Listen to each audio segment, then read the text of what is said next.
the game. And then people have to understand that, this is a primetime game. The NFL wanted this. This is going to be a great matchup. And there's a possibility. I mean, Green Bay could beat Dallas. I mean, that's not unheard of. And, and Tampa Bay could beat, the Philadelphia Eagles. So the Lions, if they just have to win what's in front of them, but they could host 3 games at home because they're a 3 seed. So, just people have to focus on L.A., focus on, get Matt Stafford and Jared Goff is a great storyline, but they got to beat the L.A. Rams, and that's the main thing. So I think they're going to be fine. All right. Thanks for the call. 248-539-9797. Let's take Sam and Shelby. What's up, Sam? What's up, guys? So there's a lot of the Stafford fans that are in Detroit right now that's cheered for him during the Super Bowl and everything. Mm-hmm. When he gets out of that tunnel, there better not be cheers for that guy. There better be all boos, and that nobody should cheer this guy on. And every person that compares Goff to him and says, well, Goff couldn't win the Super Bowl. Well, also, they didn't pull off trades to go stack up that team and get Von Miller for Goff and get Odell Beckham to get him to niche the Super Bowl for him. Basically, he had correct. what he had. But I don't think they'll be in. He'll be coming out as introduced to the fans. He'll come out with the team, so the booing will be for the LA Rams. As far as all the thank yous and all that stuff, it will not happen Sunday night. It can't happen Sunday night. The Rams come to Ford Field next year. Save all that pomp and circumstance for next year. Speaking of pomp and circumstance, that's TJ Lang. We give him pomp. We give him circumstance. He's next. 97 won the ticket.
Two four eight 539-9797. Yes, he is the Super Bowl champion, TJ Lang. Joins us in studio. John is in Houston, where Michigan is taking on the University of Washington for the national championship tonight, right here on 97 won the ticket.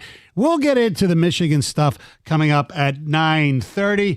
TJ, great to see you. It was a pleasure meeting your wife and your son before the game. They had a good game. They've been waiting all year. My son plays hockey, and normally his weekends are busy, but yesterday worked out. They got to come watch the win, and It was a good time, man. Ford Field was it was a fun crowd yesterday. You know, like a lot of people knew there wasn't a whole lot on the line. Right. You want to see your team win, but it was relaxed. It was a relaxed crowd. It was still a loud crowd, but it was a fun crowd. It wasn't like a stressful crowd. Right. You know what I mean? It was a good atmosphere. Until under 2 minutes left in the first half when Sam Laporta got injured. And that's been the hot topic of the day as far as, you know, why wasn't he rested? You know, certain teams rested all their guys. And my point was, look, I'm one of those guys who loves putting guys in bubble wrap. When they're blowouts, rest people, get them out of there.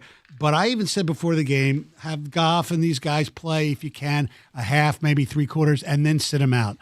Laporta got hurt in the first half. I mean, there's nothing you can do about it. I mean, do you think the criticism of Dan Campbell is just in this? No. You would have felt really stupid if you sat your guys and lost, and we know Philly lost, but if Dallas would have lost, right? How dumb would you have felt if you rest your guys and you're sitting there at 8 o'clock last night saying, "Oh my God, what were we thinking? We could have been the 2 seed." Right. So no, you couldn't rest your starters. No, and it sucks, man. Injuries happen, and there were a bunch of injuries even last night. You watching the Buffalo game and Miami game? They're obviously battling for a division, Miami, another one. It happens though. You know what I mean? So it's unfortunate. It is what it is. But no, I don't think there's any criticism that should be warranted. You can't put these guys in bubble wrap. You only have 45 guys active on game day, right? You can't rest everybody. Who else are you going to have to go out there and play? Right. You know what I mean? So TJ, it's just unfortunate that it happened. When you were, every year in the playoffs with Green Bay, you made a Super Bowl run. What was the conversations like as you ended the regular season on who would play, who wouldn't play? Going back, I think I was only in that spot one time, and it was 2011 when we were 15-1. I was a young player, so I'm not getting any rest. I know that. But Aaron Rodgers didn't play. A bunch of our Charles Woodson didn't play. Donald Driver didn't play. All the veteran guys didn't play. And we went to the bye week after that, and then we came out and got absolutely trampled by the Giants in the division round. And I don't know if that's a direct, correlation. Right. Hey, we rested. Hey, we came in, off too much break. I don't know. I mean, I was always under the belief that players need to play, especially with the dynamic of your team. If you're a young team with not a lot of playoff experience, you don't want guys sitting there thinking, oh, okay, we're good. We're going to take the week off. And then try to ramp it back up, the next week for the playoffs. I think that's really difficult to do. If you can stay in this mindset of, compete. We got to win. We got to do this, right? Then it's easier to stay into that mode once you hit the playoffs. So, look, if there were guys that were beat up yesterday, everybody was obviously healthy enough to play. But if there was a guy, I said this before the game, if you've got a guy that's just going out there and, hey, we need you on Sunday type of guy. We know you're beat up, but those type of guys you could have rested. But apparently they didn't have any of those. Now, maybe, I don't know, did anybody ask Coach about John Kaminsky? I mean, that was kind of a last minute, maybe somebody told me he was inactive. sick during the week. Okay, maybe. So maybe that was hey, we're going to give you a rest. You're a veteran guy, kind of beat up. But no, I don't really believe in the resting players unless you got the 1 seed locked up, unless you've got veteran guys that are injured that have been playing through a lot of pain and playing through a lot of injuries, then that's a good time to give those guys a day off. But I don't know if there's really any magic recipe. But yesterday for the Lions, you couldn't rest, right? Everything was still on the line. You still had a chance to get the 2 seed. So you still had a chance. Yeah. Now, moving forward at that position, Mitchell had a really good catch. So I'm comfortable with him playing. Obviously, the hot name out there that's available sitting there is Zach Ertz. Do you go out there, bring him in? I have no idea. Is Brock Wright done for the year? I have no idea what his situation is. I know they got, Friskner, that they've been going up and down on the practice activations squad. What's your feelings on Zach Ertz? I mean, hey, Zach Ertz is a guy who I think as soon as last year was still playing, pretty decent football right out in Arizona. He played 7 games this year, started them all, and what got released and just hasn't been picked up yet. Yeah. I mean, look, I think it's playoff time. You have to exhaust every single option, and right? He won a Super Bowl. He's been there before. And he's kind of the same. He's kind of this. I'm not going to say the same body type, but kind of the same type. He's an athletic guy. You know what I mean? He's a receiving tight end. He's not a guy you're going to bring in to go block 50 plays a game. But I think you have to exhaust all options. Now, The bad part about it is, it doesn't sound like Sam Laporta's injury is it's kind of borderline, right? It could be a week, it could be a couple weeks. You're not going to put him on IR. So if you bring in somebody from the outside, you're going to have to release somebody, right? And we just know they just went through a ton of moves, bringing Aleem back up and bringing CJ back up and activating Tyson Alualu. You know what I mean? So then you start getting a whole roster dynamic, and hey, who are we going to let go at this point to make room? I don't know what the answer is. Hopefully, Brock Wright can. I don't know how close he was. I know he was ruled out. Right. He wasn't. He didn't have a questionable tag, so maybe he was a little bit farther away than some other guys. But yeah, I'm sure that they're doing their homework today. I'm sure that was the first thing this morning when they got in was, is there anybody out there that can help us? Until we get Sam back. So, TJ, let me ask you this. In terms of the impact of an injury. Now, obviously, the guys that I wanted to protect were Amon-Ra St. Brown, Frank Ragnow, and Jared Goff. And I'd even throw maybe Penei Sewell in there. Because if you lose either of those guys up front, it completely changes everything, especially knowing that you may be playing the Rams. Now we know that they are playing the Rams. Losing Sam Laporta, if he's unable to go, do you believe, like I do, that Ben Johnson – can scheme and get around? You don't ever want to lose a Pro Bowl player, and he is a huge part of this offense, but you can find ways to replace some of that production and also spread it around. I mean, Jahmyr Gibbs, it might be an opportunity for Jahmyr Gibbs to have the ball in his hand more. Yeah, no, I'm totally with you. And even the second half there, it felt like the passing game was really hitting its stride. Obviously, you still have Amon-Ra, who is an absolute stud. Khalif Raymond, before he got hurt, took on a bigger role. Josh Reynolds. Long ball, Josh Reynolds is a guy who's been very reliable for them this season. Probably going to be asked to play a little bit bigger role himself.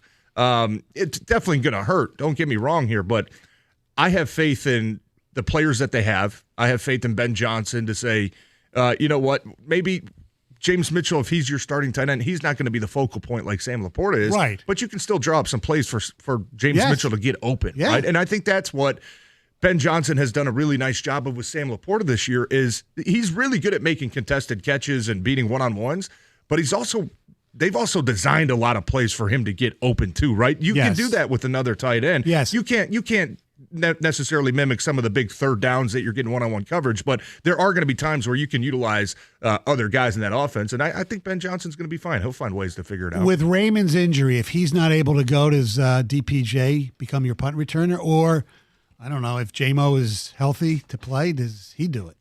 Yeah, I'm not a man. DPJ I know has had probably the most experience out of anybody, right? Yeah. He's starting to pick it up a little bit, by the way. And I don't think we've seen anybody else return punts for the Lions this year. And I'm trying to go back to the preseason. I don't think there was anybody that, the second guy who was that. I don't know. Right. So yeah, that's they're going to have to figure some things out with him as well, right? Because he was special teams yesterday was. I mean, really that good. It was a game changer, Fox right? was really good. I mean, Fox was really good. The return units, Khalif had a couple really good returns that set him up in great field position. Except the Money Badger missed another extra point. Yeah, I mean that's the if that. I don't want to jinx it. Is there another kicking competition this week? Who is the backup kicker? I don't know. Did they have somebody on the practice squad? I have no idea. I don't know. I think they released Patterson's on Cleveland. Patterson's gone, so I don't think they have anybody else. I wouldn't be surprised if they bring some guys in this week for tryouts or maybe a practice squad just to try to add to the competition a little bit. Say, hey, Badge, dude, yeah, we don't have much more room for error here. You wonder buddy, why I went for 2-3 times? I didn't trust you making an extra point. Yeah. It makes the decision going for it from the 7 a little bit more clear, doesn't it? Yes. 248-539-9797. Let's take a call or two. Let's go to Rod in Detroit. You're on with TJ. What's going on, Rod?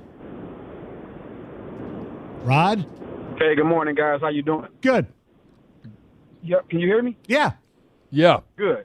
How you guys doing? I just want to see if you guys can address something for me. I was looking at just looking at our defensive secondary.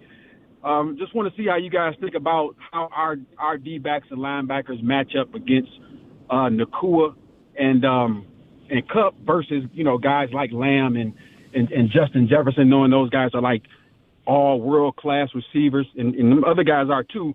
But I think looking at them Rams receivers, they look like more possession receivers.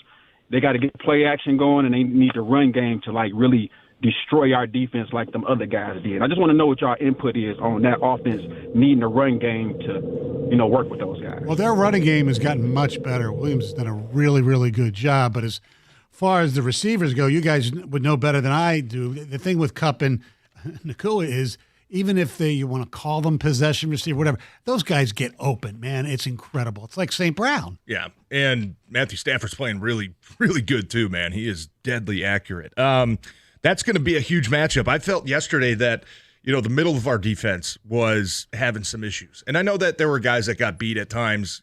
Vildor got beat on a 4th and 1, and Sutton got beat later in the game by Jordan Addison, but you could tell he was expecting the safeties to be somewhere else. You know what I mean? And there were a lot of moving parts yesterday. You're trying to get CJ back in there. You're trying to mix some things up. So they've got some areas to fix. But one thing I want to see our linebackers have a little bit more awareness in the play action game. I mean, even late in the game yesterday, there's it's less than 4 minutes to go. You're up by 10. Minnesota's running play action passes, and you're still like flying up to the line of scrimmage. It's like just a little awareness, right? Who cares if they run the ball there? Drop and get back into coverage, because there were so many times where, their play action pass and then Justin Jefferson sitting at 18, 20 yards wide open over the middle of the field. It's like, come on, guys, like get just a little bit of awareness here. You're up 10 points. It's late in the game. Play action pass. Maybe they're not going to run the ball, right? So I think that the linebackers have to be better this week, because that's where the Rams like to live too. They like to live off that play action pass and work those guys in the middle of the field. And your linebackers or safeties are going to have to step up and play their part this week as well. You can't just rely on your outside guys to shut those receivers down. All right, 248-539-9797. More on the Lions-Rams matchup with TJ. And then at 9:30, we're talking national championship. John is in Houston, ready for the game. 97 The Ticket. Hey, your New Year's resolution is to lose weight, and now you can get there faster than you think with Ideal You. Go to idealu.us right now, and you could lose 20 pounds in just 30 days. Whether your resolution is to lose 10 pounds or 100 pounds, Ideal You works, and it works fast. I lost 10 pounds in the first 10 days, and I lost 60 pounds overall. I'm now 2 years in, and I've been able to keep the weight off. How did I do it? I did it with Ideal You, and I was able to eat real food. It wasn't shakes or bars, so it's something that I've been able to sustain. Plus, you're going to get a weight loss coach that works with you every single step of the way. They're going to help you lose the weight, and they're going to help you keep it off. They're there to support you and answer questions to make sure you achieve your goals. Go to idealu.us now and sign up for a free body composition analysis. That's $150 value, absolutely free. Find out what your visceral fat percentage is, water weight percentage, and so much more. But best of all, find out how easy it is to actually lose weight and lose it fast. Picture yourself 20 or 30 pounds lighter in just 30 days. Now's the time to make it happen. Go to idealu.us now. That's idealu.us.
248-539-9797. We will get into the Michigan preview segment of the TJ Lang segment, so to speak. Segment used twice.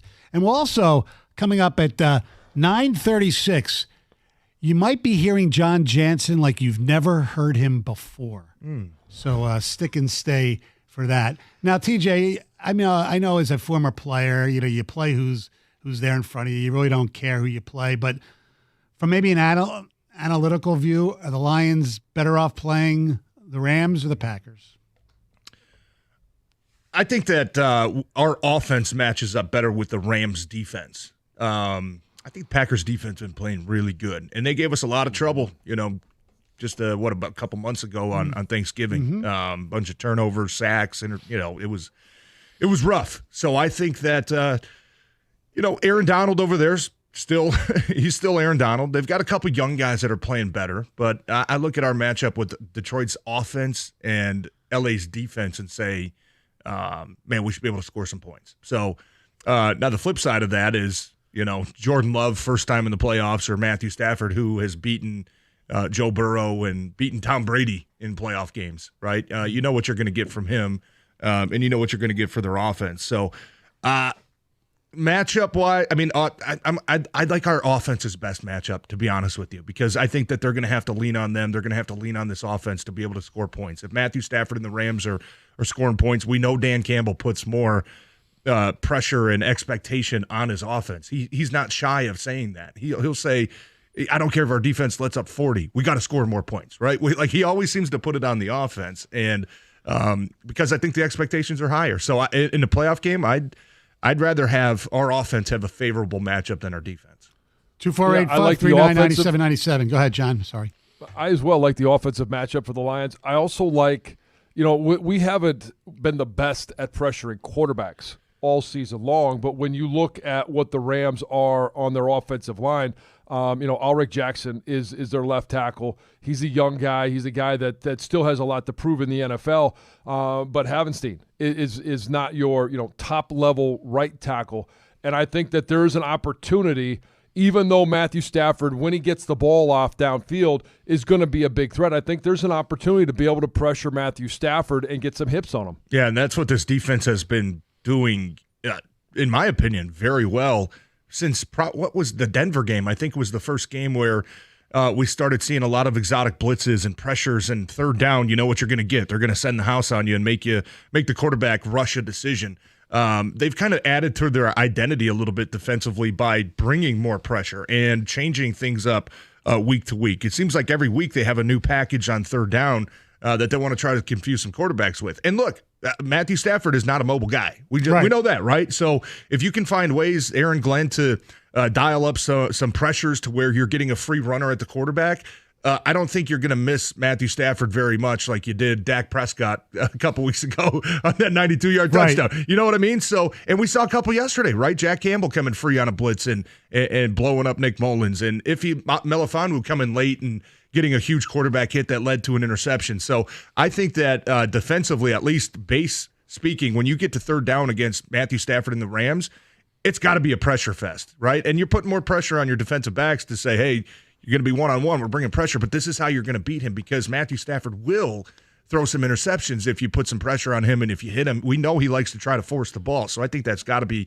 a huge part of the plan defensively this week. I don't want to say definitively that it's going to happen on Sunday night, but it appears to me that number 97 has kind of put it in another gear the last few weeks. You know what? And here's the funny thing: he's been really good all season long, and he's been so close all season long. And John and I know this. I mean, a lot of times offensive linemen, the difference between you having a good play and having a bad play is the ball can be out. You can get beat, but if the ball's out, nobody notices. You know what I mean? And Aiden Hutchinson's had a lot of those this season where he's so close, but damn, the ball comes out right before he gets there. And he's mentioned all season about, I just got to keep grinding, man. The numbers are going to start coming. They're going to come in bunches. I got to keep doing what I'm doing. And even, asking coaches, they're like, Hutch was Hutch, man. Like, he did his job, and, he got the sacks. He got the stats this time. And this has been the way for the last 2 weeks now.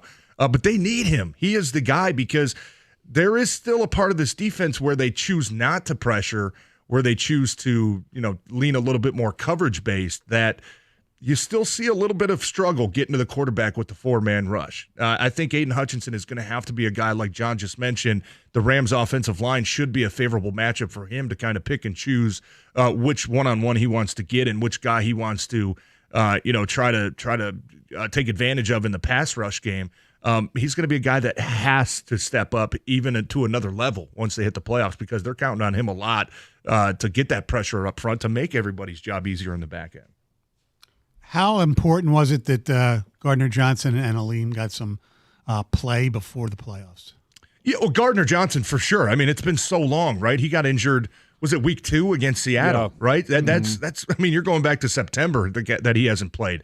Now, Aleem, we know it's about a month ago, right? So he still should be in football shape, and the physical, the mental aspect of football. I don't think that really left for Aleem, but you needed to see that from CJ, right? And I'm sure that there were a lot of good things he did yesterday, and I'm sure there was 3 or 4 plays I can remember where he's probably going to watch on film today and say, yeah, man, just forgot about that, right? Yeah. So it's good to get those mistakes out of the way in a game like you had yesterday, rather than get into the Rams game next Sunday night and say, oh man, we got to fix all these things, and this could cost us we might not have a chance to come in on Monday and dissect this film if we don't get it right. So I think it was important for CJ to get back out there, and also for Aaron Glenn to start feeling out how he wants to utilize these guys. I don't think we saw a whole lot yesterday with every package he wants to throw out, and I think that's by design. You don't want to show the Rams exactly what you're going to do on defense when you have CJ back there and Iffy and all those different packages that you have available. So I can't wait to see what Aaron Glenn dials up this week, because it's a good problem to have. I mean, the more playmakers you can get, especially in the defensive backfield, the more options you're going to have as a play caller on personnel and formation and what you want to do. So I'm excited to see what he can do this week. We mentioned earlier about possibly giving Zach Ertz a call, kicking the tires to see if you want to bring him in. You're bringing in a guy that's got experience. And TJ, I mentioned this earlier. There's obviously a huge difference between preseason and regular season. For young players, the speed of the game obviously picks up, but there is it was startling to me my rookie season when we went from the regular season to now the playoffs. And that jump, because we actually played Detroit in that game, was playing against Robert Porcher. It was unbelievable to me how much more fast the game was and more intense. Obviously, the intensity goes up because there's more on the line. But from your experience, what did you experience that first time when you went from the regular season to the postseason? That intensity was, to me, and the speed of the game was light years faster than I expected it to be. Yeah, everything's a lot faster. Everything is more magnified. Every little mistake that normally in the regular season could be something that you're like, we'll get it fixed, becomes massive. You know what I mean? A false start penalty could feel like you just cost your team, a playoff game. Every little thing feels so much more amplified. And, going back to the playoffs, I think it speeds up a little bit. Guys tend to take a little bit more pride. I think during the season, you're playing for your contract. You're playing for your money. When you get in the postseason, it's a chance to play for your legacy, not only as a team, but as an individual. And if you can't take pride in that, you know what I mean? Like guys want to build their legacy in the postseason. So I think that's a big reason why the speed speeds up and it gets a little bit more physical and it gets a little faster and everything is a little bit more urgent. But at the end of the day, I think at the same time, you just have to keep telling yourself, like, it's still football. You know what I mean? It's still football. We have to continue to do what we've been doing all season long. We have to stick to our identity. You can't afford to go out there and start to panic, because that's where you start to make one mistake. And we all know in playoff games, sometimes it's one mistake that determines the outcome. All right. Our telephone number is 248-539-9797. Coming up next, Michigan, Washington for the Natty. John's in Houston. And coming up, you will hear John Jansen like you've never heard him before. 97.1 The Ticket.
248-539-9797. Michigan, Washington National Championship right here on 97.1 The Ticket. Doug Karsh with the play-by-play. Some guy named Jansen will do the color analysis, and hopefully he won't step on his play-by-play guy like he did last week at the Rose Bowl.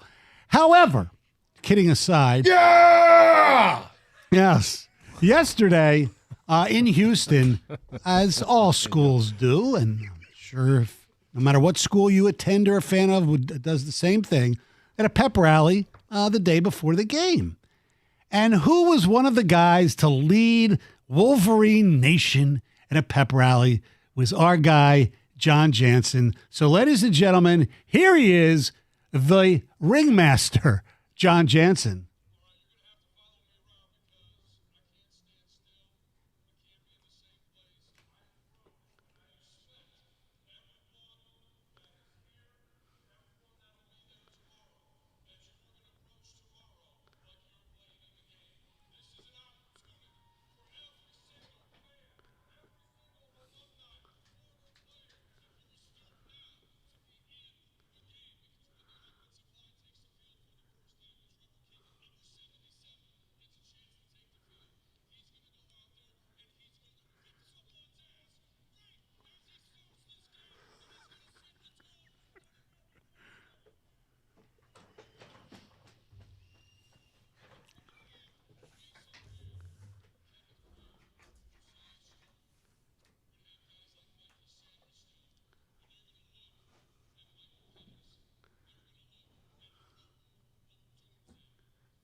Yeah, baby, let's go! Incredible.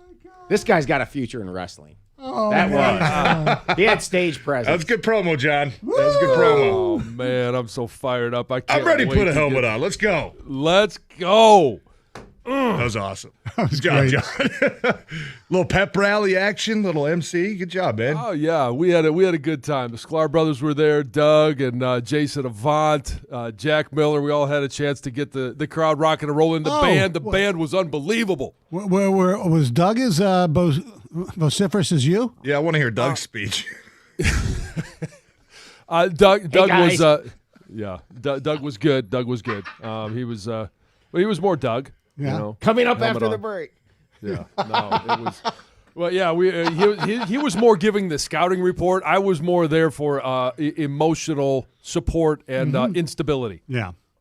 You know what I find very interesting? I don't want my name besmirched in any way whatsoever. We're not besmirching you. Is that the voice of Michigan football there popping in? I'm live at the stadium from our radio booth, reporting for duty early today. Oh, Wow. What's it look like, Doug? Give us It looks like an early empty stadium.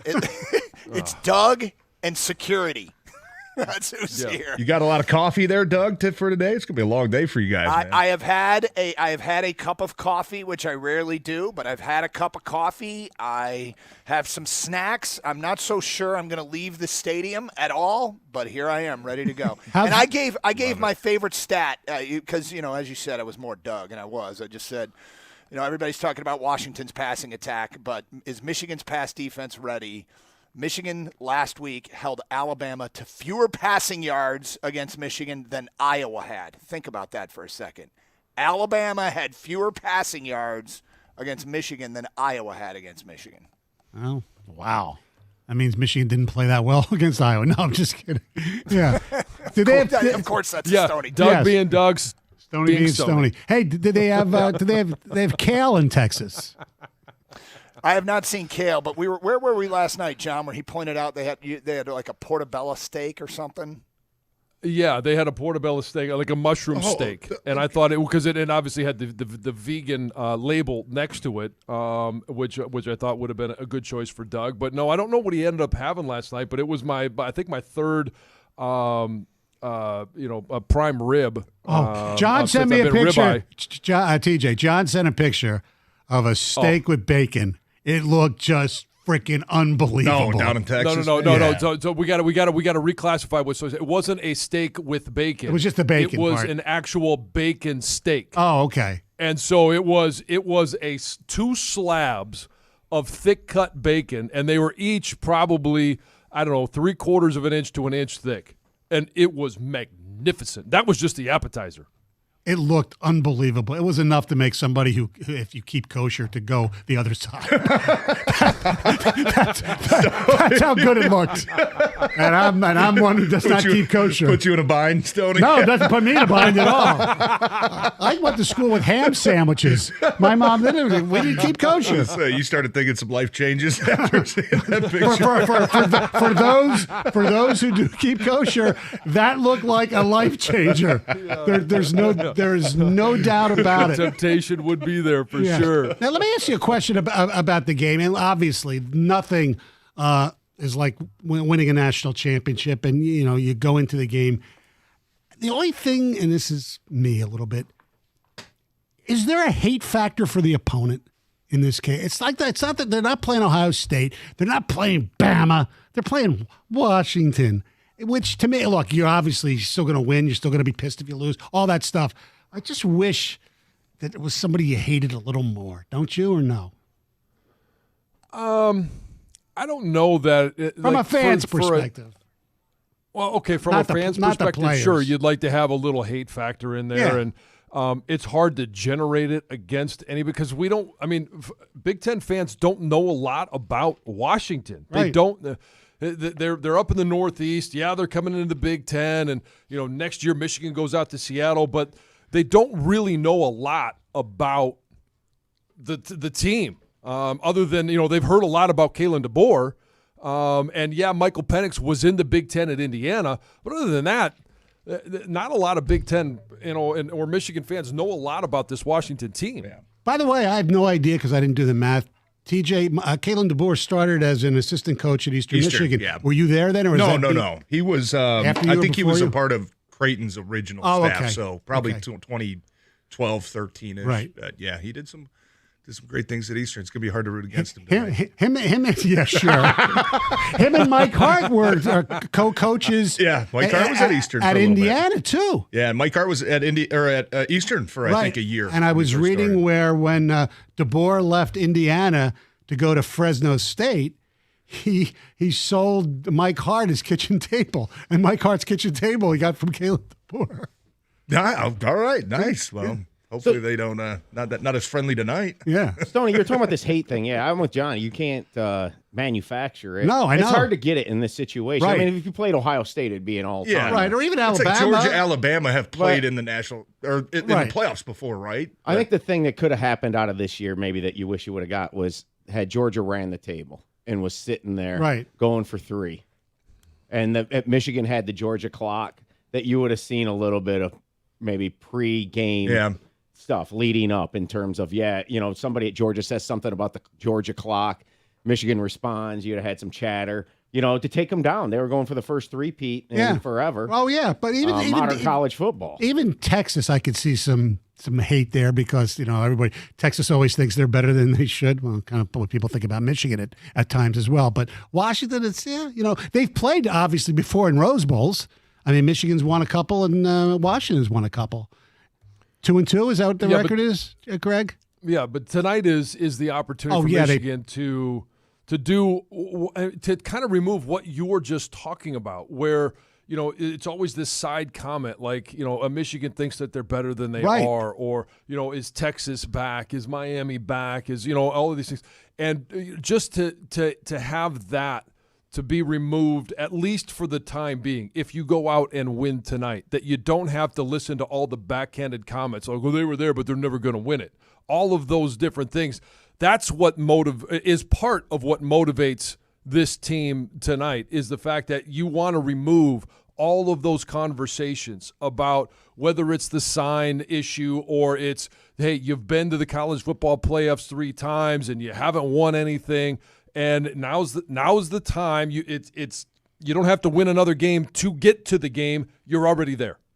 Our telephone number, 248-539-9797. More preview of the game tonight, the Natty. And then we'll get you set for Carson Anderson. It's Stoney and Jansen with TJ. 97 won the ticket.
Hey, it's TJ here for Zott Chrysler Dodge Jeep Ram and DealsInTheD.com. When it's time to get a new car, go see my friends Jeff Schneider, the general manager, and Thad Zott, the owner, and see for yourself why Zott has the best Google ratings in the D. The Start Something New sales event is going on now at all 3 Zott locations. That's Highland, White Lake, and New Hudson. You can lease a new Ram Bighorn Crew Cab for just $329 per month, or a new Jeep Compass Limited for $269 a month, only at Zott Chrysler Dodge Jeep Ram and DealsInTheD.com. Get there!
248-539-9797. We mentioned earlier in the program, obviously Arthur Smith, the head coach of the Falcons, he was fired late last night.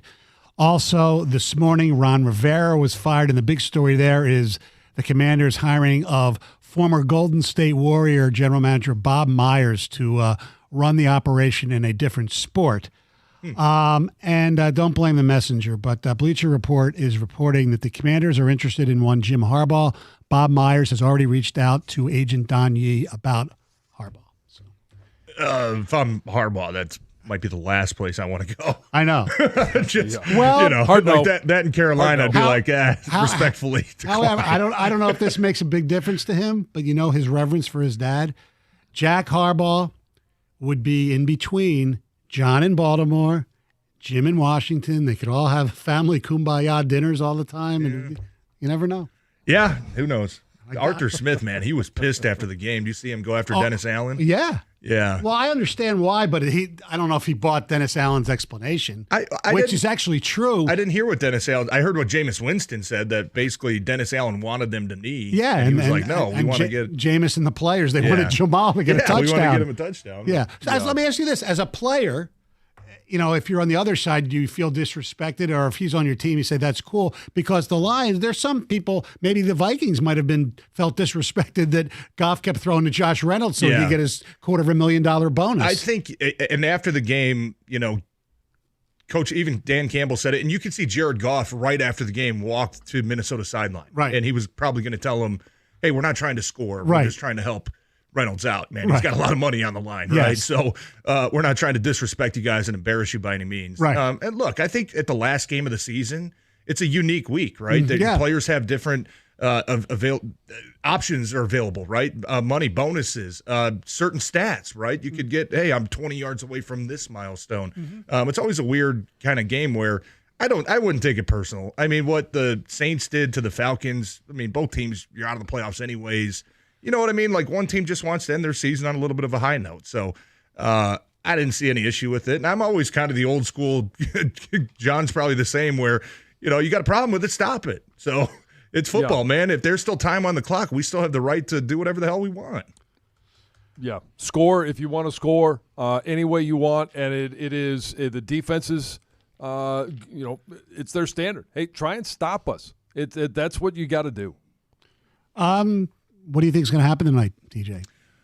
I think Michigan's going to win. I do. I think that we're maybe coming back full circle in this sport where, two completely different offenses, right? Michigan has been kind of running this not ancient, but old school physical. We're going to beat you up at the line. We're going to possess the ball. We're going to run the ball down your throat. On the other side, you get Washington, that a lot of it is just, hey, we're going to take our shots, man, just deep shot, 50-50 ball. We got freak receivers that can make plays. You've kind of seen they're more of a new school type offense where it's a lot of glitz and glamour and, maybe some more fun things to watch. I think maybe Michigan brings it back full circle to say this game's always been about physicality. It's always been about toughness. It's always been about grinding you out. It's not about the cute things. It's about the things that win football games, which is dominating the line of scrimmage, which is dominating the time of possession, and is really just imposing your physical will upon your opponent. So I think it's going to be a good game. I don't think Michigan's going to blow them out by any means. I think it's going to be a good game, but I think at the end of the day, Michigan will find a way to stick to their identity, that not only what got them here this year, but what's got them here over the past 3 years, the past 4 years, building this identity, building these characteristics. I think they get a chance to go show it tonight, and I think they're going to come out with a win. John, speaking of the line of scrimmage, Michigan's offensive line, we know all about them. Obviously, Washington's defensive line, not noted to be good, but they do have Braylon Trice is really good off the edge, and they got a linebacker who's really good at disrupting the run because he comes in almost like a Sainristil missile, and I hope I'm pronouncing his name right. I'll just do the last thing because it seems easier. Olafashiu. Edifwan Olafashiu. How good is he? Number 5 for those of you who are watching tonight.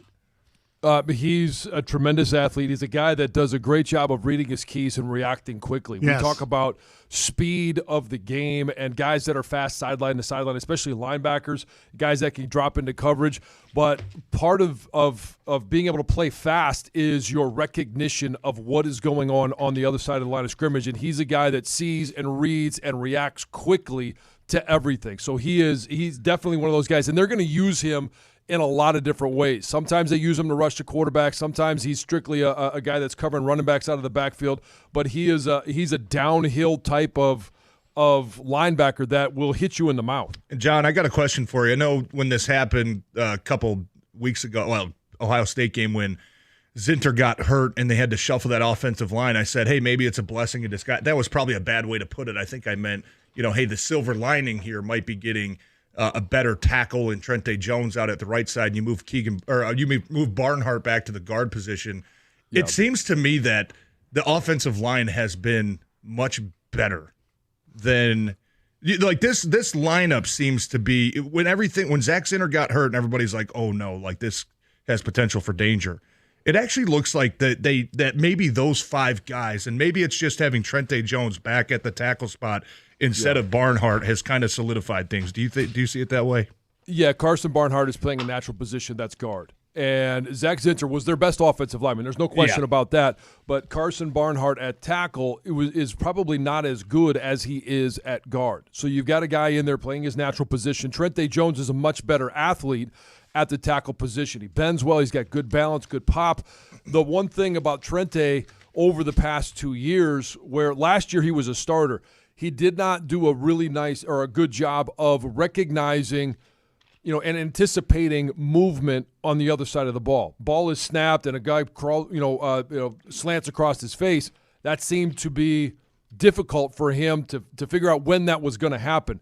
Against Alabama, that defensive line did start moving a little bit, and he did a nice job of anticipating movement, blocking movement, staying square, keeping good balance in those. So I think it is a positive because against these pass rushers, whether it was Alabama or now Washington, you need a guy that is a tremendous athlete, has good footwork on the edge, and he provides that for Michigan. Doug Karsh is somewhere in Houston. He's at NRG Stadium, which I don't know how far that is from where John is, and Doug will have the call of the game, and of course Karsh and Anderson coming up next. Doug, how are you? I'm doing good. I'm excited to be here. I'm at NRG Stadium. I'm in our booth, and I'm not sure I'm going to leave all day. We'll see. But great view, beautiful facility. And I'm looking down and see Washington down in the left end zone, the black end zone with the Washington written across in purple and gold. And to my right, black end zone with, of course, the word Michigan, both of them next to the college football playoff logo. Wolverines will be on the far sideline from where I'm sitting, Washington on the near sideline. I'm hooked up on Twitch, so we'll try and do a little bit of a tour on the Twitch and YouTube feed. So anyway, looking forward to the show today. From a personal perspective, how cool is it? Did you sleep normal last night knowing that today you are going to be calling the national championship game? Yeah, it's wild to think about, and I did sleep. I went to bed early because today's going to be a long day, and the party. John, you left a little bit earlier than I did last night. When you got back to the hotel, was it not a zoo, an absolute zoo? It's been an absolute zoo, basically from the time everybody wakes up throughout the course of the day, and then in the evening it picks up a little bit more, and it is wall to wall packed, and people are They just want to be talking and being around everybody that came down to Houston for the game. It's been a great environment, and it's been exciting. All right. Karsh and Anderson are coming up next. Have a great call. Go Blue. We'll see you tomorrow. 97 won the ticket.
Hi again, friends, and welcome to another edition of Carson Anderson here on 97.1 The Ticket. I am live at RNG Stadium.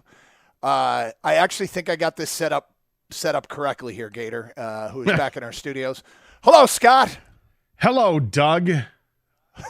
How are you, my friend? I'm just fine. I see that you are, in fact, in the booth. I look at the Twitch feed. You can follow us on twitch.tv. Search for 971 The Ticket, and you will see the split window picture. I'm the handsome devil on the left, and the guy in the broadcast booth is on the right. Yeah. Yeah, it's also on YouTube. If you've never done, yes, if you've never done video streaming on Twitch and YouTube, it might be fun to check it out today. Maybe I'll take it for a tour around the press box. We can go mess with credentialed media members' nameplates. I can write Angel or Big House or Wojo or whatever. Maybe we'll go mess with some people. I'll look for Pete Thamel, see if there's something you want to plant there. Don't get me started. Don't get me started. So I do see your vantage point. It appears to be improved over the TCU game vantage point from a year ago. Yeah, I want to see if I can bring up a picture on my phone. Look, let me just start with this. It's great to be at this event, and we will talk about it throughout the day. We like to joke when you have topics where the show is basically already made. We just joke and just go 248. And our joke being, all you got to do is throw out the phone number and people are going to want to talk about stuff. And today we have two of those topics that feels like they could carry us for days. And it's because it's playoff week here on 97.1 The Ticket, brought to you by Amish Direct Furniture. And it's also a national championship game happening right down there behind me coming up tonight. Michigan and Washington will play for the college football playoff championship. And we got two topics that could carry us for days, Scott. And well, it's good because really the show is on for days, so that should help us out. But we've gone through some pretty bleak times as far as Detroit sports is concerned, and we always talk about light at the end of the tunnel and stuff like that.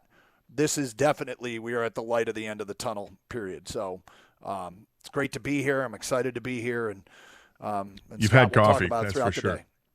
You think? Oh yeah, I can tell you've had coffee. Doug's a little. I don't drink it. No, you don't drink much at all, right? Like how many? What do you would say? Once a month? A little more often than that? More frequently than that. Yeah, it's like once a week, to be honest with you. But it depends on the day. And today I made that choice. So. Did you imbibe last night in any partay? I had a couple, but it was an early night, relatively speaking, because of what was going on today. So I wasn't getting too carried away. Believe me, it was. And it could have happened, man. It's an absolute zoo. It's amazing how many people are down here without tickets. I kind of have a picture. I'm going to hold it up to the camera of our broadcast position last year. I don't know if this is going to be worth a crap at all. But our broadcast position last year was in the corner of an end zone at the Fiesta Bowl, which not really that I care where I'm watching the game from, with the exception of it's very difficult to call a play at the far end of the field when you're in the corner of the end zone. But today, right about the 35-yard line or so here. Anyway, I'm fired up and ready to go for this one tonight. I got all my fabiculanins and eulophotios down, and so. Oh boy! Someone's showing off. It's been a lot of work to try and get these names down, but how's the bucket with the Polynesian players? Is it a deep bucket? We call the bucket is all the information, the background work you do that never makes the air. That's funny because when I was walking out Friday, Rico said, "Okay, what do you got?" And I told him my favorite obscure fact for tonight's game, and I don't know if I'm going to use it on the air. It depends if the kid makes a play, but he laughed because it's ridiculous, but it is what it is. We're getting you set for Michigan and Washington and for the Lions in the playoffs. Hosting a playoff game, Scott, I ain't going to lie, because one thing I did yesterday I almost never get to do, and that is, and you know this, I don't think you get to do it very often either, and that's go watch an important game that you're going to be talking about. Go watch it from a sports bar. And given that we're going to have to talk about it, trying to watch from a sports bar is a challenge because you're not catching up on a lot of audio. Right. There's so many distractions. I'm trying to keep notes on my phone, and it's not going real well. But I swear to God, these words were coming out of my mouth on the little slant pattern to Sam Laporta. He gets tackled, and I'm thinking, I think probably because it looked a little awkward, it triggered. The statement was going to be, score on this drive and get them all out of the game. And, I mean, it's amazing how little I cared about the outcome of the game. Right. I mean, just get him to the MRI machine and let's know. And we still don't know. We don't know. The internet doctors are saying bruised knee and hyperextension. It seems as though those that play the game say that means it's unlikely he would play this week against the Rams. And it's unfortunate. I mean, it's incredibly unfortunate. It's a ton of bad luck. And obviously some people think it was careless. It was funny. I connected to the morning show, Scott, and heard one call. And it was a fan saying, Dan Campbell always has to come off the top rope, always, and you don't win that way. And I'm like, they have 12 wins. Do you not win that way? And I'll just say this to set the stage. If you cared about the Cowboys game being taken from the Detroit Lions, if that mattered to you, then winning yesterday's game also should have mattered to you because the stakes were the same. The highest seed possible, chance to get an extra home playoff game. They didn't control their own destiny. But if you cared about the Cowboy game and the outcome of that, while the stakes weren't 100% the same because the one seed was out of the question, then you should have cared about the outcome of that game yesterday. I see why they played them. We got a trickle of calls last week, a trickle of texts is maybe a more accurate way to say it. But did you have any problem with starters being in that game, Scott? Well, I mean, I have to put myself back into how did I feel about this on Friday's show as opposed to how do I feel about it on Monday's show because obviously what happened yesterday, nobody's happy about. And I wasn't sure it was worth the risk. It wasn't something that I was like 90% passionate about. You cannot play these guys. You can't do it. But I think that I had probably 60% of me that was saying it. So I can't come down too hard on Dan Campbell. I know what they were trying to do. I would have pushed back a little, but not enough where I think it's a big difference for me. But obviously today you have a different feeling about it because Laporta's out, because Khalif Raymond's out, because, oh God, Brian Branch left for a play or two and then, gets reported. And as Pam Oliver's doing the reporting on Brian Branch's injury, he's coming back into the game. You're watching Anzalone. He has to go out, but comes back the next play. Like, okay. Amon-Ra St. Brown goes out. He's clutching his ribs. Like, are you kidding me? Is this all happening in the same game? Am I watching this? But he comes back into the game. And then, after he comes back in the game, he has that brilliant catch and run for 70 yards and a touchdown. And, he's rolling around with Jahmyr Gibbs in the end zone like nothing happened. And you get back to the mindset going into the weekend. Was it worth it to try to compete for number 2? I mean, the odds were so long because both Dallas and Philly had to lose. And I think that, there was a thought that Philly might because they've been playing so poorly. I didn't expect them to lose as badly as they did to the Giants. But the Cowboys and Commanders, I didn't think that was going to be very feasible. And in the end, obviously, it was not. And then you look at what happened with the Lions just hours before, and it's too bad. It's really too bad. But the rallying cry that they get after that game, it's not let's win one for Sam Laporta, let's win one for Khalif Raymond if they can't play in the future in the playoffs for this season. It's what he said after the game. Dan Campbell said after the game, it's, hey, we're battle tested. We've been through this stuff. And he's 100% right. This team has been through injuries all season long, or they're just now. We just got C.J. Gardner-Johnson back onto the field yesterday. Looks like you might get James Houston back for the playoff game against the Rams. You're starting to get some guys back. Ali McNeil came back. And okay, you're going to take the good with the bad. It's just how it is. It sucks that the guys got hurt yesterday. But teams are dealing with injuries all throughout the NFL. you could have just put your head in the sand like the Rams did yesterday and start Carson Wentz, and yet somehow their B team was better than San Francisco's B team when all was said and done. And I think you could also use that as a rallying cry. Rams are scared of you. Rams are scared to come here and play. They rested all their starters yesterday, and they still won the game. And they're like, do we really win? Did that just happen? Because now we got to go to Detroit and play. Do we want to do that? Crap. That's what has to happen now. So I'm not shying away from the matchup with the Rams. I'm embracing the matchup with the Rams. It's I know you don't like all the outside storylines and all that stuff, and I get that, but I'm using all of it to fuel up how I feel, and use all that to fuel and feed that chip that they need to cultivate on their shoulder. And I think the Lions need to do that too. It's everything they talked about with controlled fury and everything else. You can use it all. Absolutely use it all. Because the Rams doing what they did yesterday, they didn't want to play in this game in Detroit. And somehow they lucked into it. Is that the Lions' good luck or dumb luck? I think it's good luck. And I'll tell you why in 5 minutes. All right, we'll get to that coming up. It's Carson Anderson. Well done. I'm live from Houston, from NRG Stadium. National Championship game tonight. It's playoff week as well. It's Carson Anderson, 97.1 The Ticket.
Karsh and Anderson here on 97.1 The Ticket. Doug Karsh live from NRG Stadium in Houston, where Michigan will take on Washington tonight for the national championship. If you haven't, check out the stream. We're live from the booth here on the 800 level of the stadium prior to tonight's national championship game. It's playoff week as well, brought to you by Amish Direct Furniture here on 97.1 The Ticket. Man, there's a lot to talk about, so whatever direction you want to take it. And Gator, Doug, you had something you wanted to add to the conversation here. Yeah, I think when I looked at the games yesterday and you're going into the matchups and you're thinking, okay, Lions can end up playing A, B, or C, or whatever it was. Anyway, it was just A and B, I guess, in the playoffs. And it comes down to playing the Packers or playing the Rams. I would much rather play the Rams than play the Packers. Packers are playing excellent football right now. Not that the Rams aren't playing good, but the Packers, that's a young team that's growing together, and they've rallied around each other, and they did it again yesterday in their last game of the season to beat the Bears. And Jordan Love looks really freaking good. And he's got this group of young receivers to throw to. They're all emerging before our eyes. Jaden Reed is having a spectacular second half. It had a spectacular second half of the season. They're running the ball well. They seem to be clicking on all cylinders. I don't like that matchup for the Lions. And the last time they faced each other was on Thanksgiving, and the Packers won that game. They came out firing and didn't stop. The Rams, on the other hand, from a matchup standpoint, forget the outside noise. Just look at it from a matchup standpoint. It's a team that is predicated on being able to run the football. If they can run the ball, then their offense gets going, right? Kyron Williams has been great this year. Lions' best part of their defense is the run defense. And it's not like, oh, well, we got to pick something that's good out of the defense. No, the rush defense is awfully good. If they can shut down Kyron Williams like they've shut down running backs all season long, why should we worry? Cooper Kupp and Puka Nacua, those guys are really good. There's no question those guys are really good. But Lions have faced better duos over the last 3 weeks than Puka Nacua and Cooper Kupp. All due respect to those two receivers, and they're great. But are they better than CeeDee Lamb and Brandon Cooks? Are they better than Justin Jefferson and Jordan Addison and throw KJ Osborne in the mix? I don't think so. And that's who the Lions have faced the last 3 weeks. And the Lions gave up 20 points to Dallas. They gave up, 20 points to Minnesota. I forget how many points they gave to Minnesota the first time around. But they've been able to handle that. It's almost like a bend but don't break aspect of it. Hey, great. Nick Mullins just threw for almost 400 yards again against the Lions. Right. And threw for 2 picks and they lost. I don't care how many yards you're throwing for. I don't care what one receiver is doing, tearing you up all over the field. What's the final score? 20 points? Lions offense should be able to handle that, right? So I like this matchup against the Rams better than I would against the Packers. Well, I don't, and you make a very compelling case, Scott, but I don't worry about it too much because the Lions are good. The Detroit Lions are a good football team, and when you get to the postseason, you're going to play somebody that can beat you, and you should expect to play somebody that can beat you, and that's just what it's like when you're in play, when you're in the field, when you've qualified. We have qualified. It's been earned, and now there's more work to be done, and it's unfortunate with the injuries. We await official word on Sam Laporta and Khalif Raymond, but I hear you. You can make a case that the challenges of different teams you can play, whatever. You know my feeling. I don't want to do the whole, hey, guess who's coming back to Detroit story all week long, and we will talk about it, okay, because we have to, but the reality is we'll focus, and there'll be plenty of focus on what's going to happen on the field. So 248-539-9797, chance for you to get your thoughts in on that, the national championship game tonight. Let's go to your phone calls. We go to Al. You're on 97.1 The Ticket. Hi, Al. Hey, good morning, guys. Morning, real Al. Quick. Hey, Al. Hey, good morning. Yeah, real quick, go Michigan. I wanted to do a quick champ and chump. But as the playoff matchup came, I did think about the outside noise. I was rooting for Doug. We don't want to do that embargo with Stafford. But my champ is the Lions in general, just at the team, the Lions. That's my champ. But I wanted to chump myself because when we played Minnesota and Hockenson got hurt, I somewhat gloated a little bit. And then when we played this game, I really, truly, in my own mind, took some kind of superficial responsibility for that. Because I said, I'd be damned, you know. So, champ, the Lions, I'm the champ for the globe for somebody else getting hurt. We shouldn't root for nobody to be hurt. We want everybody to stay healthy. And, you know, that's it. I want to be quick and get that in. All right. Thanks, Al. What a big moment. What a big moment for Al to step up and show some growth as a person as much as anything. Yeah, I hear what you're saying. Like, that's accountability right there, Doug. That's something that NFL referees could learn a lot from. Right? Yeah, I mean, we all say that all the time. We don't root for injuries, and it's a brutal sport, man. It's a brutal, brutal sport, and it's unfortunate. They just kept coming yesterday. You know, I was getting really nervous. I mean, one guy goes out, then another guy goes out, and another guy goes. You're like, this. You've got to be kidding me with this. Fortunately, you know, some of those guys came back and looked like they weren't worse for wear, even though you know they're going to be banged up this week in practice. You know that St. Brown's feeling it this week in practice, and the other guys are feeling it. But it sucks. It sucks. But like I said at the beginning of the show, this is a team that's used to it. They're used to playing with and without guys. You know, it's next man up mentality. I'm curious to see what happens with the tight end position. And is Brock Wright going to be ready to go? I don't know. I mean, he hasn't practiced in forever, so I'm not counting on him. And if you don't count on him, do they bring somebody in? Do we literally see Dan Skipper tight end? Is he going to be working on the jugs machine with Amon-Ra St. Brown after practice? I mean, these things could happen. I know. It's wild. And it's funny how in a tackle-eligible reports, it's become a rallying cry in Detroit. I mean, is there anything more sort of dry sense of humor than cheering when the eligible tackle reports at Ford Field? Let's go to Michael next here on 97.1 The Ticket. Hi, Michael. And then they threw to him, too. Hey, Mike. Yeah. Hi, how you doing? All right. Sorry, guys. Let me get you off speaker. First time, long time. I don't get it, guys. I don't get supporting Dan Campbell's decision to play all those guys yesterday. It makes no sense. Well, the sense reward on that. I was going to say it's a risk-reward thing, and you thought it was too much of a risk. Huge. Yeah. The reward was basically nothing. No, Dallas it's not is nothing. not going to lose to Washington. That's not nothing. Washington is an abomination of a football team right now. There's no way Dallas was losing. Well, you could say the risk is very high, but don't say the reward wasn't there. I mean, the reward would have been they would have hosted perhaps a second playoff game if they get past the first one. That's the reward of being the number 2 seed. But the risk was awfully high. I'm sorry, dude. I mean, interrupt. You have to be healthy to get past the first one, or it means nothing. The first game is the game you got to win. I mean, the way I see it is, you know, what we had was somebody is going to get banged up in a football game, somebody getting hurt to the extent that Laporta did, and it being a player as important as Laporta is also, in the grand scheme of things, kind of a low risk. I know players do get hurt, but I think it was a low risk of losing a key player, and it was a low chance of getting the 2 seed. Both were in play. I cared about the 2 seed. I understand why he did it. I can't come here and scream about it afterwards when I agreed with the move ahead of time. Well, I'm not screaming, but I do vehemently disagree. And you just said 3 minutes how brutal the game is, Doug. It is. And it is brutal. I know, and that's why. Why put them out there? The first game is the one you got to win. The second game means nothing if you don't win the first. And they got lucky. I understand, but somewhat. Did you care about the Dallas outcome 2 weeks ago? Because if you cared about the seeding then, I don't know why you didn't care about it. Because guess what they have pretty much locked up? They pretty much had the 3 seed locked up 2 weeks ago as well. Now, they controlled their own destiny to move up, but they had the 3 seed locked up. They could have sat guys 2 weeks ago.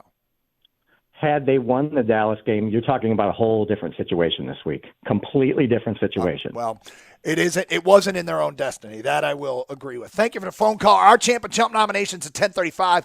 Doug Carson, Houston, Gator in the command center. It's Carson Anderson, 97.1 The Ticket.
Doug Carr, Scott Anderson, 97.1 The Ticket. Open lines 248-539-9797.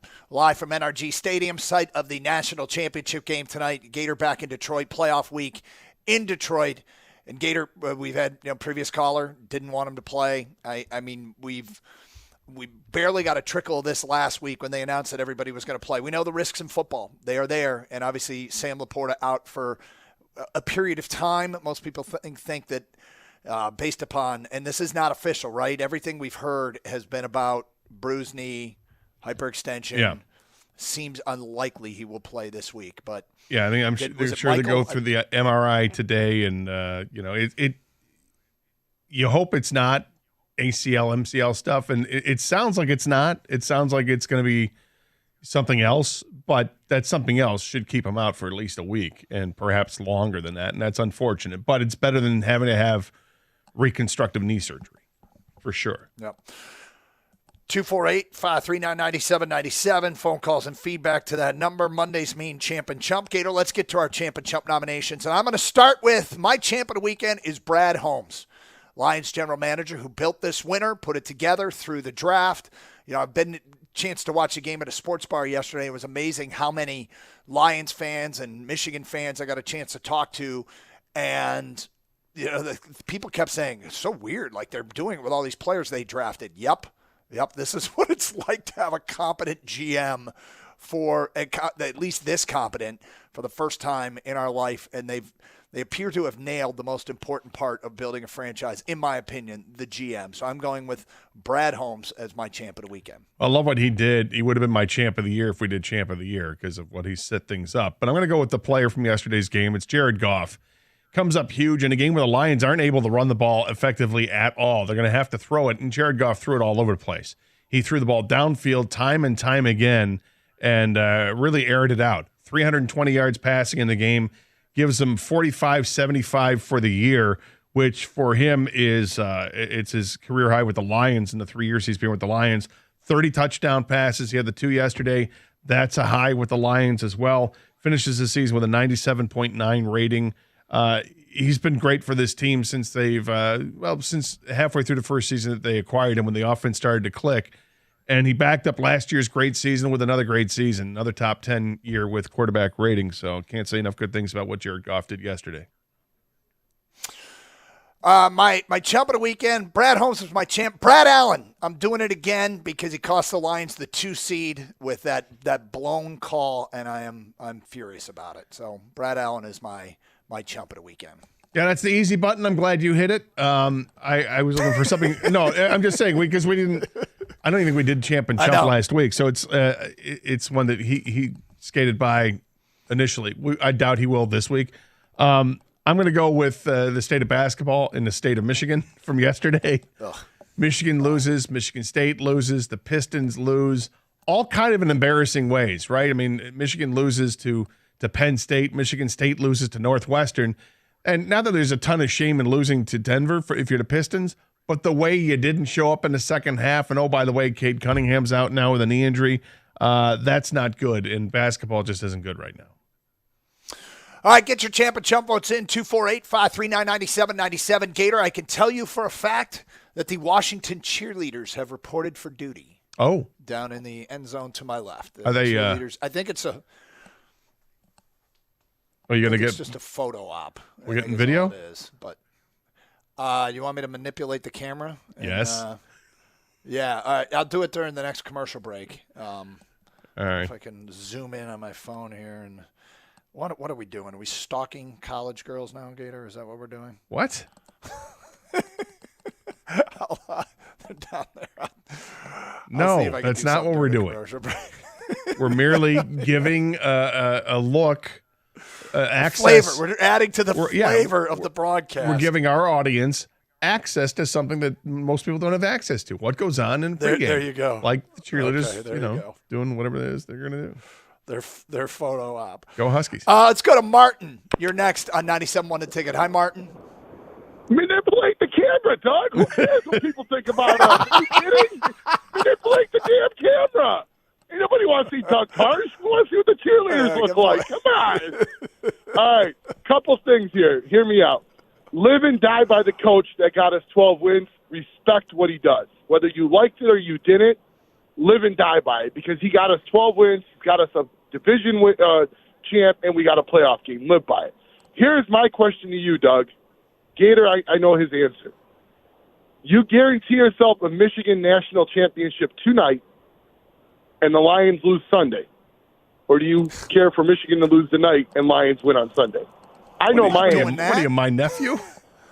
I'm asking you a question. I think when you have a chance at a natty, you take the natty. But I'm not answering that question. I can't do that. I'm not wishing. Why are you doing this? What kind of paradox are you trying to put me in? Stafford's coming into Detroit, and I am worried as crap because the Lions and Stafford.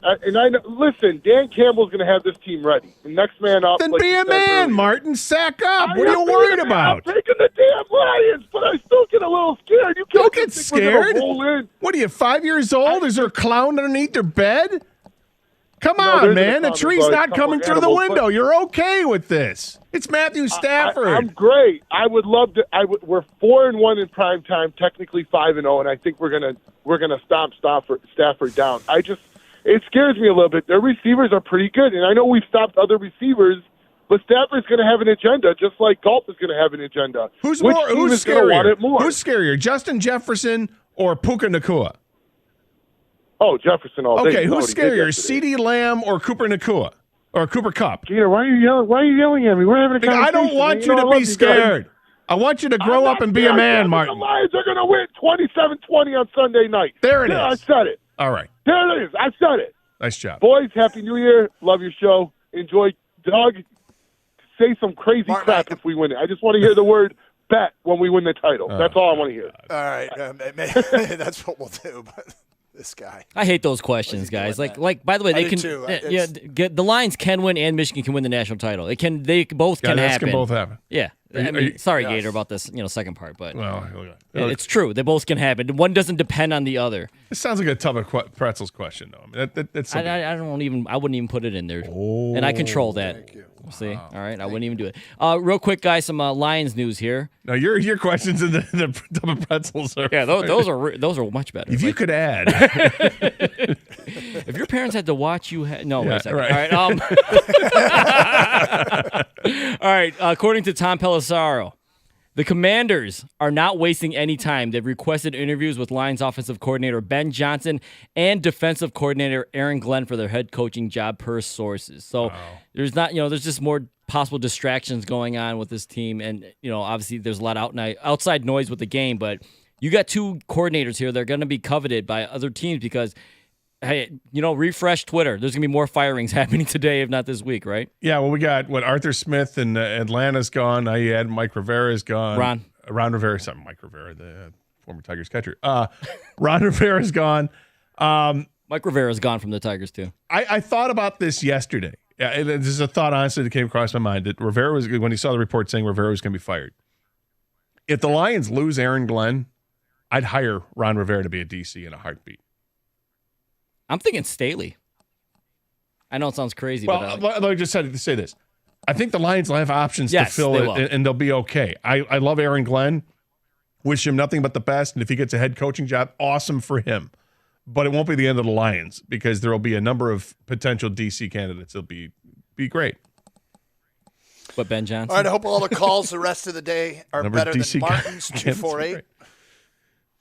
248-539-9797. Let's go to Brandon next on 97.1 The Ticket. Hi, Brandon. Hey, guys. I'll be looking forward to watching you and Jansen's broadcast on the ESPN app this afternoon. So I'm excited about hearing your voices. Awesome. I think, I'm obviously rather play Green Bay than the Rams. The Rams are a very high-powered offense. But the future of it is I feel like they kind of have the same type of weapons at San Fran with Kyron and McCaffrey, Nacua, Kupp, and Ayuk and Deebo.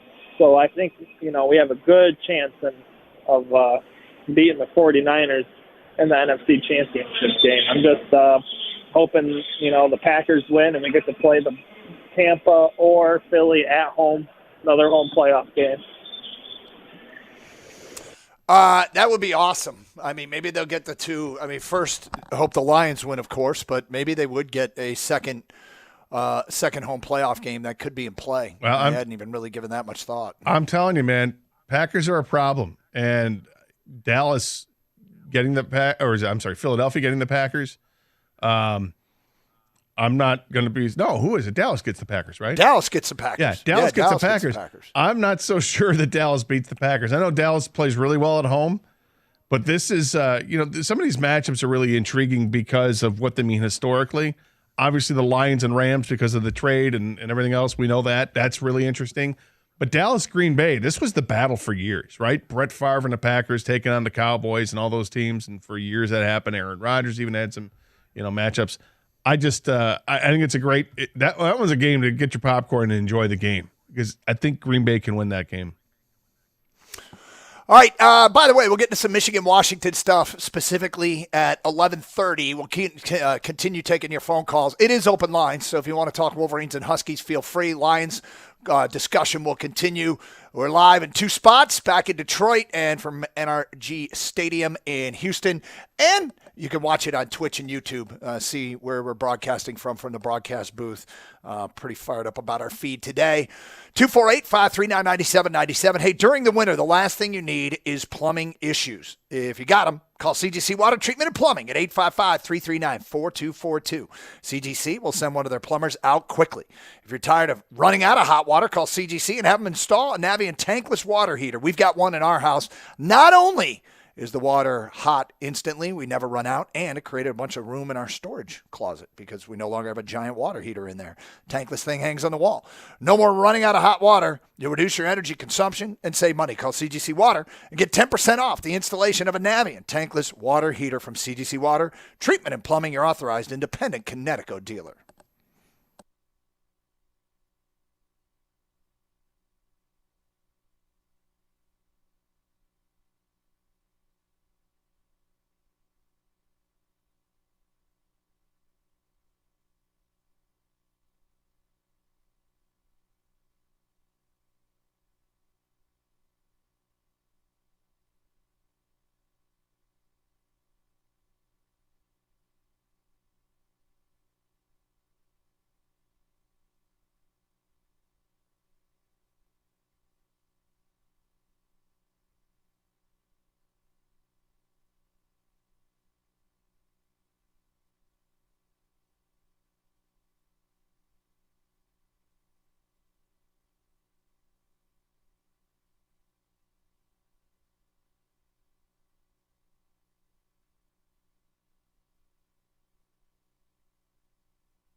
Carson Anderson, 97.1 The Ticket, streaming live from NRG Stadium in Houston.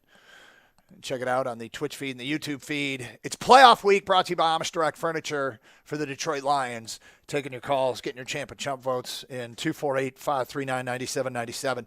So the Zach Ertz talk, the possibility of bringing him in. Lions tight ends coach Steve Hayden spent the last few years in Arizona as the tight ends coach there. Scott, is that the solution? Is that what they need to do? Is it too late? Is it Dan Skipper? Did we figure out if they released Frisker or did they bring him back, who was on the practice squad? Has that been Kang? I know I was asking you about a pre-show. I thought I saw he'd been released. Yeah, according to Birchie, I texted him about it, our web writer, and he's down there with the Lions all the time. He said they waived him, but they re-signed him to the practice squad. He'd be behind James Mitchell, obviously, if Brock Wright is not healthy to go. He thinks they give some serious thought to Zach Ertz, though. I agree. Okay. I think Ertz is it's an answer. I think a guy with tons of experience, obviously playoff battle tested. He's got a ring, right? I think Zach Ertz would be a nice fit here. It's like you don't just step in and you know the playbook, right? I mean, but as a tight end, I would imagine that you can trust someone with a veteran presence like him to know most of what he needs to do. And having him there is better than having Dan Skipper play tight end. Fair enough. And Let's also, get back to your open line calls. Sorry. There's also a connection because the Lions tight end coach is Steve Hayden, who was coaching Ertz last year in Arizona. So there's that connection. That makes sense. Let's go to Dre next here on 97.1 The Ticket. Hi, Dre. Hey, good morning, guys. Hope everybody's doing well there. Yep. How you doing? Doing great. I'll say, man, I'm doing great, man. You know, hated the way we lost some of our players yesterday, but still optimistic with our team. So, man, I'm hoping I can listen to you and watch the game tonight, man. We're going to try to see what the delay is going to be like. I prefer to listen to our local guys when I'm watching the games. It's just so much more energy. So if it doesn't work out, I'll just have to listen to you, man. But I like the way you call the games. But the rumor is it's streamed on the ESPN app. If you have ESPN Plus, they will do the video feed with the hometown radio calls. They've done that for other games. I was on the app yesterday and didn't see that option, but somebody called today and said that it was there. So if you have the ESPN Plus app, you might be able to do that. But I do have it. Yep, I'll give it a shot, man. I will definitely give it a shot. That's good to know. So, yeah, outstanding. Yep, definitely. But hey, my champ and chump. My champ, of course, is going to be the Lions for just giving us a postseason to look forward to, to be able to finally just kind of, not have to worry about what we're looking for in the draft. My chump, it was going to be Brad Allen, but I got to change it to Caller Martin, and I really appreciate Gator calling him out and said, be a man. We don't want to have to make a choice between, do we want a natty or do we want a Lions win? We want them both. We should be striding, to get both wins. And but here's the thing I really wanted to comment about is that, I know a lot of people were commenting about Dan Campbell playing starters. I mean, if we played a 4:00 game and Dallas and Philly played a 1:00 game and we knew we didn't have a chance, then I would have said, don't put your starters in, but you still had a chance, and 50% of that was taken care of because New York knocked Philly off. You know what I'm saying? So, and you never know what may happen or the motivation, of another team. I know Washington isn't great, but if you got a chance to go out there with some energy and keep somebody from getting the second seed, you never know how the team. No, you don't know. I mean, Jacksonville, I'm sure, thought that they were going to go in and beat Tennessee without an issue and make the playoffs, and Tennessee's like, yeah, not so much. We're ready. We're gonna keep playing hard here, and in a meaningless game for Tennessee, Derrick Henry wanted to go out a winner. So you're right. Sure, anything can happen. I wasn't. Like I said, I was like 60-40 in favor of not playing a lot of the starters, but I understood why they did it because they thought that the risk was worth the reward. Even though it was a high risk and not very probable of happening, it could still happen. I mean, and think of this, Gator. I mean, just think. I mean, if Brad Allen hadn't stuck us in that game, would we have not played our starters? Of course, yesterday? Yeah. You know what I'm saying? Because we would have controlled our own destiny. So it does. If you got the opportunity to go for that second seed, I was on pins and needles the whole game every time somebody got tackled, just because of the fact that I was worried about injuries. But I understood that you got to play these guys. I mean, these guys they want to win. You want to get the best seeding that you could. So that was just my 2 points on the guys. All right, thanks, Trey. The other thing, Doug, I hear you know, he brings up you don't know. I mean, just go back a year ago. Lions are playing in Green Bay at Lambeau Field in a Sunday night game that meant nothing to the Lions by the time they kicked off because they knew their fate based on, you know, the Rams in Seattle, right? So they knew that they couldn't make the playoffs. You would have thought, some people would have thought, well, the Lions are just going to lay down and the Packers need that game to make the playoffs. Packers will win, right? Not so fast, my friends, because the Lions had heart. They wanted to win that game, and they did. You never know. I mean, Washington, actually, the Commanders had an early lead in that game. Didn't they lead like 10-3 in this game? And then Dallas showed up, but you never know.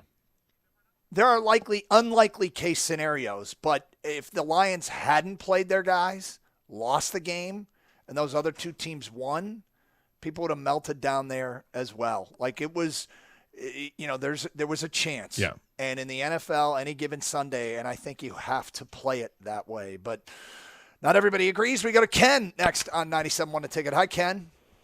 Hey, guys. Thanks for taking my call. Sure. And go Blue. I love watching you on Twitch, and love that view. It's going to be a great game tonight. I can't wait. It's crazy. Champ and Chump. Yeah. Champ and Chump is Holmes and Campbell for what they put together this year. And that's my champ. My chump is Dan Gamble because, you know, I would have played the guys. Here's what I said yesterday. There were too many things that had to happen, right? There was like 3 things that had to happen. And I was like, yeah, you know, don't play him. Then I was like, you know what? You just play him, but you don't target him. You put in some other receivers and maybe the third string running back or whatever. You're gonna suit them up to play, but you don't play them? Yeah, that way they're not resting, right? They're in there running their routes and they're doing whatever. But maybe you don't target them as much, or you don't because they really had nothing. I mean, they tied the record for the club, right? So I mean, if it was like 12 wins was the most Lions have ever had. Ken, let me ask you this, because the play you got hurt on was like a third down conversion play. They need to get the first down. You need the first down. You got to win this game, right? You're not going to look at Laporta because I can't target him because he might get hit? Well, no. Well, what I'm saying is you didn't need. Well, you didn't. Huh? I guess I look at it. You didn't need to win the game, right? If you were playing for the. You did need to win. If you're playing for the second seed, you needed to win the game. Well, now, if that was the only thing, if it was just a flat out, if we were just Lions, win or lose, and we get second seed, I say go ahead and do what he did. If it's playing for the club record, most wins ever for the Detroit Lions, I say go ahead and do that. Other than those two scenarios, you put the guys in. They were playing for a club record with 12 wins, and they achieved that because they won the game. So they tied the club record. Yeah. They weren't going for the most ever. So to me, a tie is not worth. Dan Campbell's job is to put all the team in the best position to win. So you start them, but you play them, but you don't target them. Exactly. That doesn't make any sense at all. Put them out, risk them. Yeah, risk them. I don't know, man. I mean, if you're going to do that, don't even bother playing. Like I said, you got a third down. He's saying to keep them like in shape or whatever. And there is some thought that if you rest guys too much, they get out of sync or they lose a step or whatever. Remember all that talk with Peyton Manning and they were 14-1, should he play, blah blah blah, years ago, and because they could have sat him for 2 weeks. And I don't know, man. I don't know what can be said about it other than it's the NFL. Like, we shouldn't be surprised at upsets. And the Lions, the timing didn't work with the 1 o'clock versus 4 o'clock games. This is weird, but that's why the NFL does it that way. Round, but in the final round of World Cup group play, they have all the games go off at the same time so that everybody's playing at the same time, so nobody has an advantage of knowing what the other team did.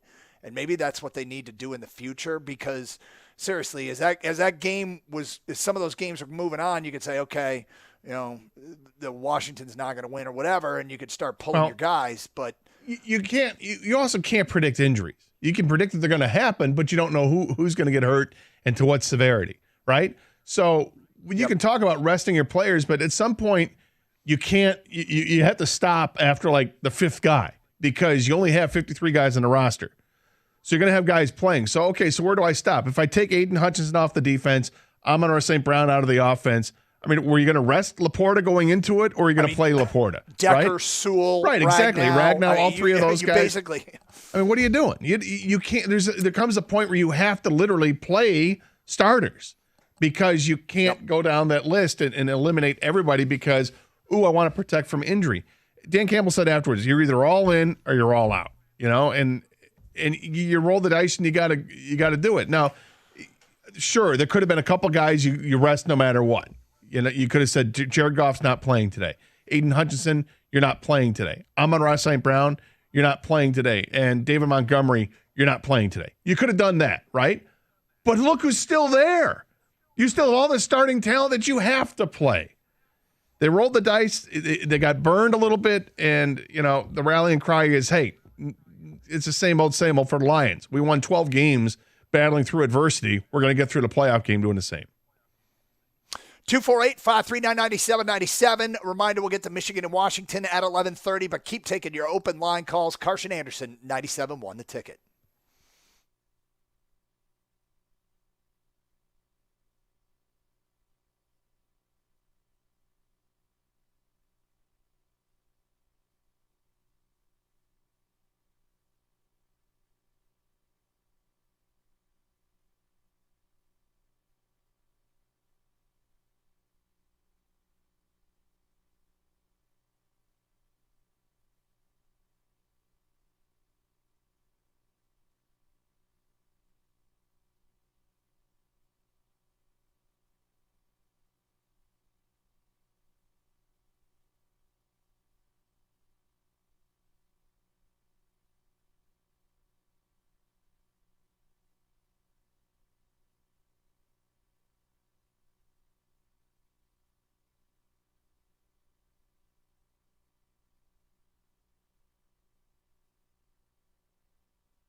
Doug Carr, Scott Anderson, 97.1 The Ticket.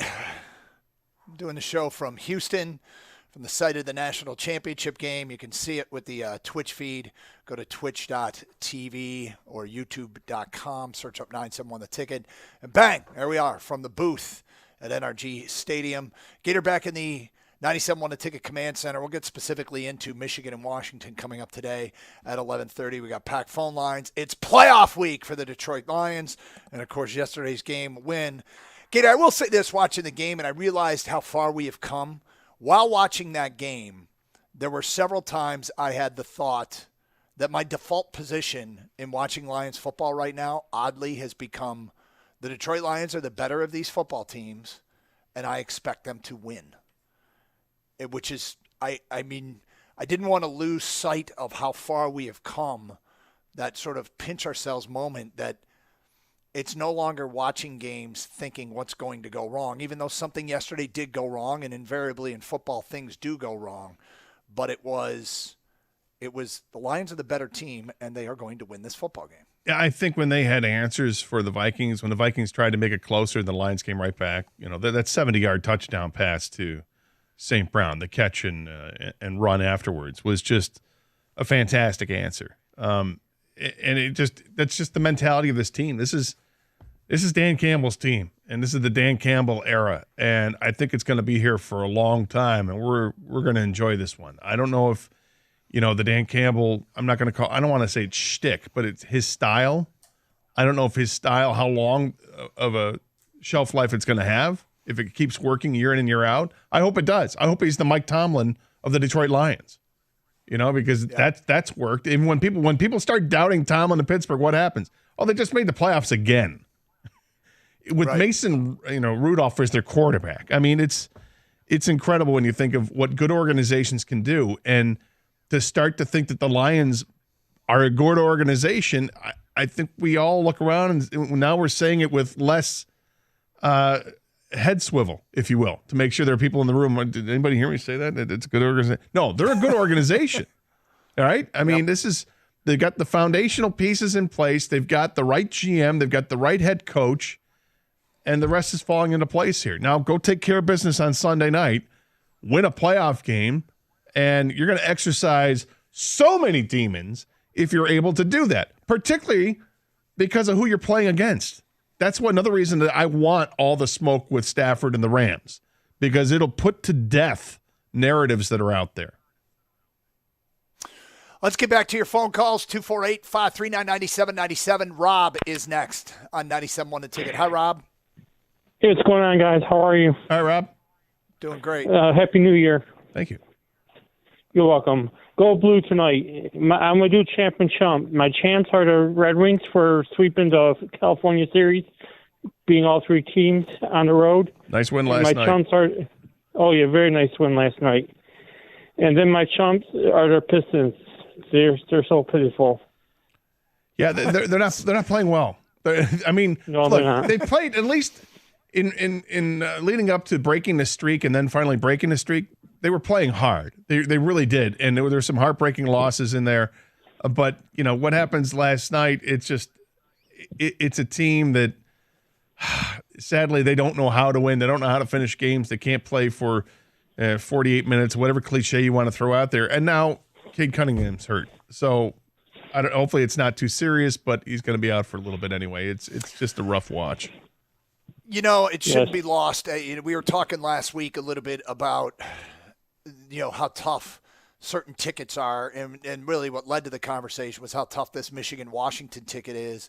And Gator, I've talked to so many people, I would estimate there's thousands down here without tickets hoping to get in or waiting for prices to drop on the secondary market. Meanwhile, Kang, I believe, I never found the tweet. Did you say Darren Ravel tweeted out that the highest secondary market for a playoff ticket is in Detroit for the Detroit LA game Sunday night? Did we see that? Is that right? Yeah, Ravel tweeted out 4 hours ago, the cheapest ticket to the Lions-Rams game on TickPick is $552. The next most expensive non-standing room is Packers-Cowboys, $336. Well, they have more tickets to sell in Dallas, yeah. Yeah, the reason I bring it up is because he brings up the Red Wings, and if the Red Wings make the playoffs and we get to have finally some sort of postseason Red Wing hockey down at LCA. That will be tremendous. And then we looped in Michigan State basketball, obviously, last night, whatever. But if they can make the Final Four, hey, we're at the light of the end of the tunnel for a lot of these teams. It's been some bleak times for Detroit sports fans, but we are definitely blessed. And, the Red Wings are a team that look like we know what it can be like when they're rolling. And when they are rolling, when they get to the postseason, nobody supports their team like Detroit. And here it is, January 8th. I'll say it right now, and then we'll duck for cover for the next couple months until it matters. But I like where the Tigers are headed. Do you? I do. I like the talent they have. I like the talent they're bringing up. Let's go to Brian next on 97.1 The Ticket. Hi, Brian. Hey, fellas. First champ and chump. I'm going to go with Harrison Phillips. If you've watched that video, it certainly looks like he was putting his knee into St. Brown's rib cage when he was getting off of him there. But that just certainly would have looked like to me. Champ, I'm going to go with the Lions, but in a really random way. Like everyone else, I was watching the game wondering why they were pounding the ball and pumping it to Craig Reynolds at the end of the game. Well, it came out he needed some yards to get his $250K yardage bonus for the year. Josh Reynolds, yeah. Josh Reynolds, excuse me. Not Craig Reynolds running back. Josh Reynolds wide receiver. And they pumped it to him, and he got his bag. So I love that. That just made me laugh. They did that, and it sounds like Campbell was on board too, so I love it. Well, yeah, and you contrast that with what happened with New Orleans and Atlanta, and New Orleans went rogue. They call it a play to go into victory formation, and then Jameis Winston decides, we're going to go for a touchdown, try to get Jamal Williams a touchdown, and they do. And they come to midfield and shake hands, and Arthur Smith was livid. He was hot with the coach for the Saints, and the coach for the Saints it's not what we called. And then in the press conference afterwards, he's like, it's not what we called. We called victory formation, and the players decided against it, and I'm not cool with that. And yeah, I get it. You have to do it the right way. Dan Campbell, goes across, talks to Kevin O'Connell, and explains it, and Kevin O'Connell says, I totally get it. Because the Lions didn't score. They were just trying to get the guy some extra yards to get to that milestone, and players love that stuff. It's another reason why players will want to come to Detroit. That was the player in him coming out, and a player who was never a superstar with massive contracts. Yep, is what that was right there. Yeah, really cool. But as far as for the Lions and the draw and everything like that, Gator, you kind of said something I did. Let me be clear. I'd personally rather play the Packers just because the deep threat has been such a tough thing for us to defend this year, and the Rams are also coming in hot.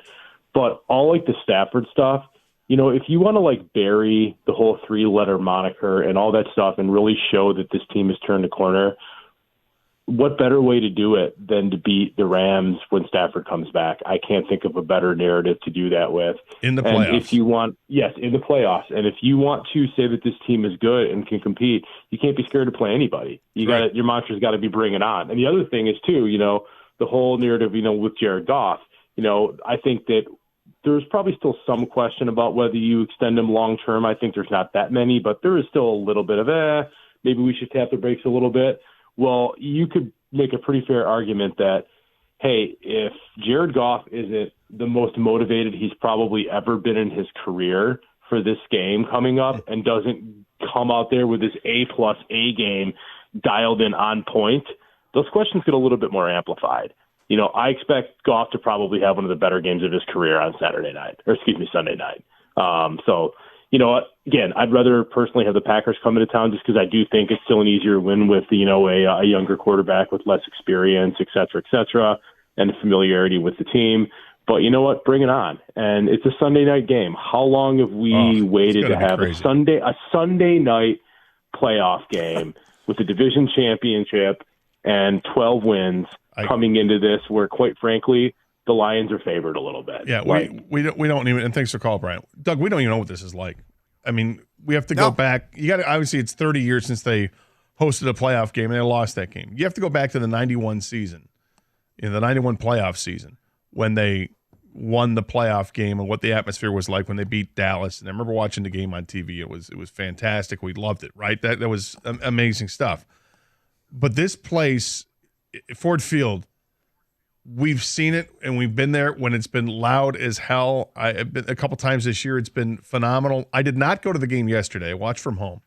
But the announcers on TV kept talking about how loud the place was yesterday for what some people are saying is a meaningless game. Why play the guys? And the fans were going sick in the crowd. 65,000 cheering their asses off. It's going to get amped up to a whole different level. Sunday night, it's a Sunday night game. It's the playoffs. Stafford and the Rams coming to town. You cannot get a louder crowd than what it's going to be Sunday night. It feels like it's the biggest game the Lions have ever hosted because football's gotten bigger and bigger and bigger. And the last time the Lions hosted a playoff game, it hadn't been 30 years, right, in between. So, yeah, it feels like it's going to be the biggest. It's certainly the biggest game for the Lions in Ford Field history, and it's going to be the biggest. It's arguably, you can make a case, the biggest Lions home game ever. 248-539-9797. Champ and Chump, more your votes. Michigan and Washington talk at 11:30. Carson Anderson, 97.1 The Ticket.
That's Dan Campbell, Lions coach. It's Carson Anderson, 97 on the ticket. We'll get to some Michigan-Washington stuff coming up in about 10 minutes. Of course, we have open lines, so whatever's on your mind is fair game. 248-539-9797. By the way, Gator, do I need to congratulate you? Did you not say prior to the season, weren't you at 12-5?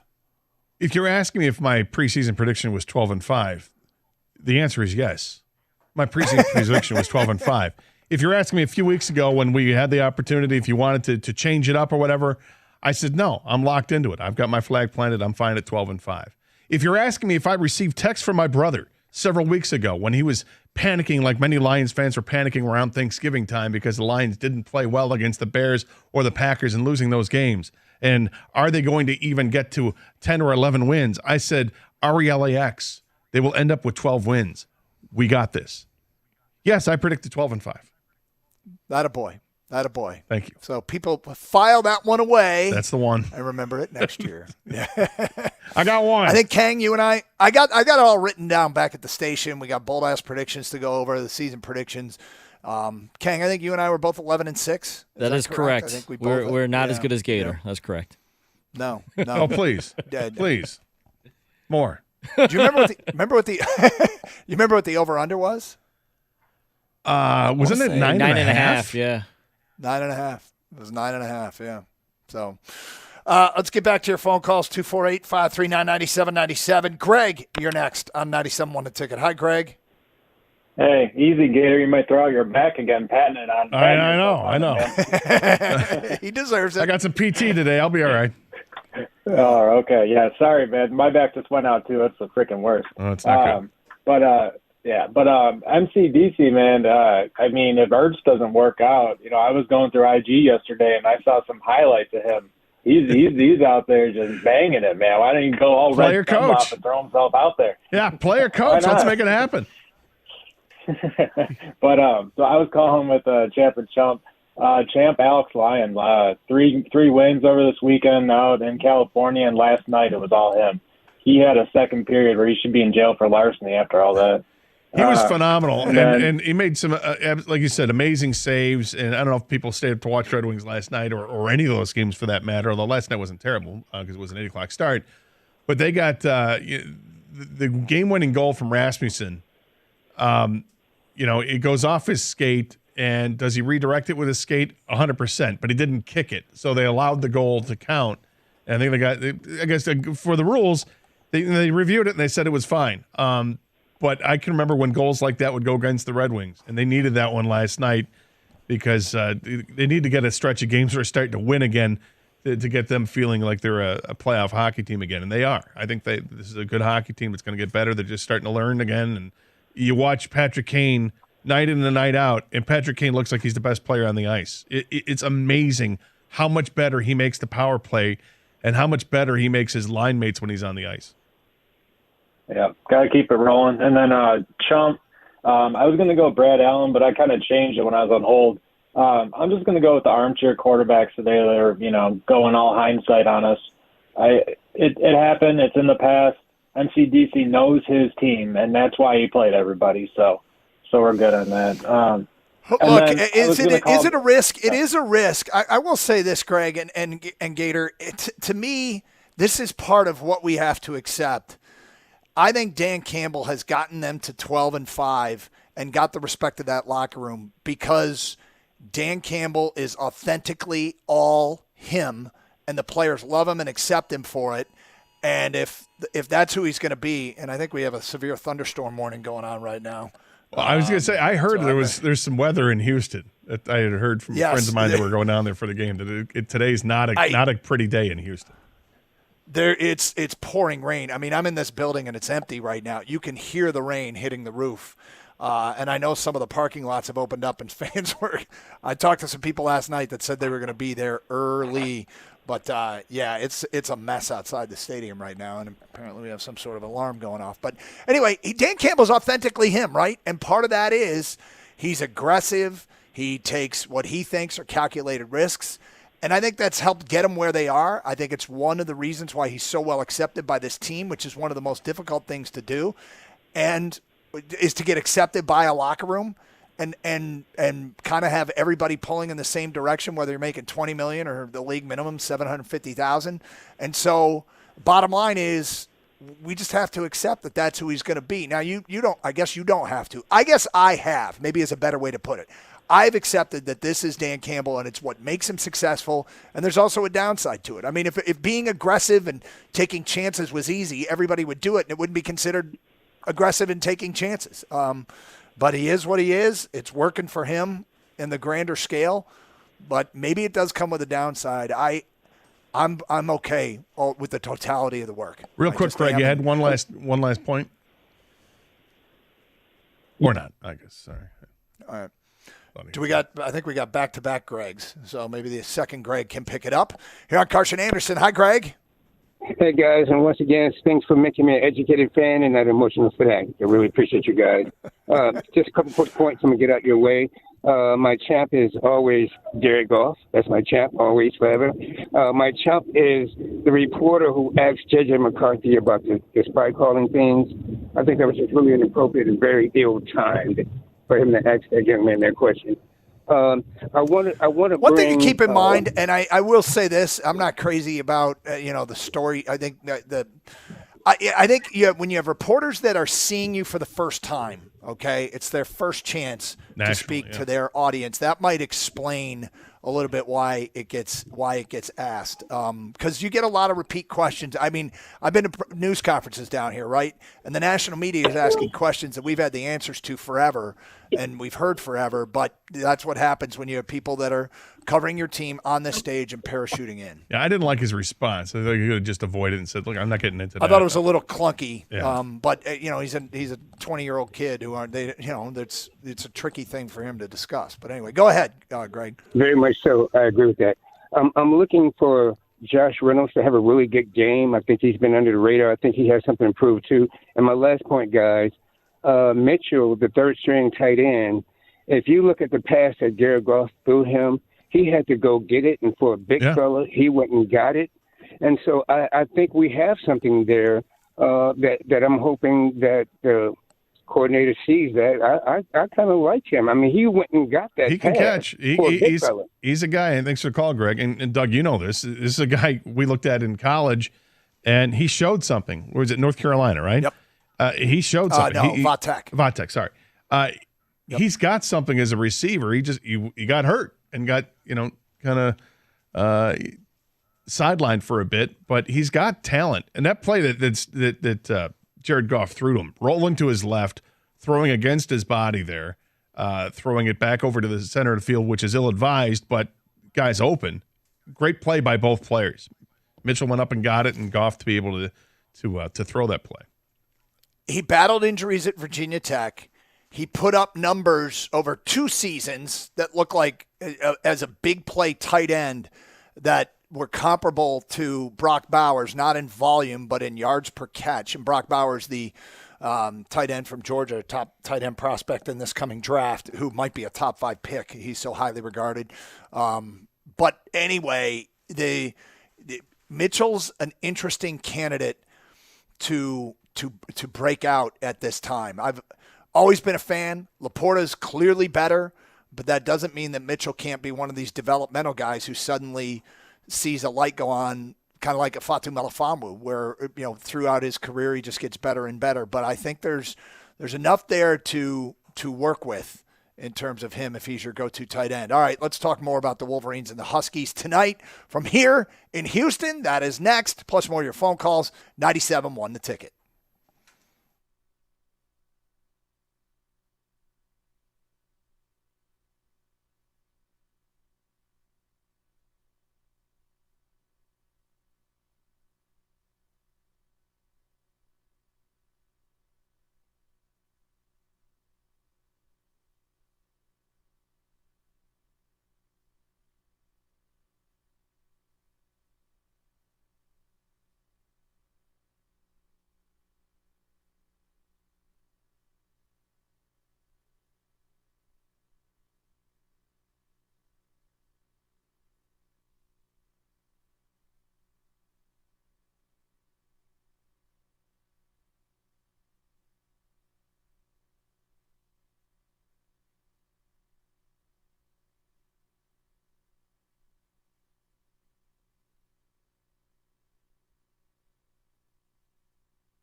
Carson Anderson, 97.1 The Ticket.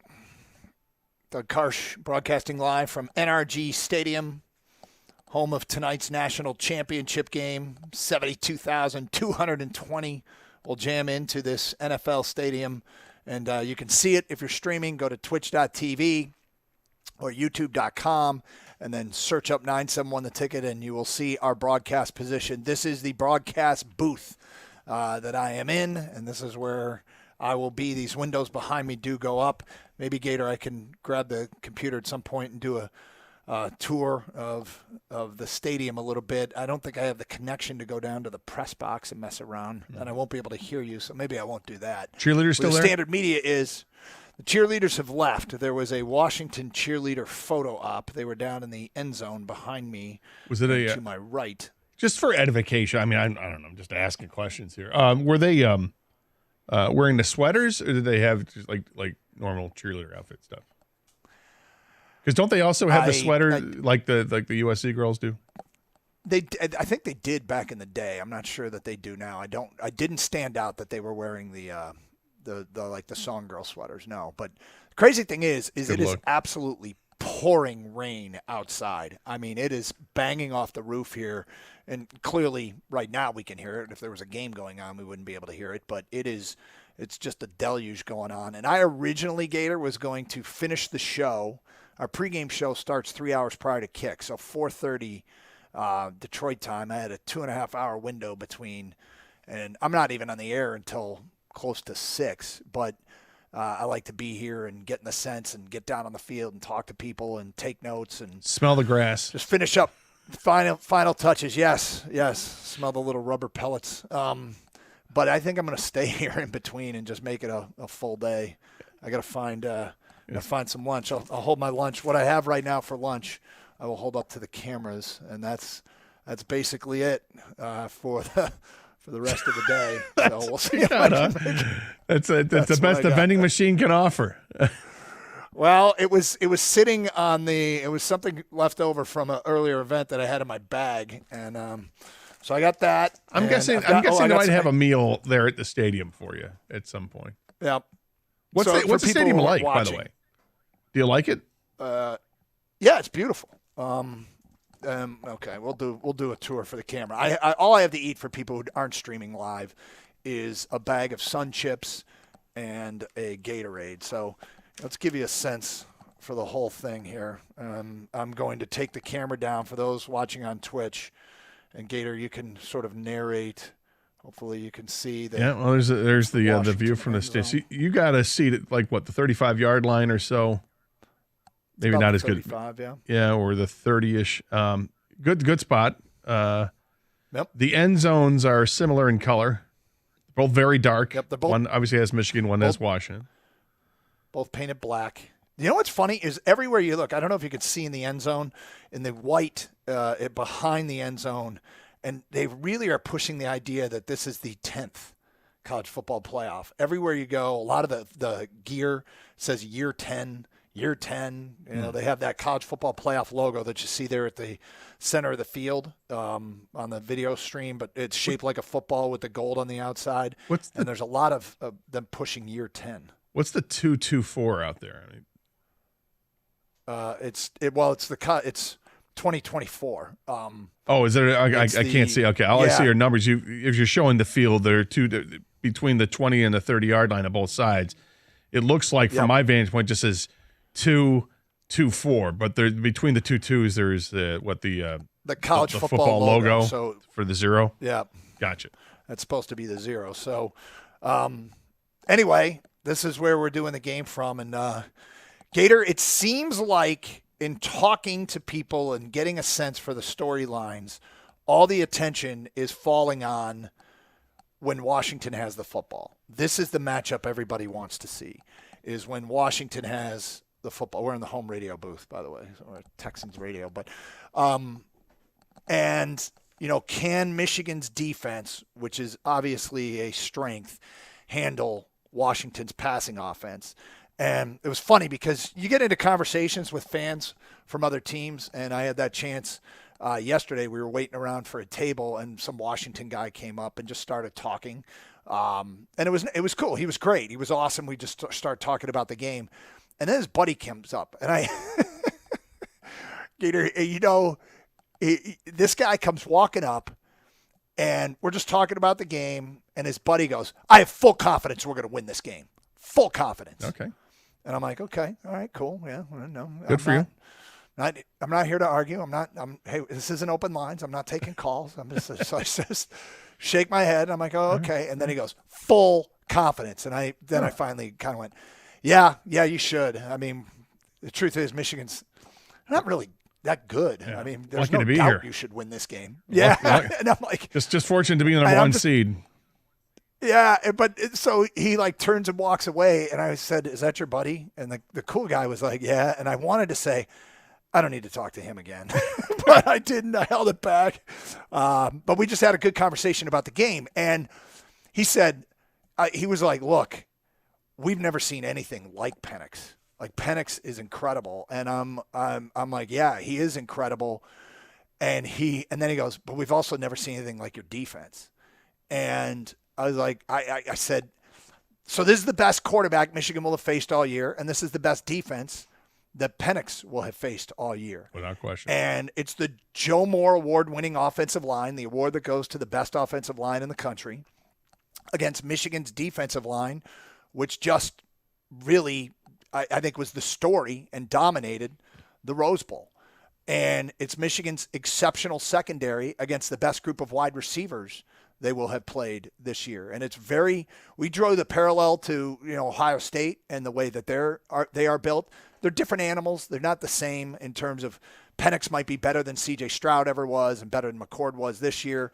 The wide receivers, though, are on par with the Garrett Wilson, Jackson Smith and Jigba, Emeka Ibuka group. And so, Michigan has found a way to win these games before. But when Michigan's defense is on the field, I think that's the matchup that the country is waiting to see, is what breaks here. Well, are they going to be able to slow down Michael Penix? You've clearly done a deeper dive than I have. So I will rely on maybe you know the answer to this or not. It would seem to me, because this is a very high-powered offense that Washington has, but they've also come up short in games where, I mean, they've won every game, but they come up short in terms of points you would expect them to put up on the board. Is this Washington offense something that they get into trouble when they don't score from outside the 20-yard line? If they get the ball inside the 20, does the passing game change a little bit because the field is shorter and it's not as dangerous or as potent? Like, can Michigan get away? You think that will some drives stall and Washington's going to settle for field goals when they get inside, say, the 15-yard line?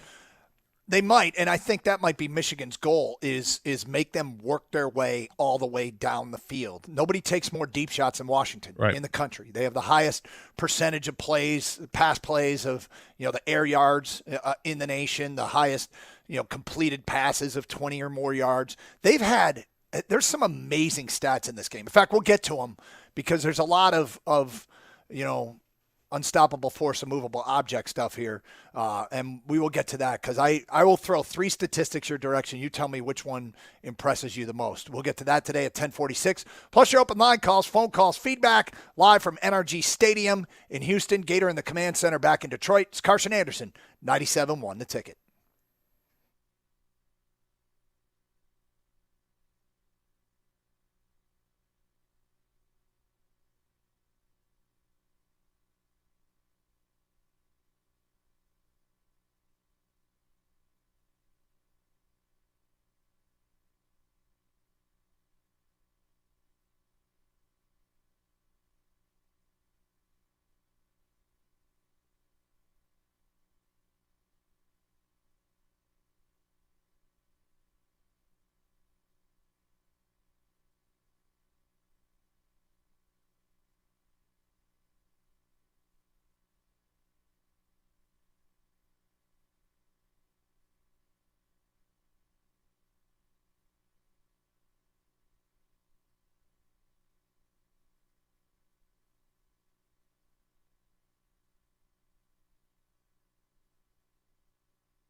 All right, Carson Anderson, open lines, 248-539-9797. We'll get some phone calls coming up. We're kind of shifting gears here. Obviously, it's playoff week in Detroit, and here on 97.1 The Ticket, brought to you by Amish Direct Furniture. We'll be talking Lions all week long with them hosting a playoff game, winning a division, 12 wins. Unfortunately, yesterday we await news. What time does Dan Campbell speak today, guys? I apologize. I'm being down here in Houston. What time does he speak today? He speaks today. Yeah. Okay. Thanks. No, usually it's around noon, though, isn't it? I think it's. Yeah. We'll follow it, and when he says something, we'll relay it. Yep. So we'll get to that in the noon hour, obviously, but we're talking Michigan and Washington right now. Gator, the three stats that I saw that just blow my mind, that are extremes in terms of where these two teams are and what this matchup is. The first one is Washington, obviously 14-0. In 7 of their 14 games, they've had 2 receivers go above 100 yards receiving each in a game. So they've had 2 100-plus yard receivers 7 times this year. Speaks to how good their passing offense is and how potent they are and how deep they are. Well, I mean, when you've got the transfers from Michigan to Michigan State, Jeremy Bernard and Giles Jackson, a wide receiver 4 and 5 for this team, it speaks a little bit to how deep they are because those guys are weapons too. Yeah, they're awfully deep, and then they use the tight ends and they use the running backs. It's a prolific offense, and the only quarterback that had thrown for more yards back to back, I thought I saw the stat in back to back years, was Patrick Mahomes over Michael Penix. So it shows how prolific that he has been at Washington over the last couple of seasons. I mean, he's an amazing passer. He's got amazing arm talent, for lack of better terms there. But I mean, he just throws the ball better than anybody else. Can Michigan get the pass rush on him to force him to throw it earlier before these guys get open? That's a big thing. Can they create enough havoc up front to create the matchup problems with that award-winning offensive line? Are they going to create disturbances there? Because they sure as hell confused Alabama's offensive line. That's for damn sure. But this is supposed to be a better offensive line, certainly a better offense than what Alabama had. And Michigan, though they beat Alabama, came down to overtime to have to do so. So then for Michigan's pass defense, played at such a high level against Alabama, Michigan held Alabama to fewer yards passing against Michigan than Iowa had. Iowa threw for more yards against Michigan's pass defense than Alabama threw for against Michigan's pass defense, which is just stunning. Now, the flow of the game can matter there, I was going to say, I think that's probably a big thing because Iowa's offense is impotent, and the only way they're going to try to get the ball downfield is to throw it. Alabama does have a semblance of a running game, so you could see that they were going to rely on that. And the third stat is, and I got this listening to a podcast, Stanford Steve from ESPN shared, Alabama's yards after catch in the Rose Bowl, 0. Wow. Yeah, which catching blew my mind. And so, I mean, that obviously speaks to tight coverage, but when guys did make catches, they were tackled immediately. So it's a fascinating matchup, man. It is a fascinating matchup. And it could be one of these high-scoring shootouts. Like, I think everybody's saying the same thing. Michigan doesn't want that. But if it gets to that, can Michigan win a high-scoring shootout? Can JJ have one of those games? I mean, last year he threw for a ton of yards in the national semifinal. And if you got to do it without the pick sixes. That you get into that kind of game, many of the similar offensive weapons. The two guys I think are going to have huge games tonight for Michigan, A.J. Barner and Colston Loveland. I think the tight ends are going to be able to do work against this Washington defense. Yeah, I think they're going to have to, and I think the running game is going to have to show up as well. If they're able to establish the run, then it's going to be a slow grind, and I think Michigan can come out on top if they're able to do that. If they're having to rely on the wide receivers to carry the load, that may play towards what Washington's strength might be on their defense, which could be the corners. Those are good corners, maybe not great corners, but the receivers they're going against are also good but not great. So they can cancel each other out. But Michigan has a clear advantage, I think, with that intermediate passing game or a short passing game if they want to use the tight ends that you mentioned, because both of those guys have been money all season long. But ultimately, can you get back to what Michigan football is, running the football? And does J.J. McCarthy, does he take off and go a little bit more in this game as well? Because it's not a prolific defense that Washington has. This is a, bottom third defense statistically for Washington, just inside the top 100. I mean, they're not very good there, but they do have some good players. They've got a really good edge rusher, and they've got a couple of good corners. So those are playmaking spots. All right, 248-539-9797. It's a Monday. Champ and Chump votes. Get those in. You want to continue talking Wolverines and Huskies? Well, let's do it. Meanwhile, Lions, we await word from Dan Campbell coming up in the noon hour on the status of Sam Laporta going into this postseason. Let's go to Keith next here on 97.1 The Ticket. Hello, Keith. How you doing? My champ is David Montgomery for getting 1,000 yards. My chump is the defensive backs for Detroit Lions. And then I want to go on. Do you remember Pennick beat Michigan 2 years in 38-21? So he's very familiar with Jim Harbaugh. So don't take that guy for granted. Michigan can get upset tonight. Sure. I think everybody thinks they can get upset. It's not a foregone conclusion that they're going to win. I think this is such an enticing game. I mean, it's the classic offense first defense. Do you believe the defense wins championships? I think in college football that may still rule the roost. In professional football, it's switched over to more of an offense wins championships. But is that the same thing in college, Doug? Do you think it's more defense wins championships? I think it's still more true. I think it's more true in college than it is in the NFL. But I can assure you, that Michigan isn't overlooking Michael Penix. They are not, as he put it, taking it for granted. And yes, that Indiana game against Michigan a couple years ago in 2020, and Penix's career at Indiana is amazing because he had 4 seasons there and had 4 season-ending injuries. But yeah, he sliced and diced Michigan on that day, and he did it with less weapons than he has at Washington. So there is no way that they are taking Michael Penix lightly. Oddly, Michael Penix's backup at Indiana is on Michigan's roster. Jack Tuttle is one of the backup quarterbacks at Michigan and transferred to Michigan. And it's amazing how many people – at one point, Indiana had Kalen DeBoer and Michael Penix. Right. As DeBoer was their offensive coordinator and Penix was their quarterback. Well, why would you switch from Tom Allen? Why would you do that? His other point about the Lions and he chumped the Lions defensive backs because they got torched by Justin Jefferson. I don't care that it got torched by Justin Jefferson. The last 3 games, they got torched by Justin Jefferson and CeeDee Lamb, right? Because they played Minnesota twice. Yep.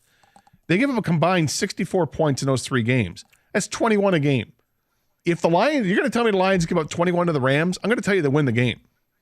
Because the Lions will score more than that. I don't care that one guy's going to torch him if you're going to hold them to 20. It's okay. I mean, it'd be great if you were great at every position. But right. That's not the world we operate in. So in some places you're just trying to get by. There's no such thing as a perfect team. There are teams that are closer to it than others. But yeah, I think they are what they are. And quite frankly, they've been playing totality well enough defensively to make a playoff run. 248-539-9797. Bob is next here on 97.1 The Ticket. Hello, Bob. Pretty nice case. Yeah, the base on that. Hey, Bob. Oh, boy. This has got glass side. That's got Bob, you're on the air. Got a nicer face than that. All right. I'm going to put Bob back on hold. As much as like hearing them talk shop about the base cabinetry or whatever, it's we're gonna move on from Bob. Let's try Paul next on 97.1 The Ticket. Hello, Paul. Hi, good afternoon, gentlemen. How are you? All right, Paul. Doing good. Hey, it's a great football Monday, regardless of what happened yesterday. My champ is definitely going to be Sam Laporta, and my chump is going to be that moron of a linebacker that tackled him yesterday, that put us all on the tailspin, which I really don't think we need to be too concerned about. But the reason why I called was because I really wanted to know if anybody is looking into this, because the league, I guess, is putting out some kind of I guess they don't want guys grabbing players like that and hauling them down because it's causing a lot of injuries. And they're trying to put the clamps on this. And I was wondering if you guys had heard anything more about it, because it is out there. I had heard it a couple of times last week.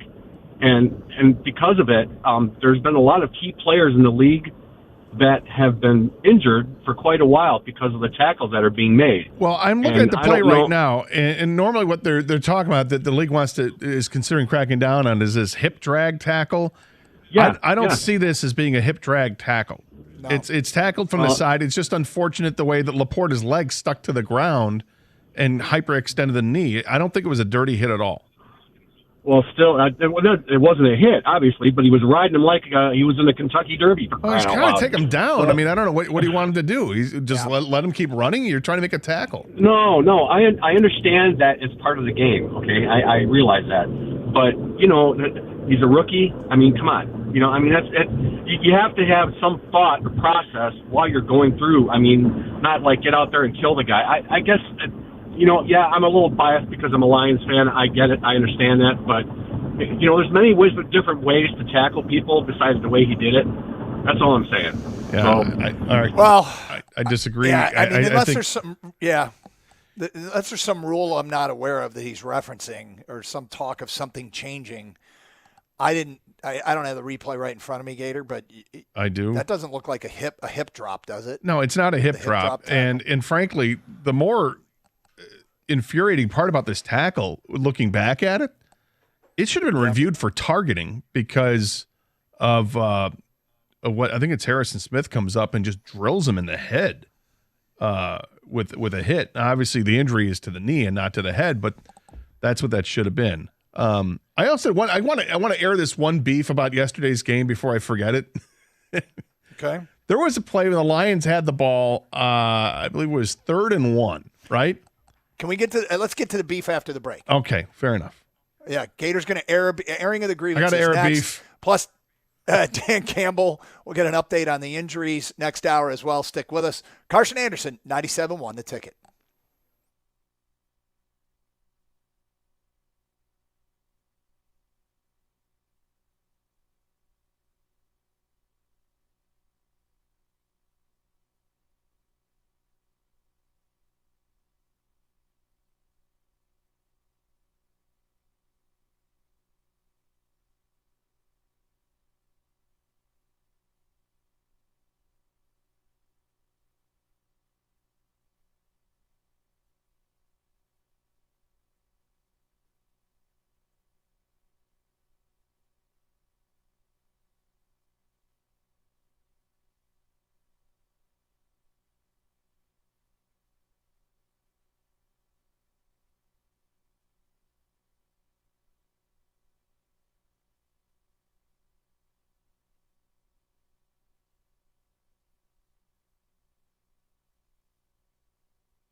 All right, it's Carson Anderson, 97.1 The Ticket. It's National Championship Day here at NRG Stadium. Doug Karsh broadcasting live and streaming live on Twitch and YouTube if you want to see the view from our booth. And our engineer, Tony Butler, who's setting up for the broadcast tonight. He's getting some work done here as we got to test some equipment. Test the wireless mics, Gator. I like it. Michigan's on the far sideline. And I will tell you that every single bowl game, as a sideline reporter, they mess with the frequencies, and sideline mics always get messed up. So that's why we're here, and why Tony got here about an hour after the show started, so we could test it all out. But that's great, but he's going to have to test it out again at like 7:30 because they'll mess it up at some other point. Not his fault. No, and Tony said yesterday, what is it called, Tony, when they have everybody test them at the same time yesterday? What's that called? What is it? RF Wars. They had RF Wars yesterday where they tell everybody turn on your radio frequency and see if it works. And it's the testing process is called RF Wars. And we are predicting there might be some issues. So Tony's here early to get it done. But it's a great facility, beautiful stadium. I made the call, Gator. I'm just going to stay here until tonight. They got to do a wardrobe change. So my wardrobe will be changing over for tonight's game. Not going with the hoodie wardrobe. You look more professional up in the booth. Yeah, that's right. This booth will also serve as a locker room later on. We will not be streaming that live. Just a heads up. Well, listen, will not be streamed live. you have to take this seriously, and you have to look the part. So I appreciate that you're gonna change things up for the game. I mean, even Pat McAfee's wearing sleeves tonight, right now. So you got that going for crazy. He's probably just Absolutely around the crazy, corner from me, but yeah. Is he upstairs or is he one of those? There's a live shot down there. Looks like he's in the corner of the stadium. Yeah, you can see the lights for those watching on the stream, but down to the right, there are lights from a live shot. There was one there, and they're breaking down one that's over here. So he's up above. He's like in the upper level. Oh, is he? Yeah, up at some kind of upper. Oh, okay. Oh, yeah. I could turn the camera. Nobody cares. It's over there. I was just mentioning he had sleeves, dude. That's all. I know, right? I'm going to turn this camera so that from 250 yards away you can see the back of Pat McAfee. But anyway, 248-539-9797. I've got to We talked about some of the keys to the Michigan and Washington game. We'll hear from Dan Campbell this hour. And Gator, you have your beef and something that you wanted to get on the air before you forgot it. And then I said, well, let's wait. Did you remember the beef? It sounds like you did. Oh, yeah, I've got the beef, so to speak. All right. So it's compounded because it's the same drive where Laporta got hurt. It's the second to last drive of the first half. It's the last drive for the Lions in the first half. And they've got the ball at the 37-yard line. It's 2nd and 2, and Goff throws a pass to Amon-Ra St. Brown, and he runs out of bounds at the 38-yard line, and they call it 3rd and 1 or 3rd and inches. And they don't review it. And it's inside of 2 minutes, and I get the review what has to come from upstairs, but I think this is something where everybody has a chance to learn from mistakes, right? And this is one where I think Dan Campbell has a chance to learn. I think he needs to make more of a stink about that play. Because when they showed a review of it, the announcers didn't even make it. They hardly even mentioned. In fact, I don't think they mentioned it. But when they showed the review from the side, or the replay, I should say, St. Brown clearly extends his arm past the line to gain. It was a first down pass. And instead, it's 3rd and inches or whatever, and then they hand the ball off to Jahmyr Gibbs, who gets stuffed for a 3-yard loss. Now it's 4th and 4. And all this is the same drive that Laporta gets hurt, so there's already, a kind of a pall over what's going on. And the Lions have to punt, and then the Vikings turn that into some momentum, and they come down the field and kick a field goal at the end of the half to trim the lead to 13-6 with a chance to tie it to start the second half. And I just thought it was a misstep by Dan Campbell. All the details matter, right? We're getting ready for the playoffs here. Do not let something like that slip by again. You can't afford to do that, not in the playoffs. That was a first down. And that was a play that was going to maybe get momentum back for the Lions. Obviously, people playing with a heavy heart right at that point because they saw Laporta get carted off. Not good. They needed to extend that drive and, more importantly, keep the Vikings off the scoreboard. In the end, it doesn't matter because the Lions won. But I'm just saying, everybody's got something to learn. That's something Dan Campbell should learn, hopefully, for the playoffs. Pay attention to all those details. Gator, I'm glad you brought it up because watching football all the time, I take issue with where the ball is spotted. And sometimes it's on a first down play where they complete a pass that, where the receiver's coming back towards the quarterback, and I think it should be 2nd and 3, and instead it's 2nd and 5. And on those plays, I mean, you can't constantly be stopping the game to review spots, but I'm amazed at how often I think the exact same thing you brought up, and I'm glad you brought it up, because when it happens on 3rd down, it absolutely should be red flagged by somebody on the staff. Hey, we need to try and get a booth review here because that spot is short of the sticks and it should be a first down. And so I'm really glad you brought it up because I had that thought throughout the course of games. And you're right, it slips my mind too. I don't think we've ever talked about it on the air, but it's a tough job. I'm not crushing the officials over this one. And a lot of that is incumbent on somebody from the Lions staff upstairs to, hey, Dan, that he's got it. That should be a first down. Yep. And on 2nd and 1 or 2nd and 2, when you convert that, that's huge because the next play they stuff it for a loss, and now you're looking at 4th down, you're punting. It was a first down all day. I'm just saying. Yeah, no, I hear you. I think you're exactly right. So 248-539-9797. So it's playoff week in Detroit. We're talking a lot about the Lions. We got a national championship game going on down here behind me that we will get into a little bit later on as well, more in depth. But back to your open line calls. Let's go to Jeff, who's next on 97.1 The Ticket. Hello, Jeff. Hey, how you guys doing today? All right, Jeff. Doing great. All right, listen, I got 2 things I need from you guys, all right? Well, first off, I got my champ is Sheila Hemp Ford. She's the champ. She's the one that got this team together. Okay? Yep. My chump, it's the Pistons. It's nobody else. Now, I got 2 things. One, the game Sunday against the Rams, I believe if the Lions defense plays the way they did against Dallas, we'll win the game. If they play like they played against the Vikings, they will lose the game. I'm not worried about our offense. It's the defense that's got to show up. How is it different? Now, what was different between the 2 games? Because they shut Dallas down in that game. They did? They shut them down. In Dallas, they shut them down. Minnesota, they had their way with us. We just were able to outscore them. I got to tell you, I don't know. I think you might have some revisionist history going on there. I thought both teams were able to get their yards, but neither team were able to get their points. They held both teams to 20 points in those games. Well, I understand. I don't know if you do. I don't know if you do. Dak Prescott threw for well over 400 yards in the game. Nick Mullins threw for less than 400 yards. But Nick Mullins is a turnover machine waiting to happen, and he threw interceptions in the last 2 drives. Lions got to him. I think they had 4 quarterback sacks in the game. I think you're underselling how well the defense played yesterday if you're overselling how well they played against the Cowboys. All right, I'll go with you for now. Here's my question, though. Now, I want to come up with my son and my nephew up to Michigan, not necessarily to Detroit.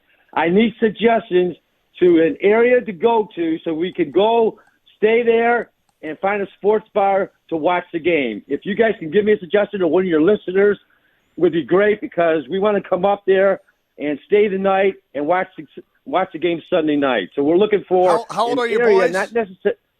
Well, my son is he's in his 30s, and my nephew is in his 30s. So we want to go up. Well, and we've got we some want to great go enjoy the sponsors. game. Twin Peaks is all over Detroit. 24 Seconds in Berkeley. In Berkeley are some great spots. Just as far as places that we have relationships with here at the station. So I would highly recommend one of those places. But trust me on this one. Wherever you go in Detroit to watch the game will be on. We know that, but even if we have to go outside of Detroit, is there a good area outside? We don't necessarily have to be in Detroit. Well, I mean, we're talking Metro Detroit. I mean, we're not talking about downtown Detroit. We're talking about Metro Detroit with these places. And thanks for the call, Jeff. Like we said, 24 Seconds Bar and Grill is in Berkeley. And like Doug mentioned, there's a number of Twin Peaks restaurants throughout the area as well. You got Buffalo Wild Wings. You're not going to have a problem finding a place that's going to have the game on. Downtown, there's a ton of good spots radiating out from near Ford Field. Hockey Town Cafe being an example of one. So yeah, if you want to be downtown, struggle. there's a ton of bars downtown. Yep. Within You'll do well. a mile of the stadium. It would be amazing. It's Carson Anderson on a Monday. Champ and Chump votes. Get them in. 97.1 the ticket.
Doug Carr, Scott Anderson, 97.1 the ticket, doing the show from two different spots. I'm at RNG Stadium in Houston, site of tonight's national championship game, and streaming live from our play-by-play booth if you want to watch it on twitch.tv or youtube.com. It's playoff week in Detroit, and brought to you by Amish Direct Furniture here on 97.1 the ticket. Dan Campbell just got word, won't speak till 2 o'clock today. So unfortunately, during our show, we will not get any injury updates.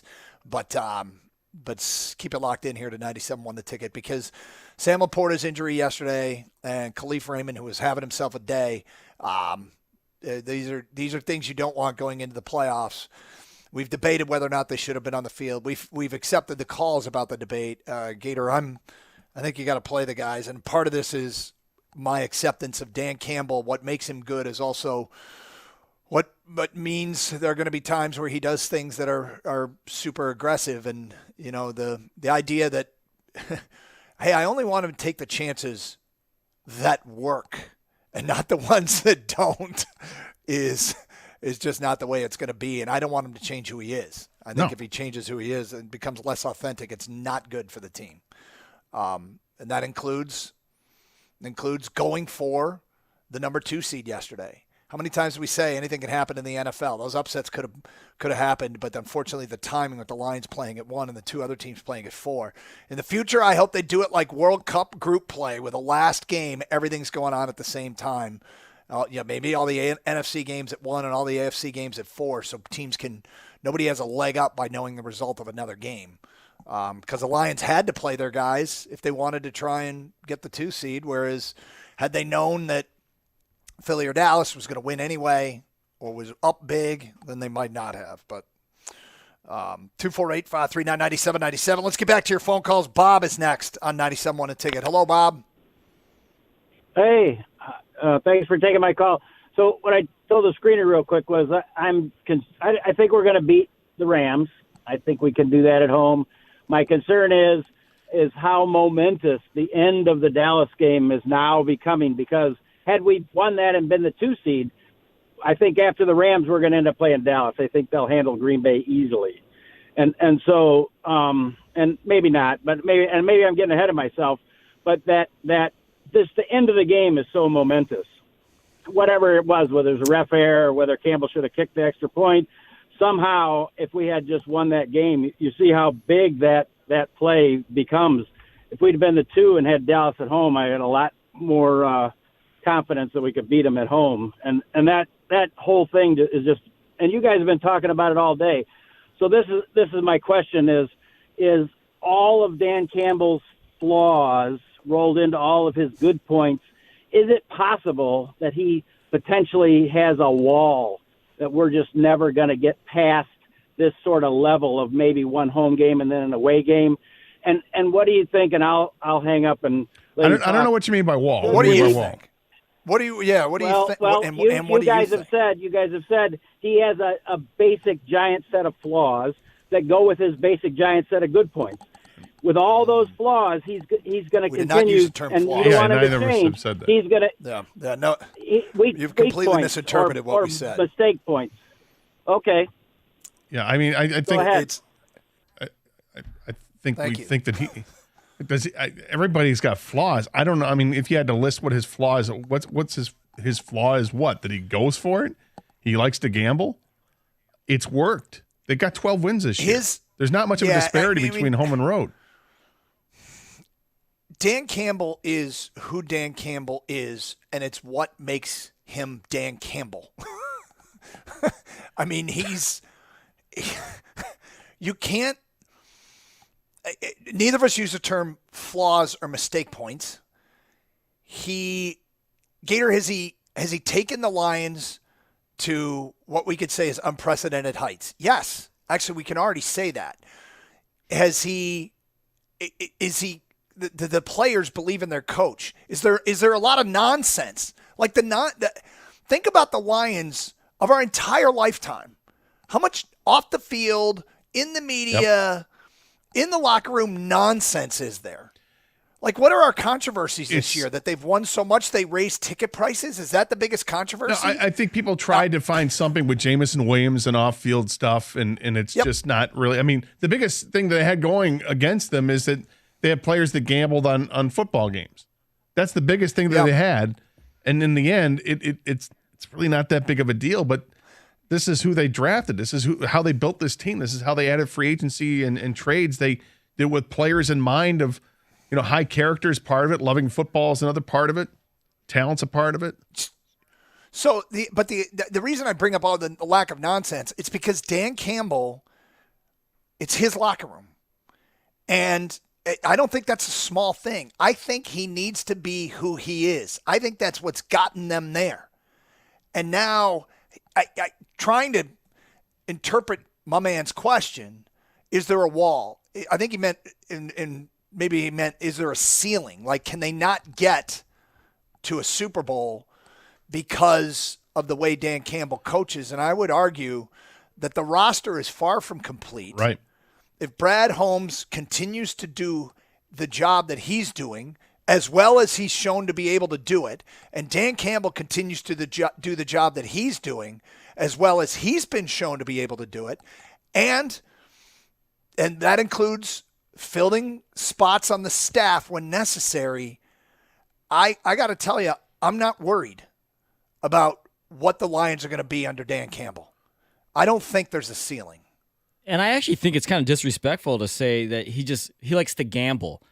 Dude, these are calculated risks that he's taking, and he must be the luckiest coach alive to get more of these right than wrong, right? I mean, he believes in his players. He believes in Ben Johnson when they go for it. He believes in David Phipp, or the Fipper, as you call him, Doug, with these special teams fakes.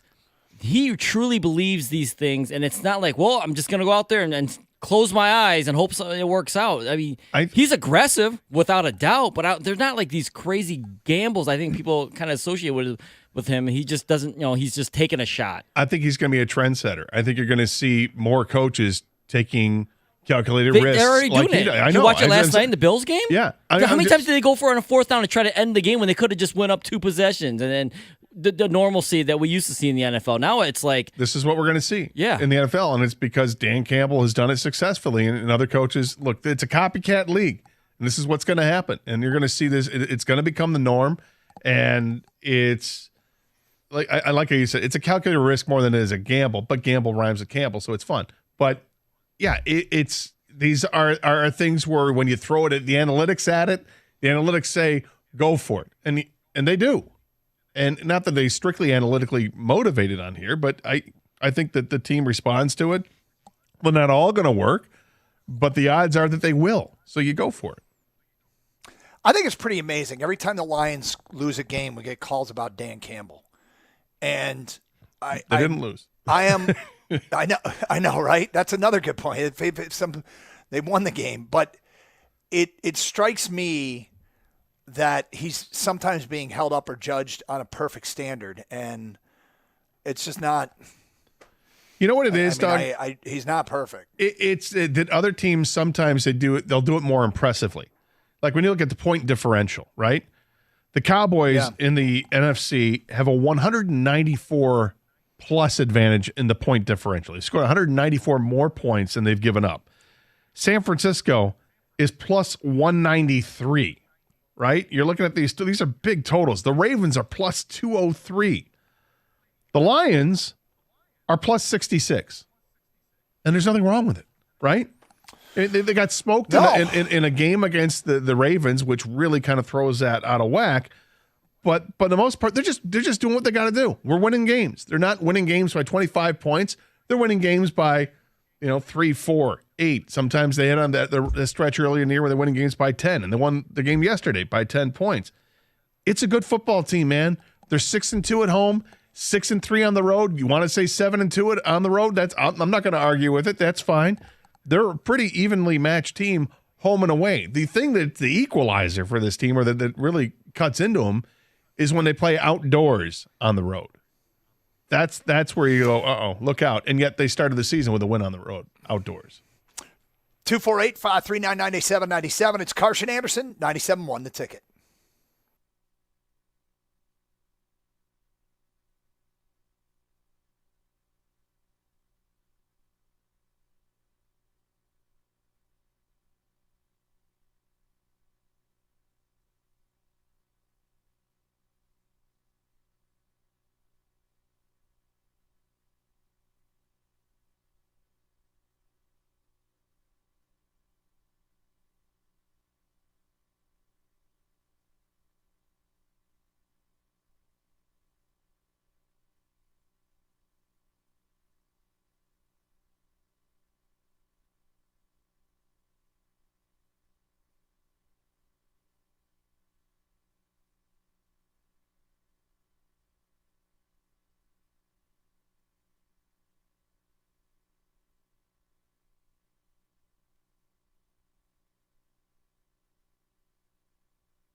Lions coach Dan Campbell, Lions Sunday night taking on the LA Rams. It's playoff week in Detroit on 97.1 The Ticket, brought to you by Amish Direct Furniture. It's also the day of the national championship game from here in Houston at NRG Stadium.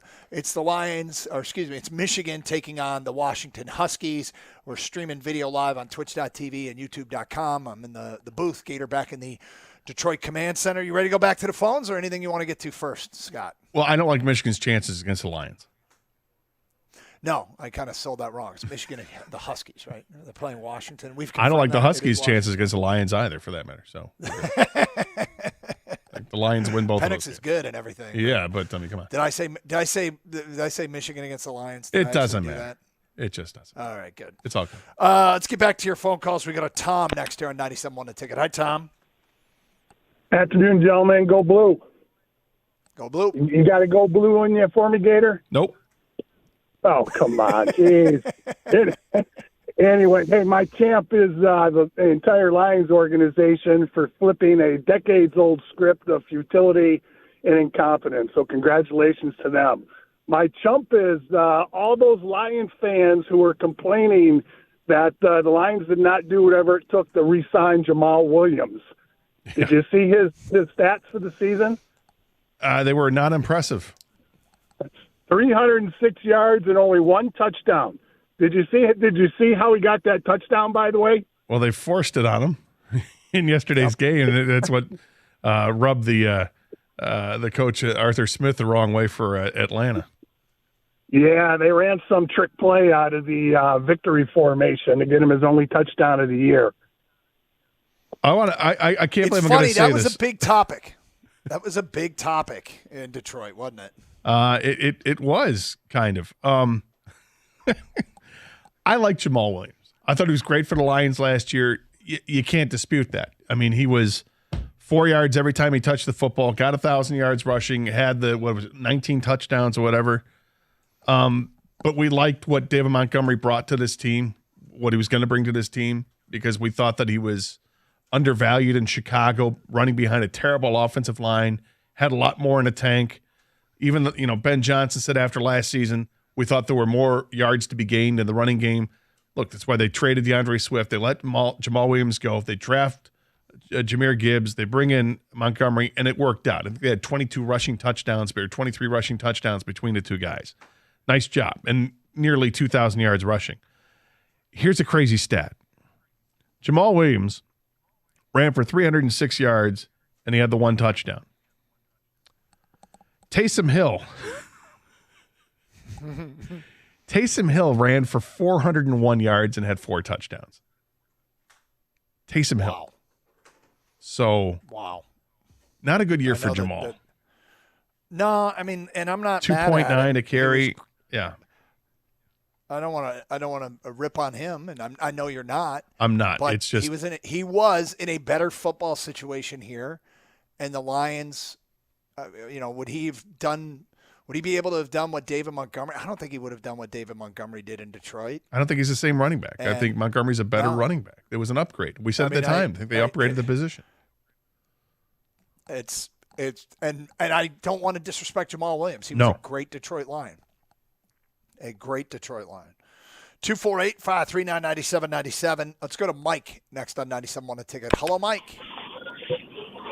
Hey, guys. How are you doing today? All right, Mike. Okay. Oh, good. Hey, I love your show, and I'd like to hear a little more from King. He actually enlightens the show a lot. I think the guy's hilarious. He's a great guy. I agree. Anyways, yeah, my champ of the week is Dan Campbell.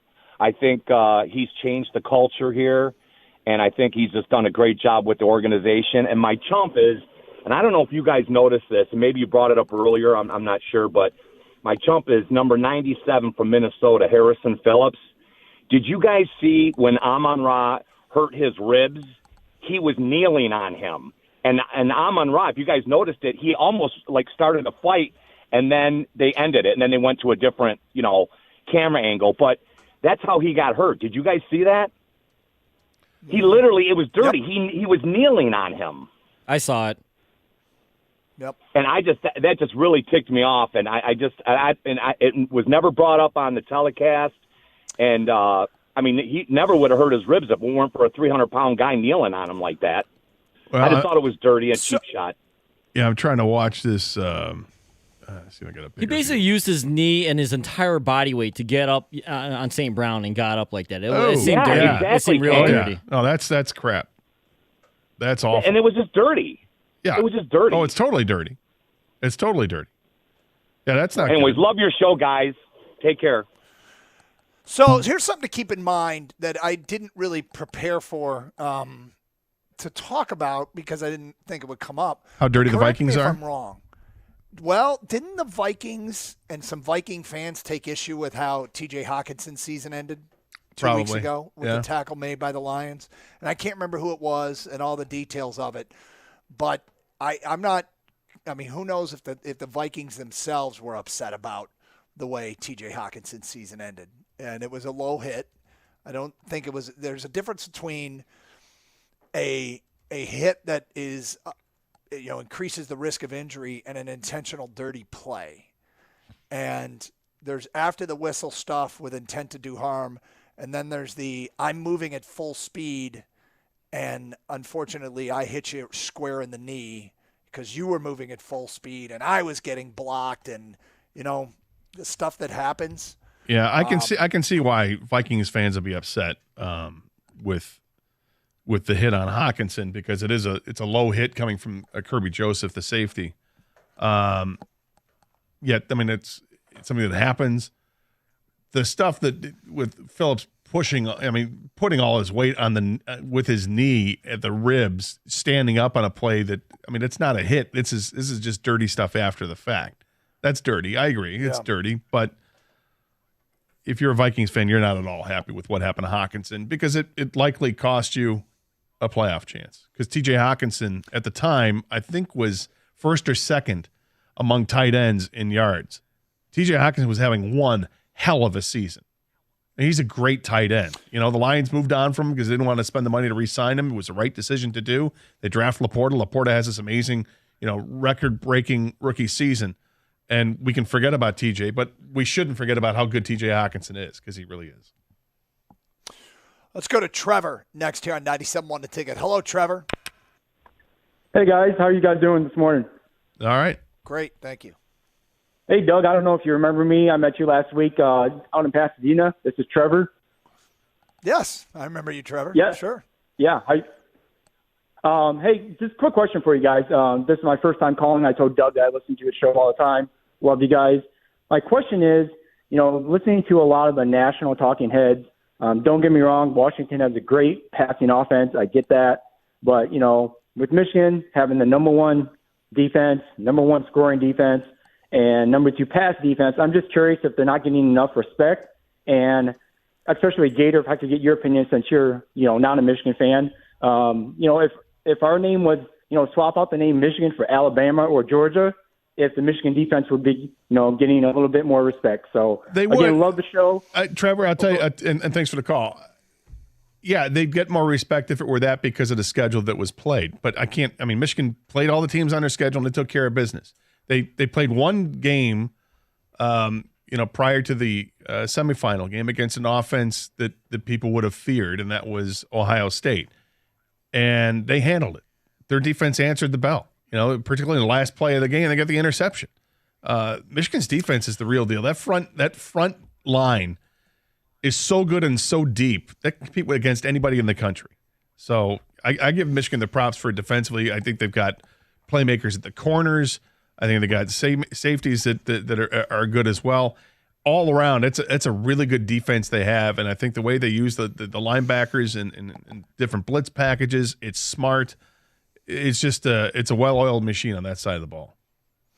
First of all, I think Michigan's getting plenty of respect, and even if you don't think so, and it depends on who you're listening to or watching in a given day to formulate these opinions. And I'm being down here. There's no shortage of respect coming from the media that I talk to, people in press conference situations. I do.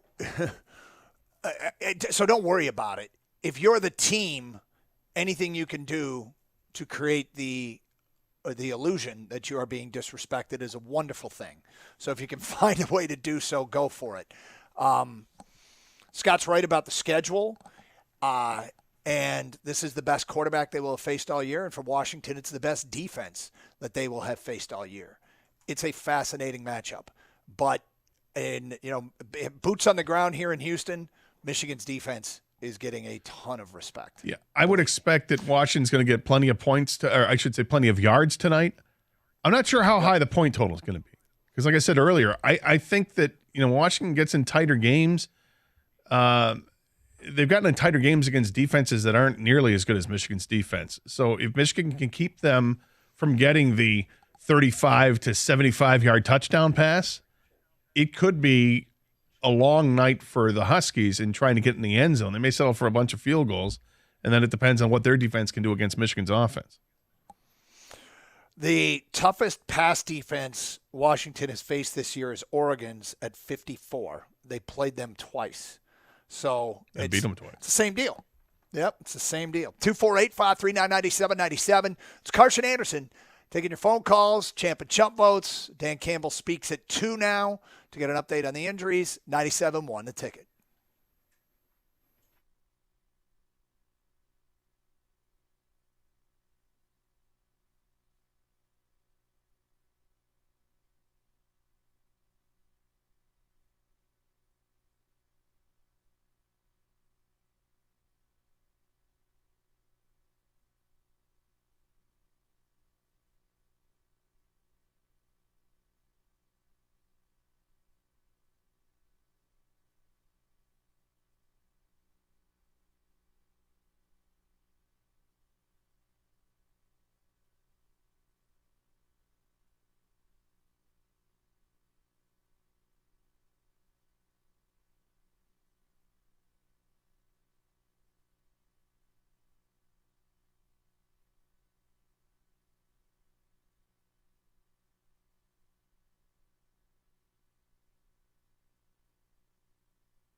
So, Doug, I'm on.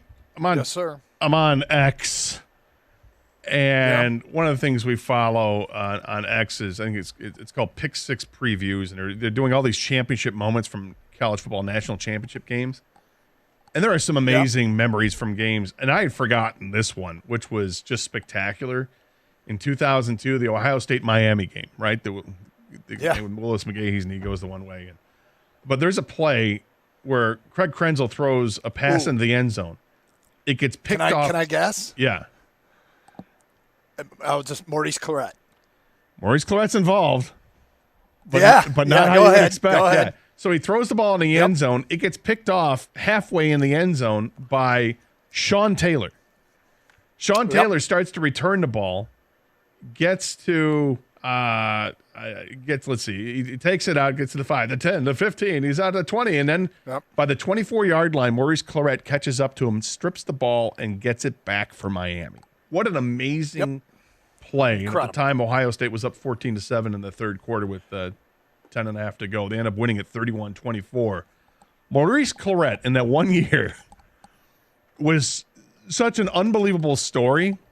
I remember there was even to talk like should he even be allowed to play, and it just all types of stuff. Maybe that was the next year, but he was going to test the waters of free agency and try to get into the NFL draft before you were allowed to, and he attended a funeral and who paid for the cost of him to fly in the plane, all that stuff, and it's 21 years ago or 22 years ago, crazy. Yeah, he's he left his mark on college football, that's for sure. But that play was incredible. Chased him down and pulled the ball out. It reminded me of a play. Didn't a national championship game Alabama have a defensive back named George Teague? Yeah. Who was chasing down a receiver from maybe Miami again and did the same thing? Yeah, it was. Now that's a defensive player doing it. Lamar Thomas, I think, was the player. That sounds right. The thing is, it chased him all the way. Chased him. I mean, he was 10 yards behind him and caught up to Lamar Thomas. Stripped the ball. Started going back the other way. He also had a pick 6 in that game. George Teague did. That was in New Orleans. Yeah. That's wild. There's been some great moments. It'd be interesting to see who makes the play tonight that people are talking about for years. So here's a true story. It's funny you bring that one up. So that game was in New Orleans. I had friends of mine that drove down because they wanted to go to New Orleans. Like, hey, come with me. I can't go. I'm not going to go to New Orleans for this. They go to New Orleans. They didn't go to the championship game, but they just wanted to go to New Orleans for the hell of it. And they drove down. Yeah. At some point on that trip, they were in a strip bar in New Orleans and ran into George Teague at the strip bar. Really? Yes. Is this after the game? I forget if it was after or before. I'm not sure when if it was after or before, but they went there, and then they gave him a nickname that I can't repeat on the air. But it just. They said it was amazing. Like, here's George Teague. This guy is crazy. So, fun times. They have just come in. They've just come in and opened up the windows here in the booth. They are mechanical and they slide open, so there's a lot more ambient sound. I don't know if you can tell in the background. Yeah, we were Is it humid? Like the first people here. It was me. It's cold, chilly, You're and always cold the and rain chilly. is still. That's true. The rain is still coming in, but. Coming down, I should say. Indoor stadium. I don't know if we've even mentioned that. There is a roof, so it's not going to impact the game at all. But the fans that are here and tailgating. How does it's going to be a wet one. How does it affect the game playing it indoors? Is it the favor Michigan? Is it favor Washington? Overall team speed. Where does this go, or is it doesn't matter? I think both teams love their team speed, and I don't think it really favors either. So I don't expect it to pay much of it. I mean, I guess if you're Michigan, you'd prefer that it was outdoors. Given the weather today, sloppy, windy, rainy, I would suspect that would have a greater impact on Washington's offense than Michigan's offense. Let's not forget, Washington's got a 1,000-yard back in Dylan Johnson. And he is banged up. We'll see how effective he can be. Is he going to be like, is this, because I mean, you saw him at the end of that game laying on the ground, writhing around. That did not look like a player that was going to be ready to go in 7 days. No, it didn't. But they say he's going to give it a shot. Yeah, is it similar to last year with Kendre Miller, who got hurt during the first half with TCU? I mean, there goes their running game. Is that going to have a similar effect with Washington? I don't know. TCU overcame it, but will Washington be able to get anything going? They do have other running backs on the roster, so. Yeah, Tybo Rogers appears to be the guy that's now RB2, and Will Nixon, who had been the second running back, now RB3. And Rogers has had, he had some plays. I think he had a 17-yard run against Texas. He missed some time during the season for disciplinary issues, and Nixon is shown to be a capable back. But Dylan Johnson's the guy, and will it be like a Blake Corum thing at Ohio State last year, where he was on the field for 2 plays and realized it just wasn't going to work? Nixon averaged over 6 yards a carry, and Rogers averaged over 4 yards a carry, and Dylan Johnson right in the middle at 5 yards a carry. So, this should be okay. Yep. 248-539-9797. Let's get back to your phone calls. We go to Sheldon next here on 97.1 The Ticket. Hello, Sheldon. Hey, guys. Thanks for taking my call. I'm going to give my chump to, I don't know, who is the guy on the Michigan coaching staff, on the Lions coaching staff that's supposed to be paying attention to the clock on, for the quarterback to hike the ball. Because that clock kept hitting 0 because our crowd was so loud. And if you want to take advantage of home field advantage, you have to, get on the referees about calling, penalties, because that clock hit 0 so many times before the other team hiked the ball yesterday. It was driving me crazy. And that Amon St. Brown first down when he caught the ball, and Dan Campbell loses so many challenges, and he don't even challenge the ones that he should challenge. I don't think he's allowed to challenge that one because it was inside of 2 minutes. But what I said earlier about that play is I wish he would have made a stink about it. Maybe. Do you call a timeout because you're less than 2 minutes at that point? And right, because it's worth it, and you make a fuss about it, make it so demonstrative that they need to look at that the booth does look at it, because they would have if there was some sort of stoppage at the time, and it would have gone to Lions' favor because he clearly had the first down. I agree with you 100%. Make us think about it. Make us think about the fact that the clock keeps going to 0 because we got home field advantage with the crowd being so loud. Because against Stafford, if the clock keeps going to 0 and then they hiking the ball and he's throwing touchdowns, I would go crazy. So that's my chump that they didn't make us think about how many times that clock went to 0 because of the crowd was affecting the other team. Yeah, and my champ. Yeah, I was going to say, to your point on that, because you're 100% right about that the crowd's going to have an effect Sunday night against the Rams. If I were Dan Campbell, I'd walk up to the officials like you do before every game, like you mentioned last week about the Dallas thing. Walk up to them and explain to them, this crowd is going to be electric tonight. We're going to have plenty of opportunities where that clock is going to run down to 0 because it's going to be just too damn loud. I want you guys to be aware of that and keep an eye on it, because it's been a problem here where people aren't paying attention to it. Go back to the game against, was it Baltimore a couple years ago or last year? That happened. I think it's happened against the Vikings before. This has happened too many times here at Ford Field where that clock gets to 0 and you allow at least a full second for leeway for the other team when it shouldn't. And I just wanted to say my champ is the New York Giants for winning, because I can't wait to hear Mike on the Mike and Rico show just lose his mind about the Giants winning in a lottery. A draft pick that they're going to get. I wasn't even caring about the Lions in the 2 seed. I was just more caring about Mike losing his mind today. So that's my champ, and you guys have a great day. Thank you. Thank you very much. That's a funny reason to champ somebody. I think he's gonna. I think it's. I'd like to see. I can't wait to hear Mike's reaction to it as well, because that is definitely something that is coming into play here. Let's go to Steve next here on 97.1 The Ticket. What's up, Steve? Hey guys, how we doing today? All right, hey, Steve. Good. Awesome. Hey, I got one point I want to bring up that I haven't heard anybody talk about yet. So at the end of the Lions game, when the game's closed out, why the hell are we throwing the ball to get Reynolds his yards when we already had 2 guys hurt? Well, they're throwing high percentage plays. I think at that point the Vikings aren't. They just want this game to end as well, and it ended up getting the guy his 600 yards, which apparently kicks in a nice incentive for him. And players like that stuff. They didn't score the touchdown. They weren't trying to score. They weren't trying to score a touchdown. They were just trying to get him a couple extra yards, and it worked out. It was $250,000 in bonus money. That's what they were going for, to get it for Josh Reynolds. right. Well, my other concern was I had 0-0 on the squares, so I didn't want him to score. Oh, well, good for you. One. Hey, are you singing? I am not, but apparently we are practicing for tonight's anthem. Was it Scott? Was that the name of the listener that was staying in the animal preserve for this trip? I forget who it was. It does sound I think right. it might have been It was Scott. a sanctuary, Doug. Animal sanctuary. I'm sorry.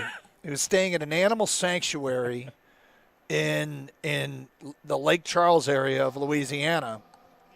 And, he was he said he'd call in, so hopefully we'll hear from him. And, yes, there is anthem practice going on down below here at NRG Stadium in Houston, 248-539-9797. Phone calls, feedback. Carson Anderson, last hour, champ and chump. You want to keep going with Michigan, Washington, Lions, playoff week in Detroit. We'll take your phone calls and feedback coming up. 97.1 The Ticket.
Carson Anderson, final hour. 97.1 The Ticket, open lines, 248-539-9797. Doug Karsh broadcasting from our booth down at NRG Stadium, site of tonight's national championship game, Michigan against the Washington Huskies. We are on the air 3 hours prior to kick on our brother station, WWJ, with the Tailgate Show with Brian Bush, Jack Miller, Jason Avant, John Jansen, myself. All that coming up tonight on our brother station at 4:30. Kickoff just after 7:30 is right down there. It's going to be Michigan and Washington determining a national champion. 248-539-9797. Also, we got Lions news conference coming up in an hour as they're getting ready for the postseason. It's Detroit as the NFC North champion on Sunday night. A 3-point favorite on FanDuel. I saw a Gator against the Los Angeles Rams. It's playoff week on 97.1 The Ticket in Detroit, with brought to you by Amish Direct Furniture. And man, we got a ton to talk about. So anything you want to get to, or right back to the phones? Let's go right back to the phones, Doug. Let's talk to the people. We got Desmond next here on 97.1 The Ticket. Hello, Desmond. What's up, man? I love the show, guys. Thank you. Thank you very much. I'm excited for the Lions going to the playoffs, personally. Real quick, I'm going to give you my champ and my chump. My champ is definitely going to be the Lions. It's as simple as that. Jared Goff played good. Amon-Ra St. Brown, Jahmyr Gibbs, all the line, defensive line, everybody played good. My chump is definitely going to go to Philly. At the beginning of the season, they was expected to be the top seed for the playoffs of this year. I don't know what's going on with Philly.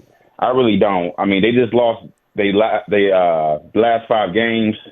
I just don't know what's going on with Philly, man. Well, they have Matt Patricia. Crazy. They lost their security guard, and yeah,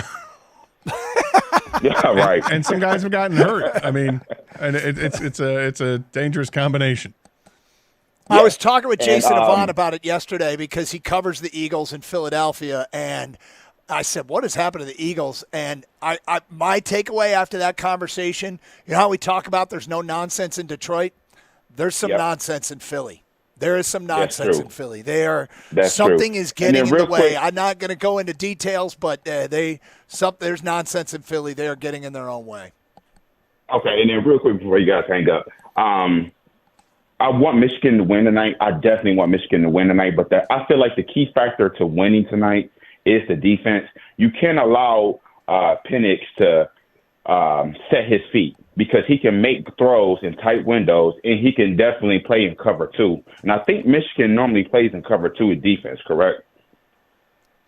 They vary it up, and Jesse Minter has talked about that this week, is to be unpredictable and to confuse them. They did a great job with Alabama and keeping them off guard. And so I don't think they're going to come out and do the same thing every snap. No. Okay. All right. Well, guys, thanks for the call. Love you guys. Keep going. Let's go, Michigan. Woo! All right. Thanks, Desmond. The Penix being able to throw in tight windows, boy, ain't that the truth. I mean, he can just fire the ball. He's got the best arm of any college quarterback, I think. And that includes Caleb Williams. I think Caleb Williams is a great talent and deserves to be the first quarterback taken. But the team that selects Michael Penix, if he can stay healthy, is getting a ready-to-star quarterback. Getting on the stage in the Pac-12 title game and the Sugar Bowl against Texas, I don't think it's changed who Michael Penix is. I think it's changed the public perception of Michael Penix. I'm going to guess it hasn't changed how the NFL looks at Michael Penix. I'm just going to guess that it's changed how the fans look at Michael Penix.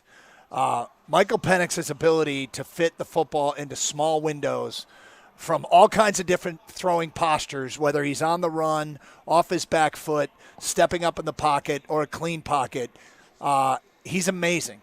He's an amazing quarterback, and Michigan has their hands full. And maybe it's the best pass defense in the country that he will face tonight. So he's got work to do as well. But those receivers with Polk and McMillan and Rome Odunze, and that's another thing. I think being on the national stage, because we all know the Pac-12, given their start times and you know the conference falling apart, it feels as though the Pac-12 is always sort of undervalued because people aren't paying attention. But now we're starting to get the Rome Odunze's as good as Marvin Harrison was type of analysis out there. And again, being in the Pac-12 game, that Friday night 7:00 start, the college football, even though that one was late too, the semifinal game against Texas, but more people were paying attention. It's just changed the public perception. They've been good all year. They've had their ups and downs, and they've played a surprising amount of close games. They've won 10 consecutive games by 10 points or less, which is a modern record. But their offense isn't the reason why. Their defense gives up some yards and points, more yards than points, it seems. But, well, in total, of course, that would be the case. But given the yards they give up, they keep the points in check, and it's why they've been able to win every game. Yeah, it's amazing what they've done, throwing for nearly 5,000 yards to this point, 4,900 yards on the dot. They got 2,000-yard receivers. Odunze has over 1,500 yards. They know how to throw the football around. And like I said, I think they're going to get their yards. Will they get the points? That remains to be seen. If it's a bend but don't break type effort from Michigan, keeping everything in front of you, okay, great. You're getting 10 yards at a time, 10 yards at a time, 15 yards here. But now it's, 1st and 10 from the 14-yard line. Are they able to punch it in or not? Because now you don't have the cushion of all that yardage behind her. You got to get it done in the red zone. 248-539-9797. D is next here on 97.1 The Ticket. Hello, D. DK, Gator, what's going on, homie? Hey, D. How you doing? Hey, I got 2 points real quick. But, hey, DK, your football Michigan play-by-play legacy begins tonight. It all starts tonight for you, my friend. No, you laughing, but... Forget that first season, you can't do this. See, you know what, though, 10 years from now, 10 years from now, we're going to look back and be like, this is where it all began. There you go. Put some more pressure on him, D. Let's go. D, you're killing me. Like, it's when people say, boy, do you think about the job you have and the people you're following? And I always say no, because I'll get nervous.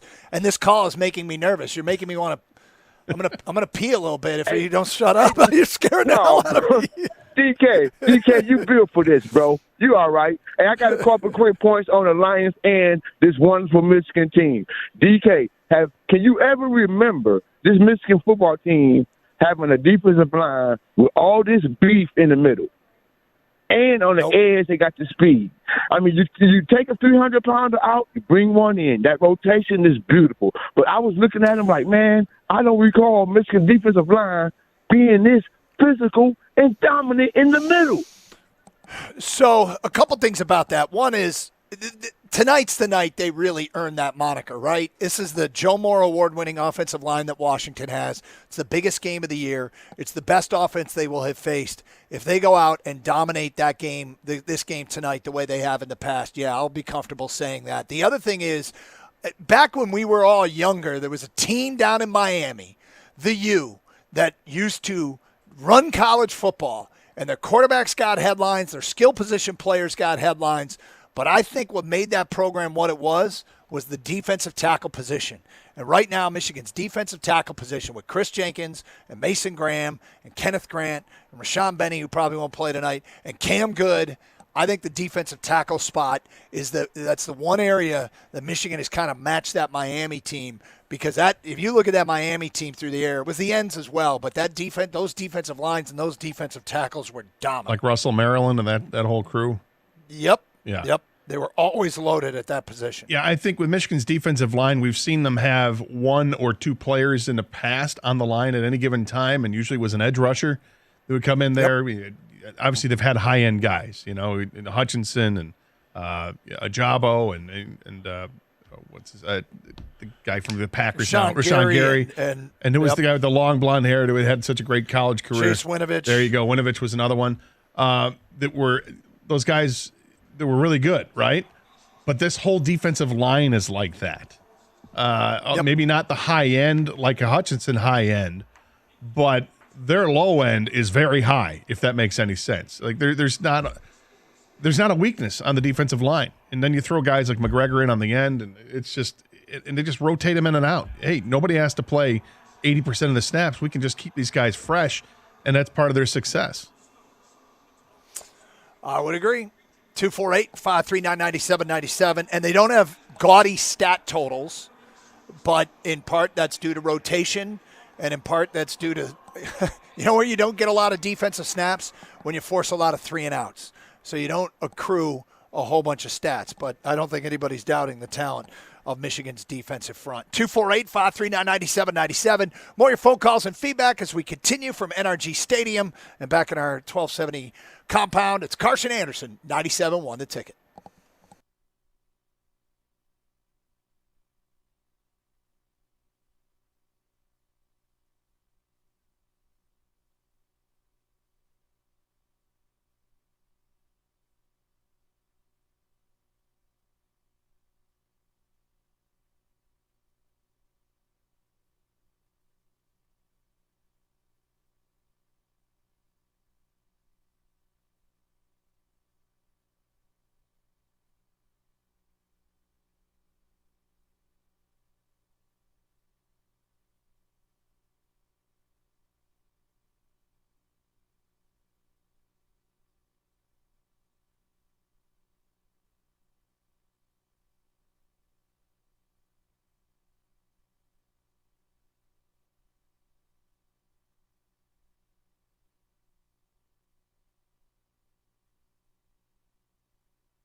Doug Karsh down in Houston. Scott the Gator Anderson back in Detroit. It's Michigan and Washington for the national championship tonight. Lions, meanwhile, will play the Rams on Sunday night in the first round of the NFL playoffs.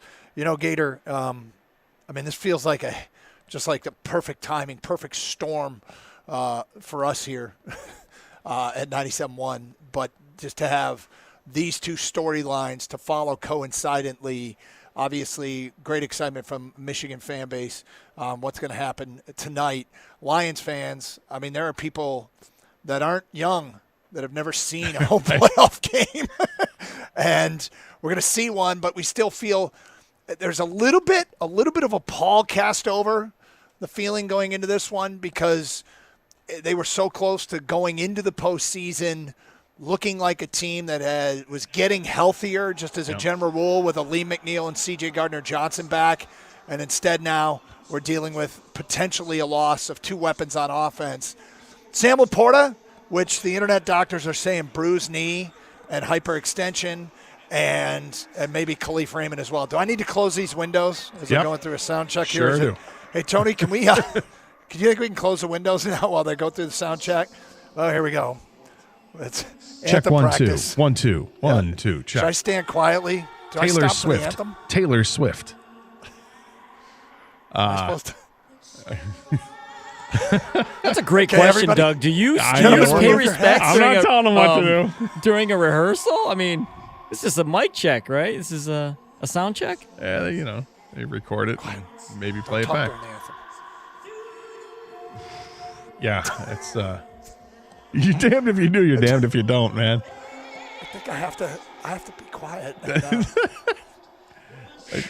We have to just shut up and listen.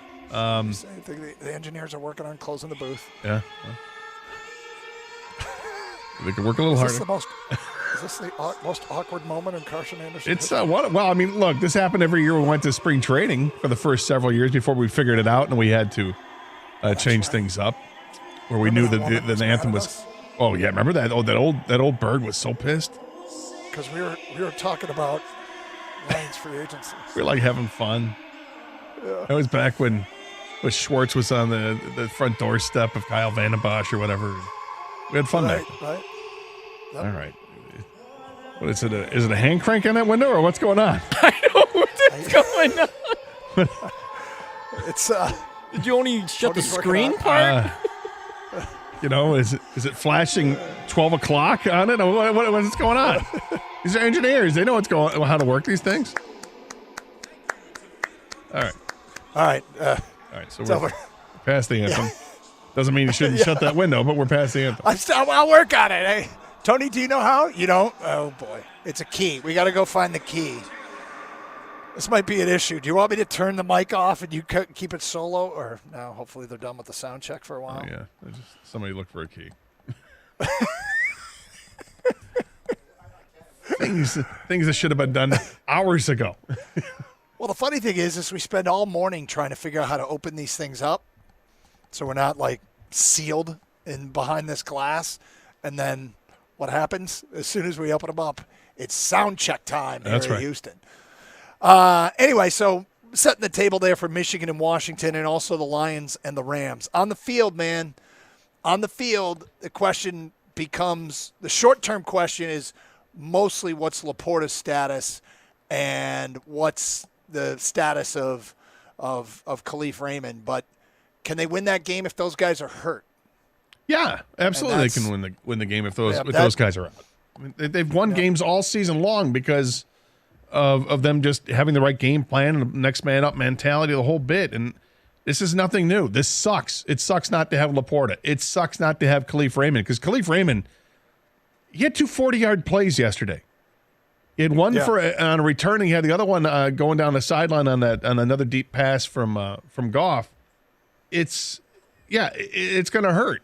But next guy gets an opportunity to do what he can do, whether it's going to be Khalil Dorsey or Craig Reynolds returning. We'll see. I mean, maybe even throw Jamison Williams back there. I don't know. And that's another thing. He does come back. We would expect Jamison Williams to be healthy and ready to go Sunday night. So, does that change their plans at all, what they're going to do? Is Brock Wright going to be healthy enough to come back? I like Brock Wright a lot as a tight end for this team. I think he's come up with the occasional monster play, and he's a calming influence with the running game. But if the Lions go out and bring in Zach Ertz, like that's the hot rumor that would make sense, I'm all for it as long as Zach Ertz is healthy. He was released back in November in part because of injury. So if his quad is good to go, then I would imagine he'd love to have an opportunity to link up with a playoff team. Of course. I mean, that's and, for people who weren't with us earlier, the Lions tight end coach has spent the last few years in Arizona, where Ertz last was, as the tight end coach there. So there is that natural tie-in, and his stats were, look, he won't be afraid of the stage. He'd step into a really good spot. And I've always been a James Mitchell fan, and he was a big play tight end at Virginia Tech. Ironically, at the beginning of his career was with Hendon Hooker before Hooker transferred to Tennessee. But James Mitchell is a player that look, Laporta came in. They did it right with Laporta, and we saw immediately what a dominant tight end can add to this offense. And, if not for C.J. Stroud, he'd have a strong case for Rookie of the Year.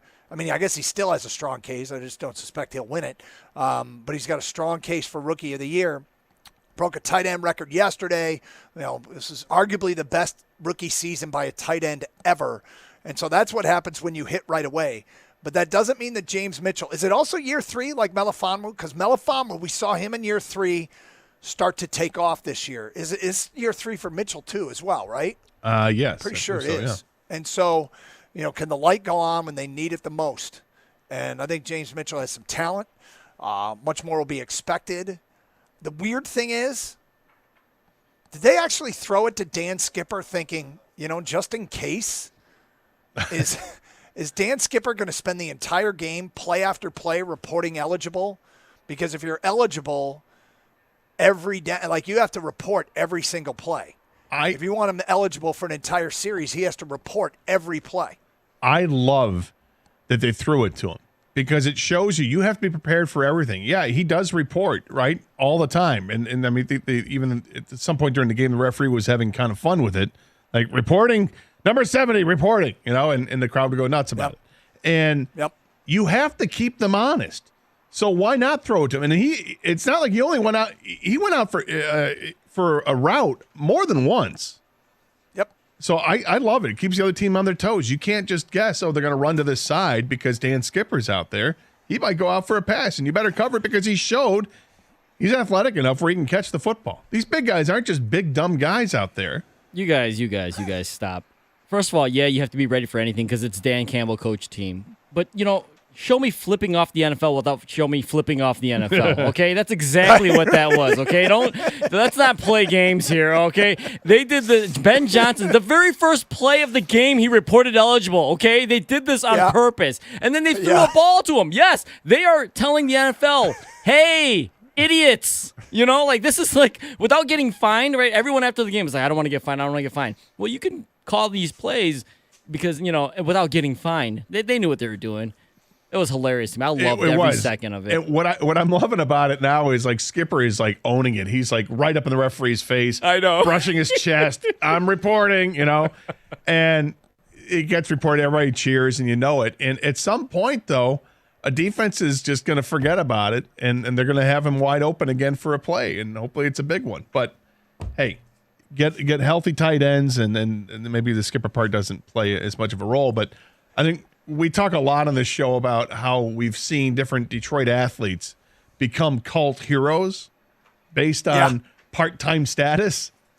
Dan Skipper is flat out right now the number one cult hero in Detroit. Dude, does anybody around Detroit, has anyone ordered a Dan Skipper jersey? They should. I mean, are we going to see Dan Skipper jerseys at Ford Field? I think we might, man. On Sunday night, I bet you we see a couple.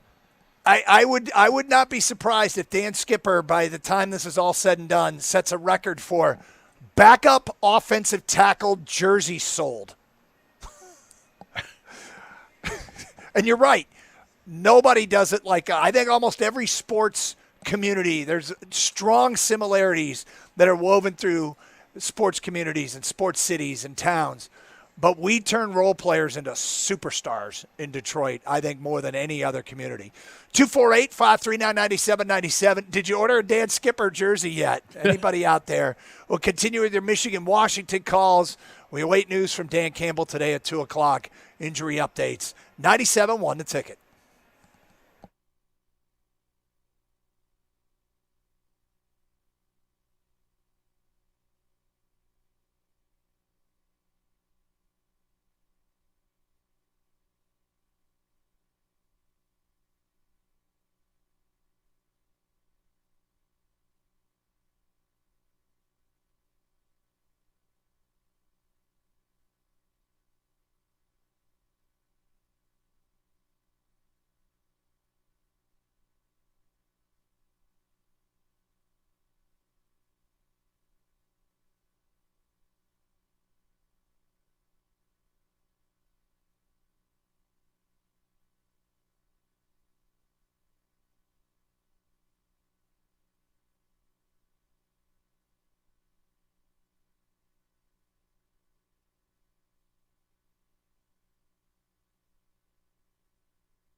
Karsh Anderson, 97.1 The Ticket. Doug Karsh at NRG Stadium in Houston from our play-by-play booth where I will be tonight. I've made the call of not going back to the hotel.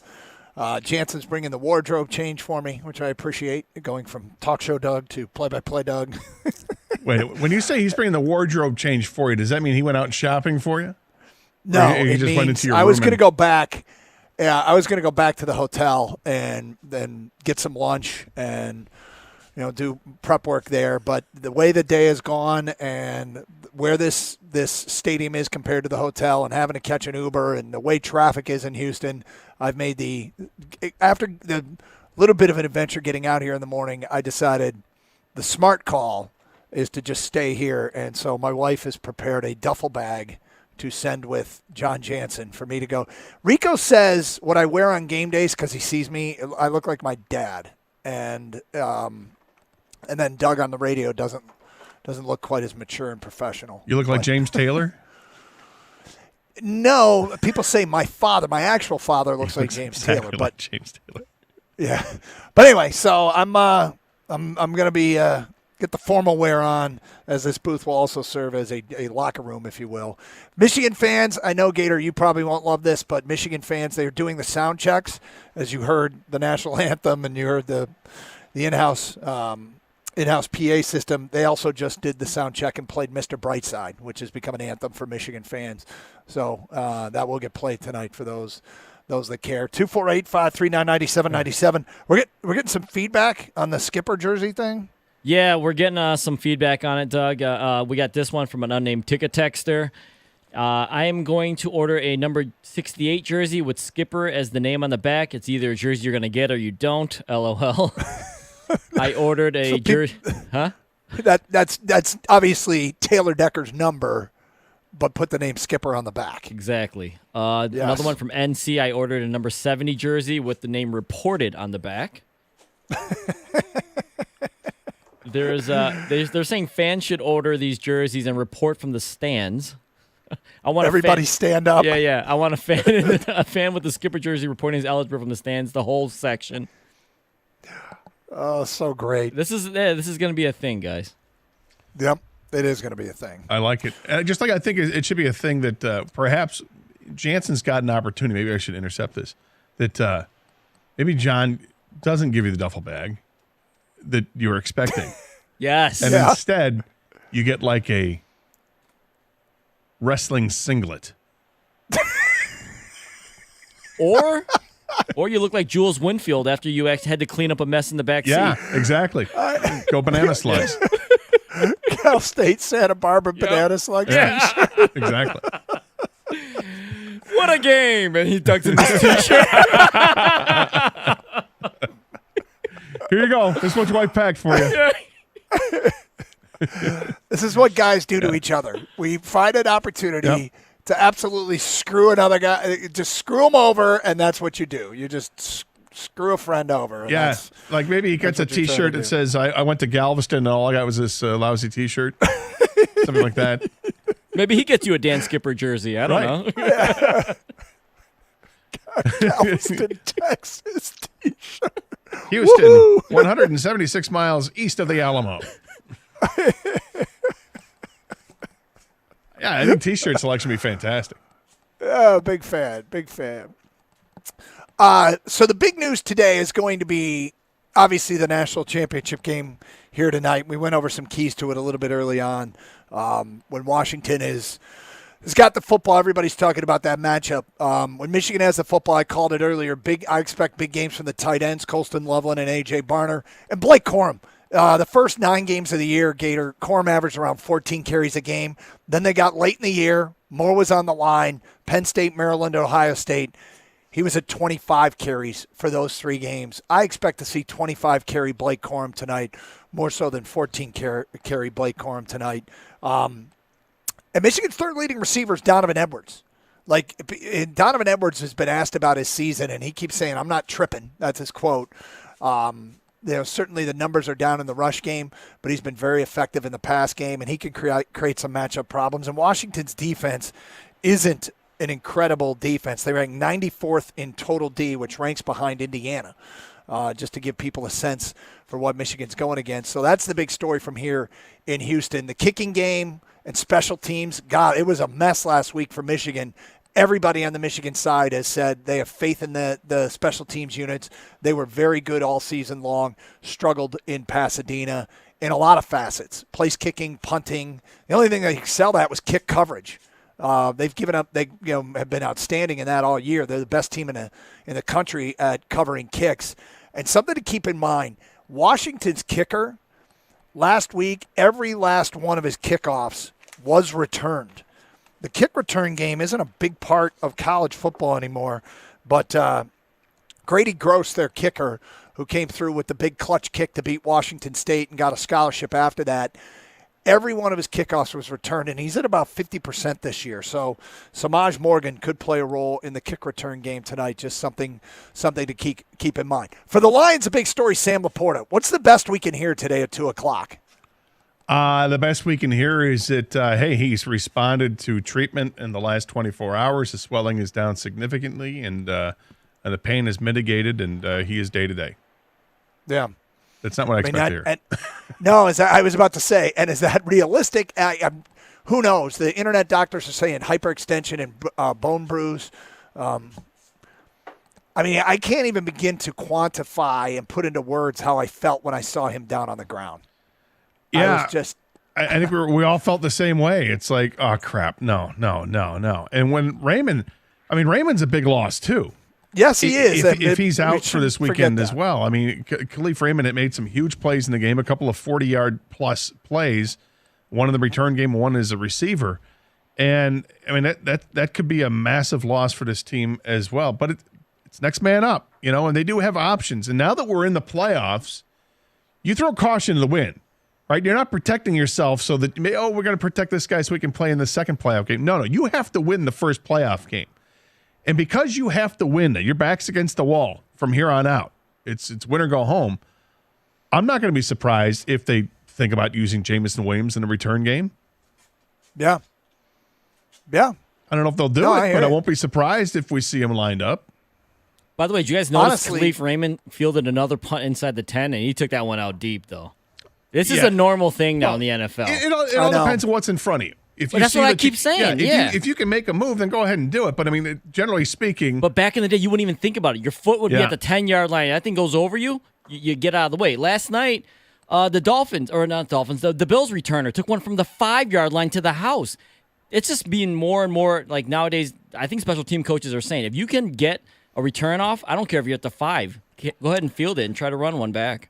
Some of that's on the punters and the kickers and not kicking it high enough to allow the team to get down there, and they just outkick the coverage. And, hey, you're fielding at the 2, but there's nobody within 10 yards of you. You're, of course, going to bring it out. Do you think this is a response to how many kickoffs are now touchbacks, that you always knew you were going to get some returns in the course of a game, but because so many kickoffs are touchbacks to the punt return game now, you'll have guys – that say they tell their punt returners, yeah, sure, back up to the 5. Is that the new rule? Is the 5-yard line?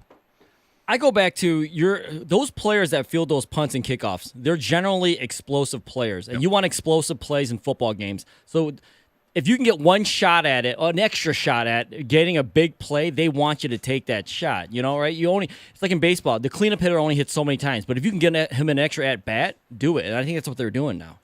Yeah, I think you look at it that you want to find a way to get that extra play wherever it is.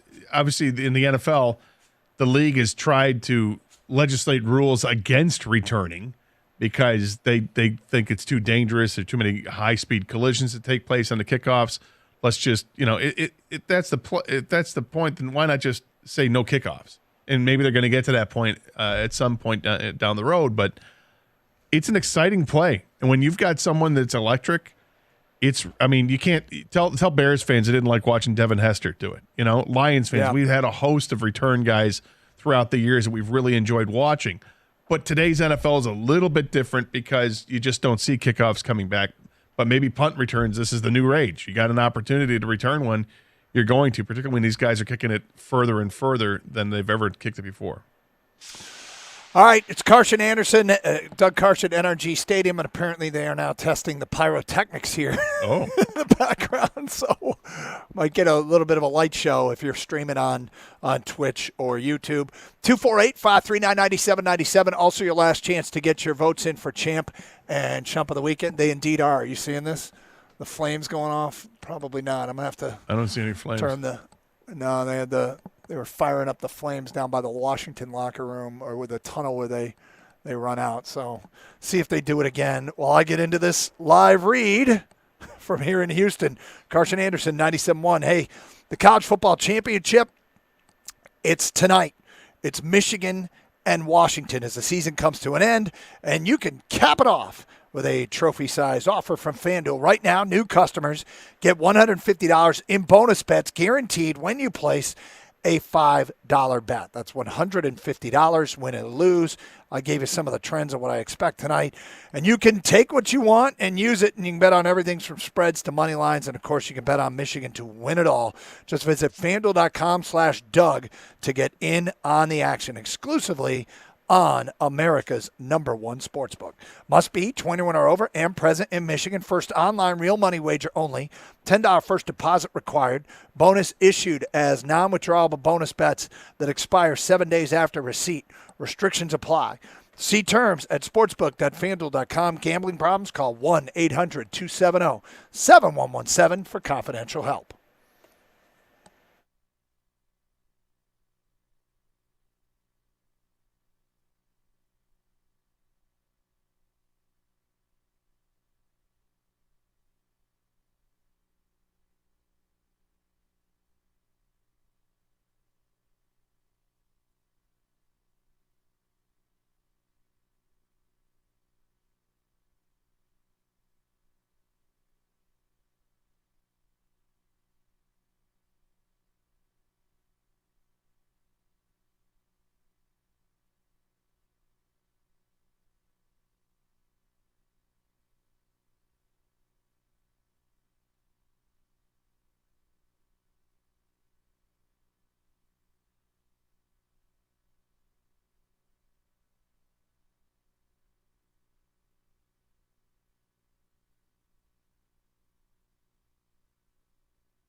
Carson Anderson, 97.1 The Ticket, 248-539-9797. Let's go back to your open line calls. We go to Patrick next here on 97.1. Hi, Patrick. Hello. This topic drives me nuts, okay? And I'm only talking about kickoff returns, not punt returns. Here's the bottom line. There are 5 things that can happen on a kickoff return. There we go. First thing is you can end up short of the 25-yard line, right? The second thing is you can get a penalty. The third is there could be a turnover. The fourth is there could be an injury, which, on kickoff returns you see that frequently. And the fifth thing that everybody hopes for is you get past the 25-yard line. And when you do get past the 25-yard line, after watching hundreds of NFL football games, maybe you get to the 27 or 28, and then there's always that little diamond in the rough that we all like to hearken back to when one guy was able to either break it all the way or get a long return. If you add them all up, there is no way. With all the analytics that take place, I don't understand it. It is clearly the dumbest thing in the world to not just fair catch a ball or let it go through the end zone and consistently get it at the 25 with no injury, no turnover, no penalty, and just start playing the game there. They shouldn't even have a kickoff. They should just start at the 25 and let's get on with it. So I wonder what the data would tell you for various kick returners and various kick return teams, that for some teams, the data they might get tells them it's well worth it to have their guy and their kick return team bring it out. Because every team's different, right? Not everybody has a weapon back there, and not everybody has a great kick return unit. And if you evaluate that your guy has a great chance of improving your team's field position, I would suspect that the teams that are more frequently and do it more frequently are the ones with true weapons back there. Because I can assure you that 32 teams don't all apply the same rule, nor should they. It should depend on their personnel, right? Okay, but I can just tell you, how many NFL games have you watched this year? I mean, there's 18 weeks. I'll bet you, average, I guarantee I've watched a good number of it. Okay. So, you know what? How many times do you actually see a kickoff return make a difference in the game? The guy gets to the 40, the 45, versus all the other disasters that can happen of coming up short, injuries, penalties. Penalties. How about penalties? How about see penalties? That a whole lot. Mm-hmm. Yeah. All right. Thanks for the call. I'm so glad Twitch was up and I could watch your reaction, Cater. This guy. I mean, in his defense, right, there's a number of things that can go wrong, absolutely. I would – who knows what the data says about the percentage of it actually going right. The reality is there aren't that many returnable kicks in the course of a game. I've got the stats up in front of me for kickoffs. You know how many teams had more than 25 kickoff returns on the season? I bet it's not many. I bet it's not many. 3 had more than 25 kickoff returns on the season. The average is, I'm just eyeballing it, looks to be around, let's say, 19 or 20. So you're talking once a game, one time a game that you're actually returning the ball. All right? So now you think about it this way. If it's only once a game, do you think maybe the majority of those once a game happen late when the team's behind and they're in desperation and they have to try to bring it out no matter what? It might be a majority of those. Maybe it's not. I don't know. But I think it's probably the majority of those. If I'm a coach, a special teams coach, or I'm a head coach, I'm telling my special teams coach of all the different variables that would account for why you would want a guy to bring a ball back, okay? And I certainly wouldn't say to my special teams guy, I don't care. We never bring a kick out. Well, what if it's a pop-up kick that's landing on the 13-yard line and we have one of the best kick returners in the league? No, I'm not. I don't want you to do it. He believes in hard and fast rules for this, and I think there's too many variables for me to say you should never bring it out. I agree with you 100%. It's completely driven by personnel and also game situation. Situations, matchups, where the kick is. Have you noticed that they don't cover the kickoff because they think everything's going to be a touchback? So their kick coverage unit is lollygagging down the field the first 3 kickoffs. So the fourth one, let's catch them off guard and bring it back. Bunch of lollygaggers. Lollygaggers. You don't want lollygaggers. And I felt like he considered it, if you get it at the 21, it's a disaster instead of the 25. Like, all right, relax, man. They'll make it, right? They'll make up the 4 yards somehow. I mean, here we go again. Like he was like, it's a disaster. What are we doing? Come on. What are we even doing? Look, the reality is that the average kickoff return in the NFL, when it is returned, is for roughly 22, 23 yards. Okay? So are they fielding at the 1? They're only getting to the 24? Yeah, like are they fielding at whatever. the 5 and actually pass the 25? I mean, to each team, like I said, you're not returning it all that often. It's barely more than once a game for every team in the league. And there's not a single team in the league that averaged 2 kickoff returns in a game. Think about that. 2 in a game. Yep. 31 was the high this year by the Green Bay Packers. They returned 31 kicks for an average of 25.3 with a long of 51. I mean, it just doesn't happen because the balls are kicked into the end zone or through the end zone. Do you know if those return yards account for if you bring it out of the end zone?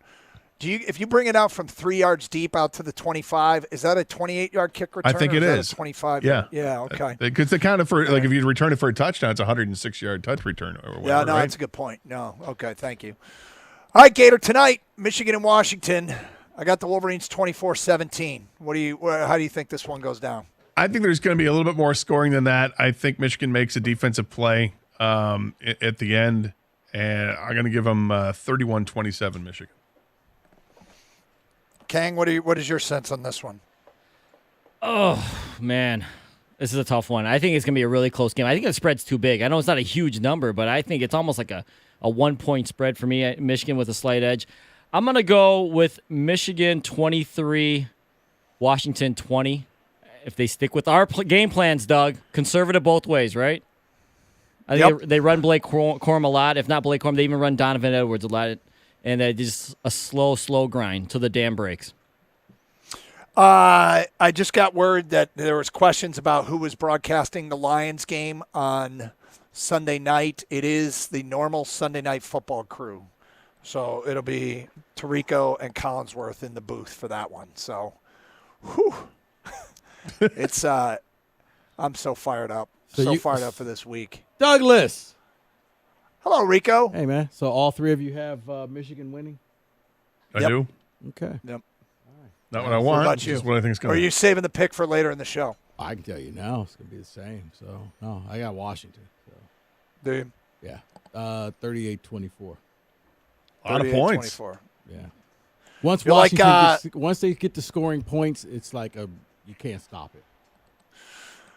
You're like slick back hair guy in the bar last night who walked up to me and said, "I'm fully confident we're going to win this football game." And I said, "Okay." And he said, "I'm fully confident." And I said, yeah, you should be. And honestly, it boils down to the health of Dylan Johnson.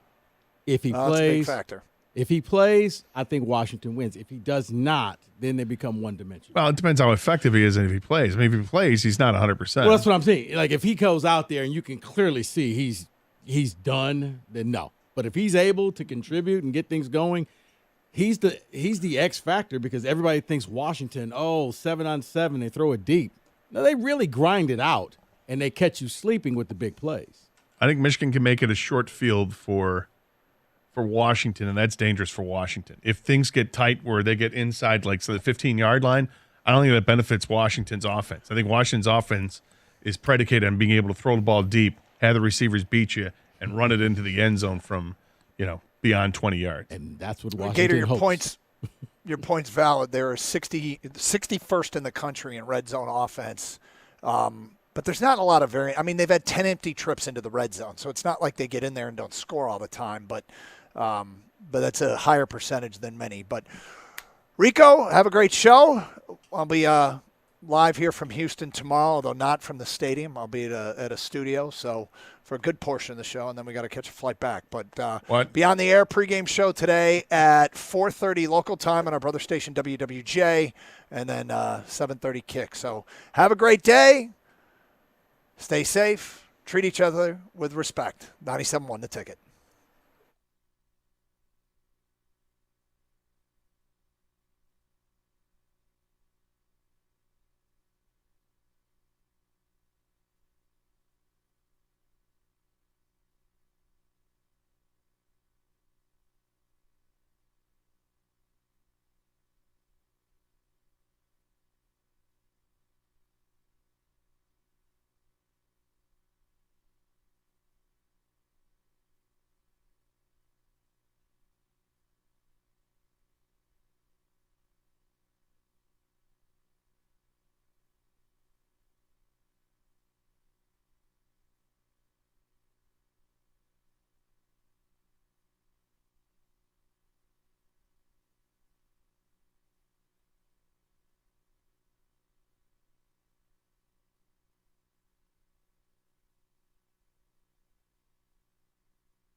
Indeed. Welcome in on a Monday.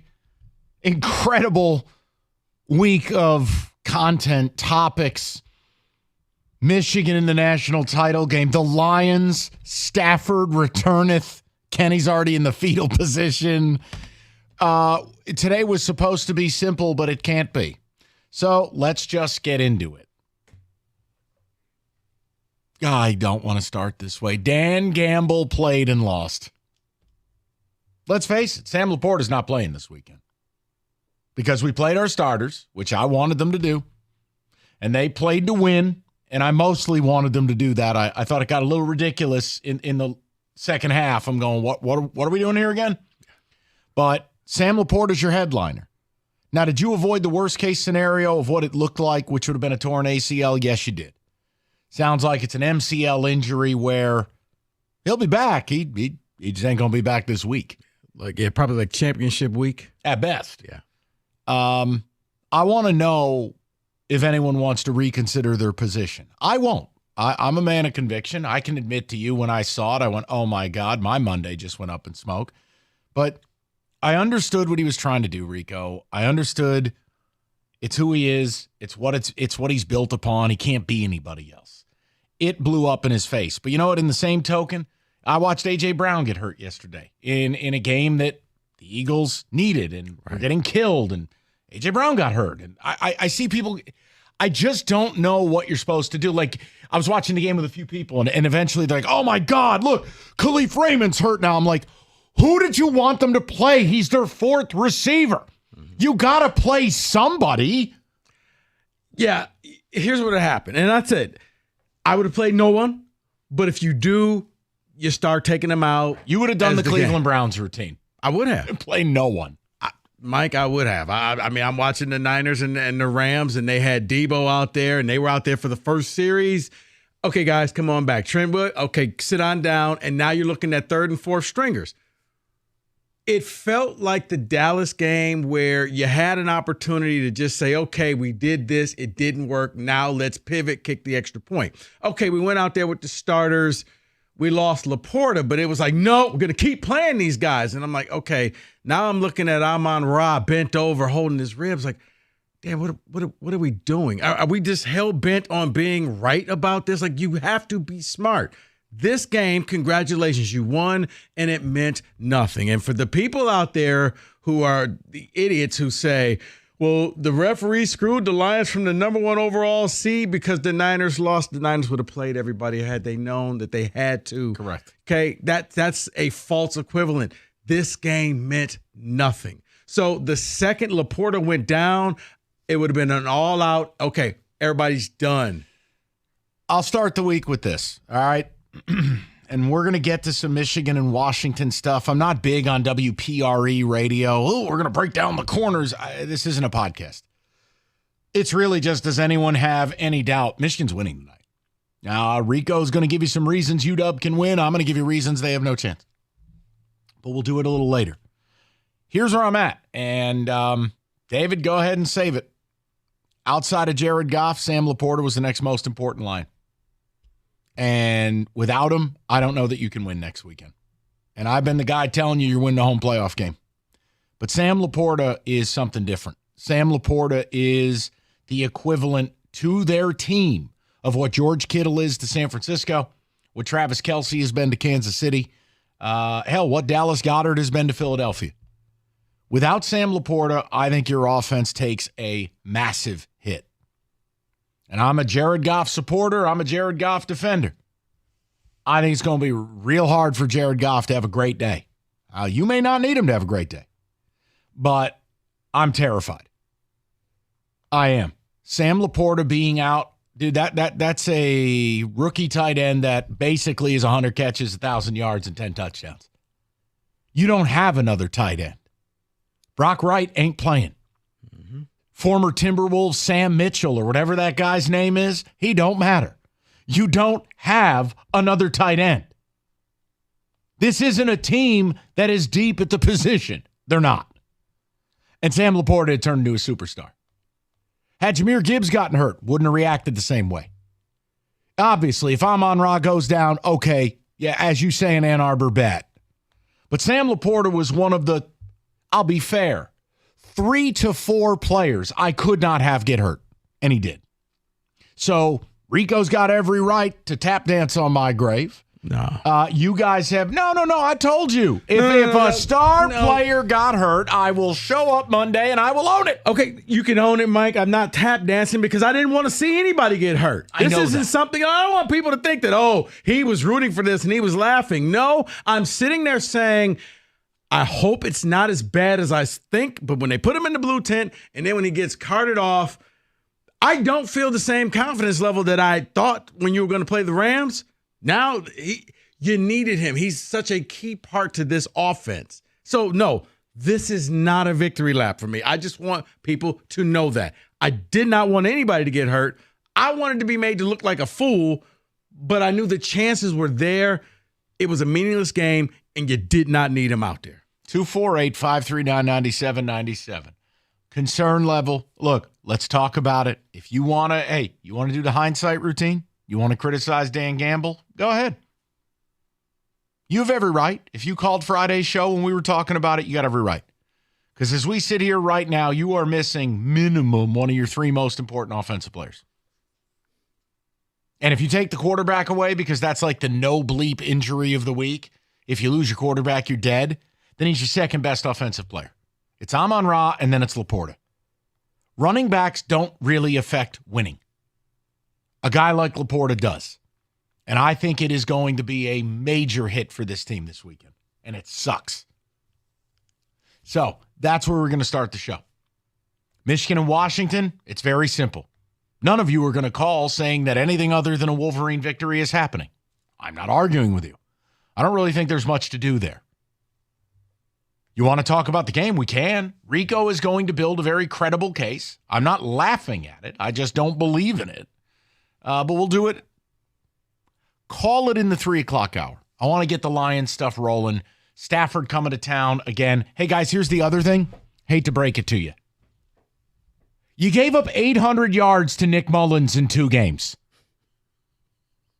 Now, how Nick Mullins doesn't suffocate and pass out from having his face smushed into that helmet the way it looks, that he's got like he just sucked on a lemon, 800 yards.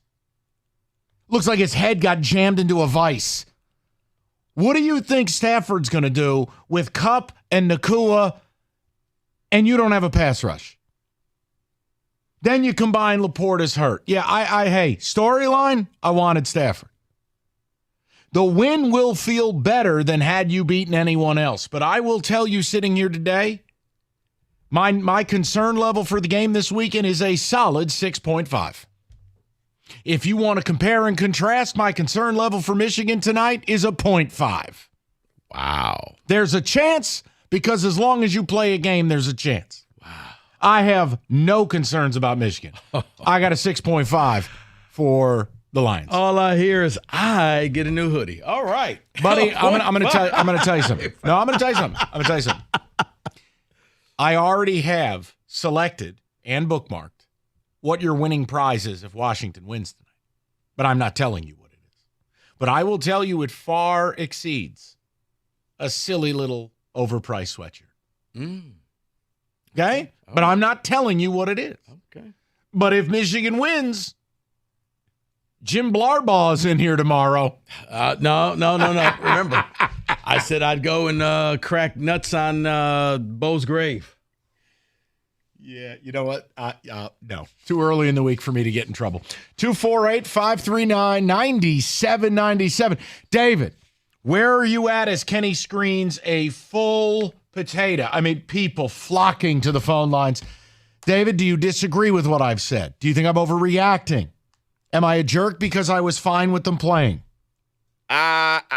Both, yes. All things, yes. We're off and running. We were ahead of our time. Rico, that's what you'd like to say. The 3 of us, the rest of us on this show, said sit the starters. So there's no hindsight here. We said sit the starters. I get it, though. It may have been difficult to sit Laporta because they only have a couple tight ends, but whatever. But I do think you're overreacting to the playoff game. I do think they can still beat the Rams. I didn't say can't. I said I'm concerned. Your concern level is too high for me, though. 6.5. That's high. That's high. Yeah, well, guess what? What's the point spread? They're saying you're a pick'em on a neutral field against the Rams. I get it. And it's dropped because it was at 3.5 when it opened up. It's a flat 3. So I get it. Tell me, man, this ain't like your goofball team. You're going into Buffalo as a 10-point dog. That's different. And we're still going to win. Just like the Lions are going to win. I am confident that they will win this game. You must be without kidding Laporta. me. You have bleeped all over your team nonstop, and now you're picking them to win. This man. Oh, this is the same confidence he had in week 1. So. And I have to have it again, right? It's a new season. Guy, this is going to happen, and it's not going to happen. They can do it. No, not without T.J. Watt, it's not. No, you're right. But without Laporta, the Lions can, and they will win on Sunday. We will get Kenny's take. He is screening calls. We will mix in some national title talk. We have a blitz crafted specific to the national title we'll get to in the 3 o'clock hour. And again, it's a loaded potato today. I've got Rico's secret prize picked out if UW wins. Rico coming in as Jim Blarbaugh tomorrow. Big old mouthful of chaw. He's going to do it all. Gonna have those Lee Harvey glasses for us. If I do that, it's going to be some weird stuff that I say. And we're going to talk about the show. I mean, it's a show. I listen to other shows across the nation, and all they just sit there and do is they just talk sometimes, and you wonder, what are they talking about? All right, you know what? It's best you don't come in as Harbaugh. 248-539-97. And we're going to tell you about the IRS. It's an IRS collection or audit. You need a law firm that specializes in the resolution of all types of tax problems. You need Maurice and Jerry. You need Abraham and Rose. They're not some random organization with someone 7 states over answering the phone. Maurice and Jerry, real people, brick and mortar. Look, Jerry used to work for the IRS. They're going to fight for you. They're going to guide you. They are going to get you through this process in your fight against the IRS. Visit abrahamandrose.com today or call 248-539-5040, and you will never have to personally deal with the IRS again.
Off and running. Full lines, ready to rock.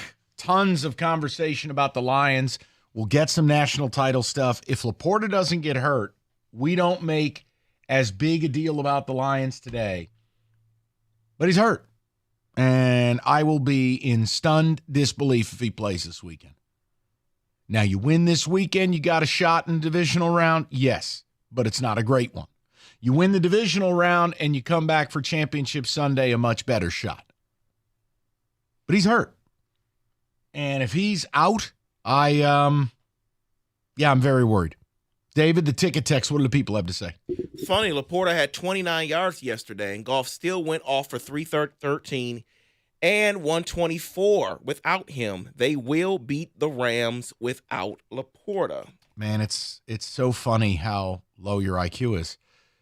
I love how you take one sample size of one game that you got to play with the lead against a bad football team, and you want to use that as your weapon. Okay, let's play it this way. Who's his favorite receiver not named Amon-Ra? Who's the guy they want to go to on 3rd and 6 by putting him split out in the formation and running him and running routes where he's the first read? If I take that away and the Rams know he's not there.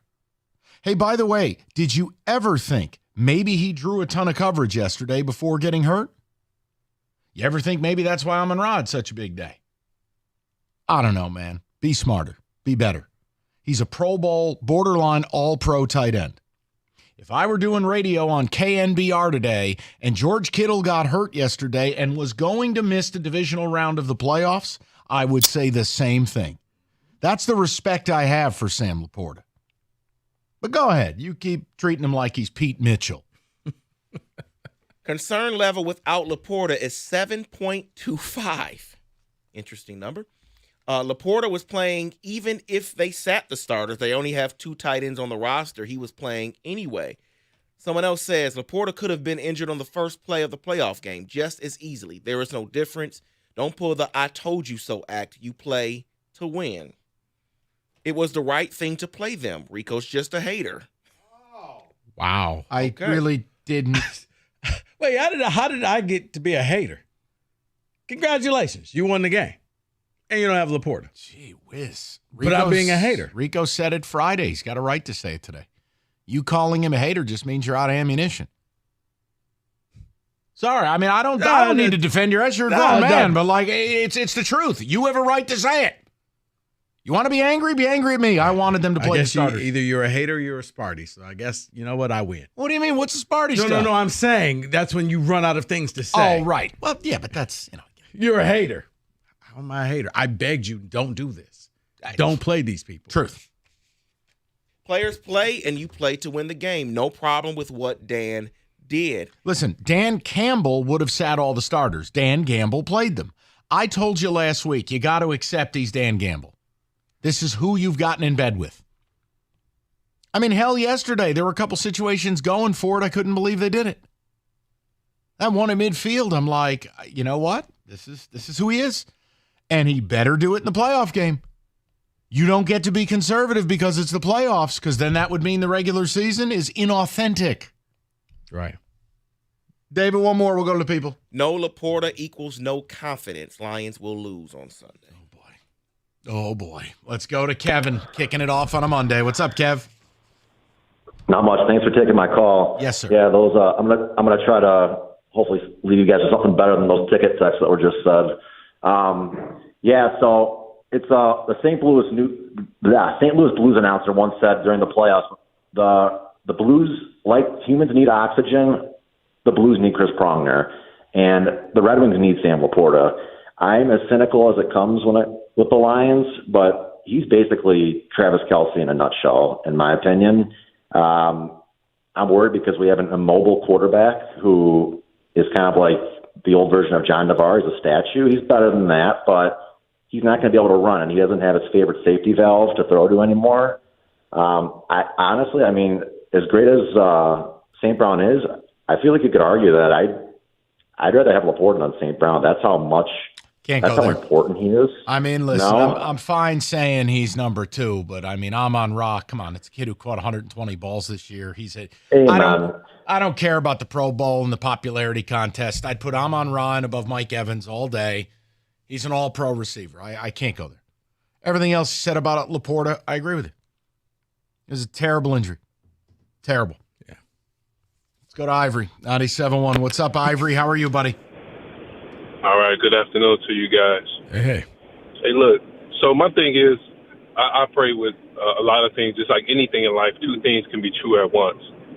I don't have any problem whatsoever with him playing to his guys. And I don't think Rico's a hater, but I do take the task on something he said in regards to it not being, it being a meaningless game. He was never going to sit his guys with the number 2 seed on the line. He was never going to do that. But also at the same time, the other truth can be that I am like a little worried, as the previous caller said, like that, Laporta is a very big part of their offense. I don't have a problem with him playing his guys, but also at the same time, I really want to see how they can operate, because you got an immobile quarterback, you got a statue with Laporta. I mean, a statue with Goff, and Laporta is a big reason why, But something else real quick, if I could say, like, the thing I'm worried about with this game with the Rams is not really so much on the field. It's the possibility all these people loving that Stafford's back. Stafford's here again, blah, blah, blah. And they're not going to make this a hostile environment because they're so in love with Stafford being back that they're going to make him comfortable, and he's going to pick apart our already terrible secondary pretty much. So that's my take on it. Yeah, I mean, again, the Stafford thing is content. There's no hugs and kisses for me. I hope they sack him 15 times. I hope he has the worst game of his life, but it's content. If you don't understand that it's going to mean more that he's back, and if you don't understand it's more dangerous that he's back and not Jordan Love, I don't know what to tell you. They're telling you that you are the Rams on a neutral field. And here's my concern. You watch Nick Mullins twice in 3 weeks essentially throw for 400 yards. Okay, yeah, Justin Jefferson is special. Addison's good. What do you think Cooper Kupp and Puka Nacua are? Or think of it like this, Mike. In 3 games, you gave up over 600 yards because you throwed in CeeDee Lamb. He had a pretty big game as well. So, yeah. I see lots of issues for that secondary. But I do think that missing Laporta is a key because he was the guy over the middle. He worked the play action so that when you start focusing on the running backs, on Montgomery, on Gibbs, he would kill you across the middle. He's gone. He's not going to be here for this game. So, yeah, you're going to have to figure a way around it. And, yeah, with Stafford coming here, I'm assuming you'll probably do something at the beginning of the game for him. But after that, I'm not doing anything for him.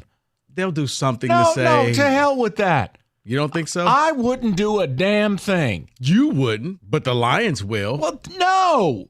Part of building a new culture, part of being different, I don't need to do nothing for Matthew Stafford. Now, when he retires, you want to come back, wave, we're going to do a ring of honor. Fine. I'm doing nothing for him. Okay. The hell out of here. I think they will. Put his ass in a body bag. That's what this team's going to do for him. I think the team will, though. Then that's soft. That's the opposite of Dan Gamble. Well, I don't think he's going to have anything to say about that. Then you go to management. Yeah, no, you should never do it. Not for this. They Not come doing back a highlight reel. They come back next year in the regular season. If you want to do it then. Not the playoff game. And mind you, when he retires, absolutely, you want to do a little Matthew Stafford day? Want to have him with a stupid Lions jacket on and do a highlight reel and have him, like we don't have a drum or what these other teams have, but I don't know. Yeah, that's fine. I'm happy to do that. I'm doing nothing for him Sunday night. I hope not. I have a feeling that this team will. I don't like you. 248-539-9797. We'll get more of your calls. Let's get a football today in the mix. Tell you what, David, when do you want to do the national title football today? You want to do it next or 3:30? Let's do it at 3:30. All right, we'll update Black Monday next. Or as Rico likes to say, we'll get to it today next. 97.1.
All right, it's Monday following the final games in the NFL, which means it's Black Monday, which means there are people unemployed, including someone who got the Ziggy moments after midnight last night. David, floor is yours.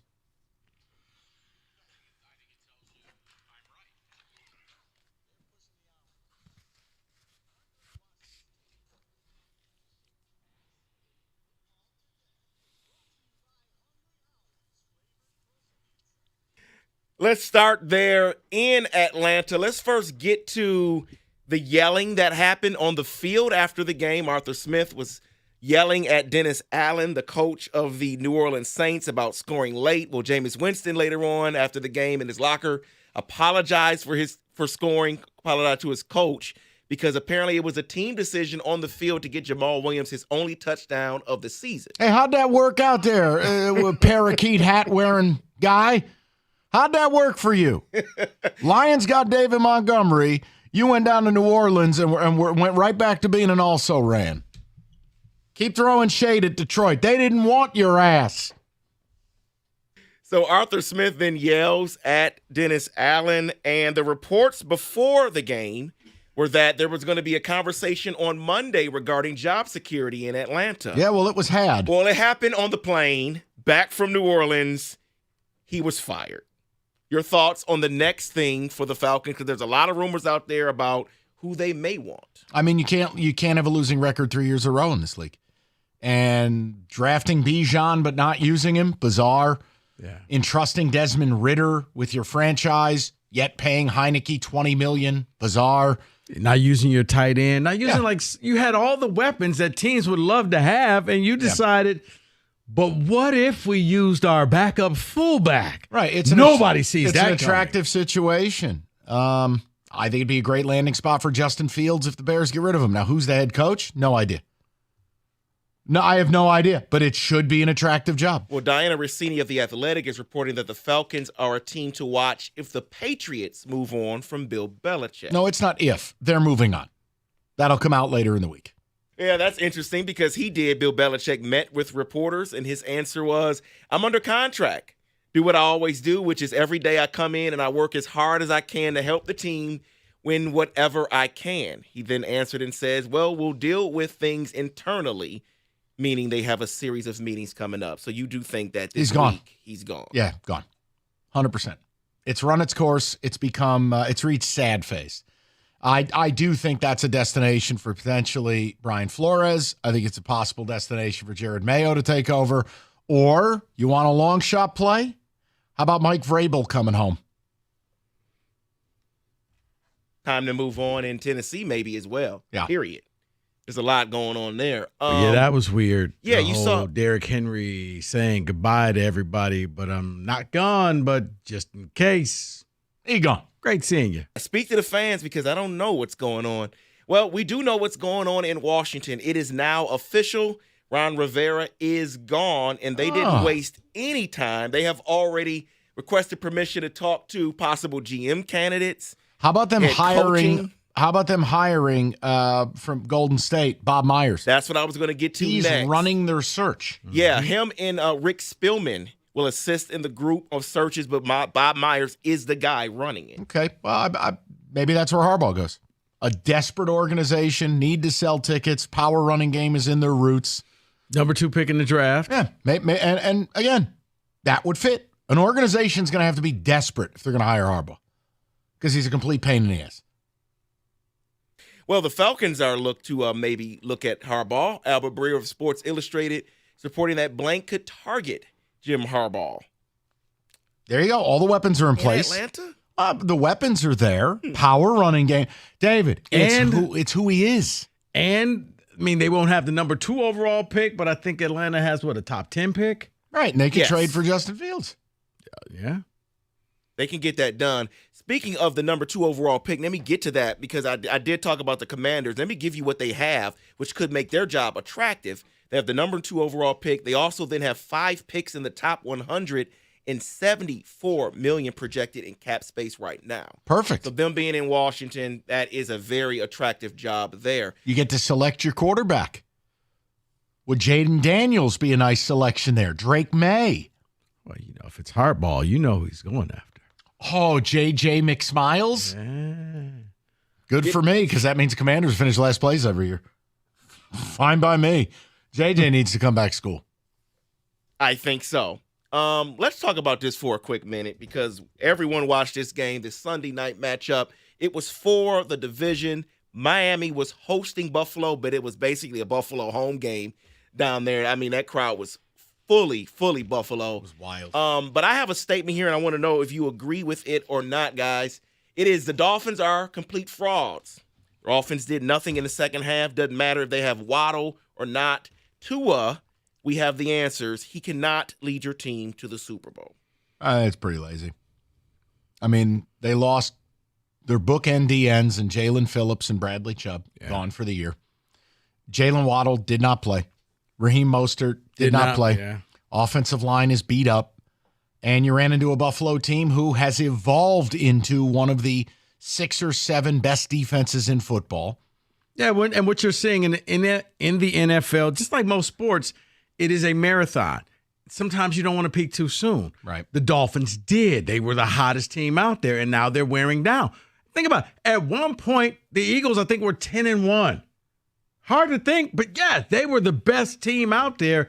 Now they're limping to the finish line. So they would need to somehow regroup, but I just think that it's just the wear and tear of the NFL. The Ravens look to be peaking right now. Now we'll see, can Lamar go out there and win that playoff game and get them there? But I don't think that there is head and shoulders one team that you're like, that team's going to, like the Chiefs were for years, where it's like, if they don't win it, they're going to be in the Super Bowl. I don't think you have that team this year. Yeah, let me see Tua in Kansas City.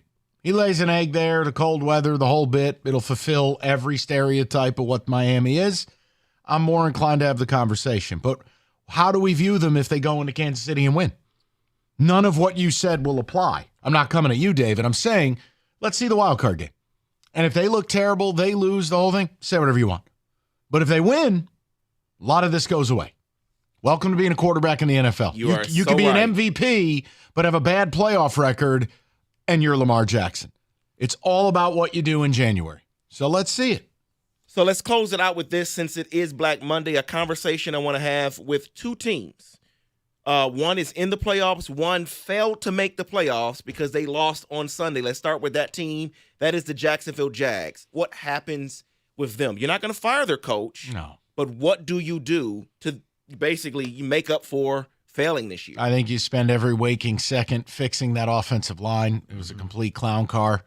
And defensively, they were never right. They were never able to put that thing together. They were a complete disappointment. I mean, at one point, they had gotten to, 7-2? Yes. And just completely fell apart in what we deem to be the easiest division in football. It's a complete disappointment. Anything less than the playoffs next year, and I'd fire Doug Peterson. Zero BS. You have to make the playoffs there.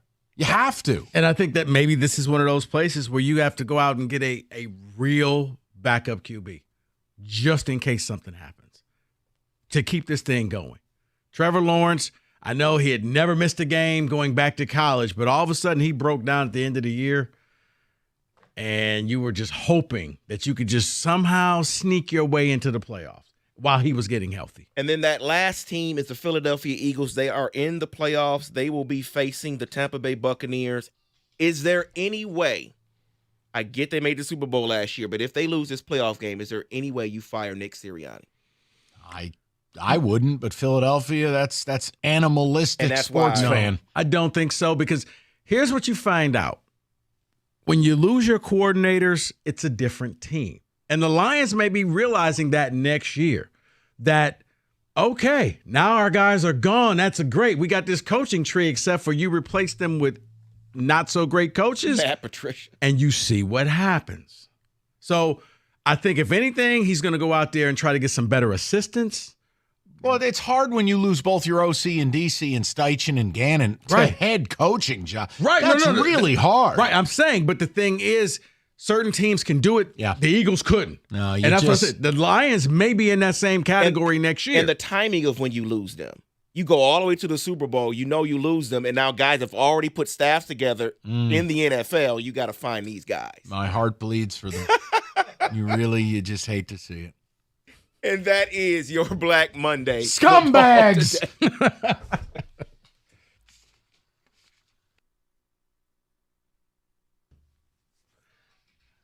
All right, let's talk about the Chevy dealer in the area leading the way. Hamilton Chevrolet in Warren. Andrew and his sales staff, they want to be your Chevy dealer. Heck, if you go out there today, Andrew may even give you an extra special deal because he is a giant Wolverine fan. We know what he's going to be watching tonight. But they will find you the lowest payment on your next Chevy, period. They're going to find you every discount, rebate, and incentive to save you money. Whether you're a Wolverine fan, Spartan fan, Buckeye fan, you could be a Husky fan. They're going to find you money. They're going to get you into a great deal. The selection is best right now, and they're ready for immediate delivery, including the January Rico deal, a new 2024 Chevy Blazer LT. $269 a month. Yeah, I did not stutter. $269 a month for 24 months. You walk in with $995 down, you get 10,000 miles a year. You know the best deals are found at 14 Mile and Mound. You stop in to see my guys at Hamilton Chevrolet. You tell them Rico sent you. Make Hamilton Chevrolet your Chevy dealer. Visit HamiltonChevy.com. That's HamiltonChevy.com. Chevrolet, find new roads.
All right, we're going to get back to the phone calls. Little national championship discussion in the 3 o'clock, which is Quite simple. I just, no Michigan fan is going to say they have any doubt. I don't know that they should. And we'll save all the other stuff for if you win. If you lose, I mean, it's just whatever. It's you lose. It's an embarrassment. It sucks. But if you win, all right. But the one thing you just have to let go of, I've said this to you since October, win and enjoy it with your people. The minute you walk outside the four walls of your own home, so to speak, you're never going to get the one thing you're looking for, which is validation. You are the Astros. You are Kansas basketball. So enjoy the winning, but don't ever expect anyone to validate you. Like, it is what it is. It's the deal you made. So I've stuck to my end of the deal. We'll talk football. I picked you to beat Alabama. I'm picking you to beat UW. I really believe you have the elixir and that the cheating actually worked for you in that it has become this unbreakable rallying point of unification. Michigan, they care about each other. And they actually believe their own delusion. They believe they are the aggrieved. It got you laser focused. And it works. And you know what? Good on Harbaugh. As crazy as he is, and as little as I think of him, it's a hell of a good coaching job in. See, it's funny because leaning right into it. And we'll get into this a little bit later, but I wonder the fact that it really wasn't talked about this week. Did you lose that laser focus? Because it was a whole month of you cheated. But this week it went from Bama to Washington, and it was just a regular football schedule. Right. Well, and nationally, nobody talked about that. It also helps when certain networks advise their talent not to talk about it, which is factual. So, that's the world we're living in. Not going to tell you what network, but you get my point. What else was I going to ask you? Oh, interesting, and again, I don't want to go there today because I think it's more of a tomorrow thing, win or lose. Your guy, Rico is the ultimate Dave Rebson fan. The Rever. The snoozer. He did an interview with Ward Manuel. Tell me your coach is gone without telling me your coach is gone. We got to pull the audio for Rico. Okay. Evan played it for me. It's something. But I think everyone, I don't know any Michigan fan who thinks Harbaugh's back next year, and I don't know any person in sports. This is it. This is the last dance. So you may as well get it done. Yeah, he hired the agent. Don Yee. He's just kind of dancing around. We'll talk about it when we talk about it. But yeah, I think that this is it. They're putting all their eggs in this basket, and what happens next, they don't care. This is it. Because my legacy will be, I was Bo's quarterback, and I won you a national title. So let me know when you put me up in the Michigan Ring of Honor. Maybe they'll do the halo again. Ooh, the Harbaugh. Perfect. All right, David, you want to go on the board? And then we'll get to these calls. And then we'll get to some national title talk.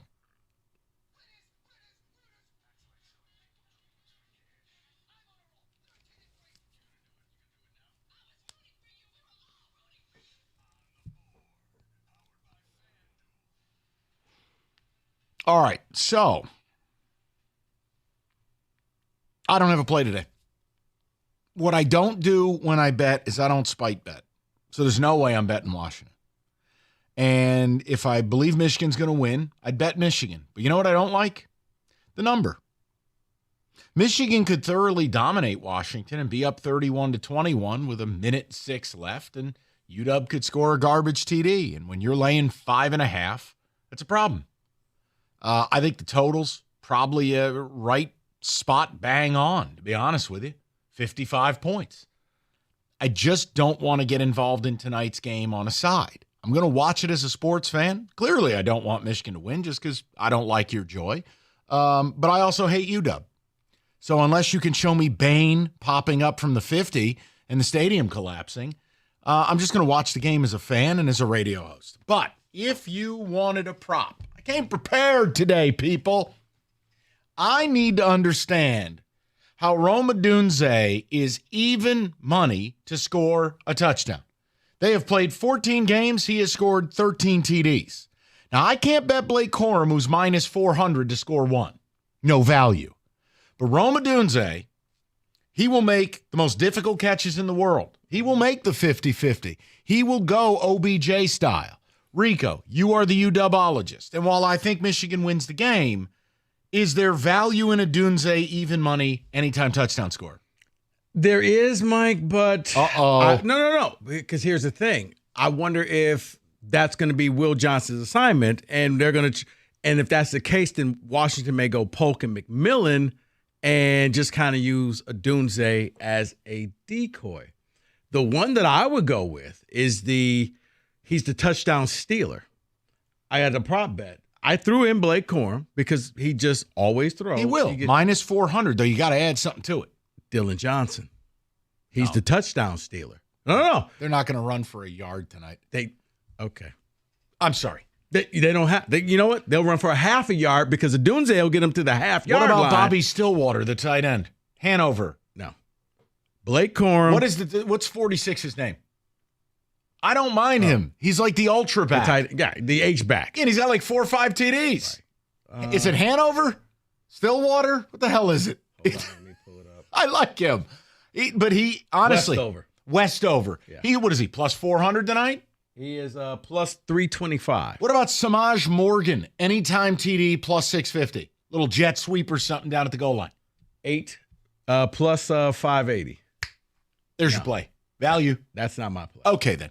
My play is Blake Corum, Dylan Johnson, anytime touchdown, and Michael Penix over 275 yards plus 285.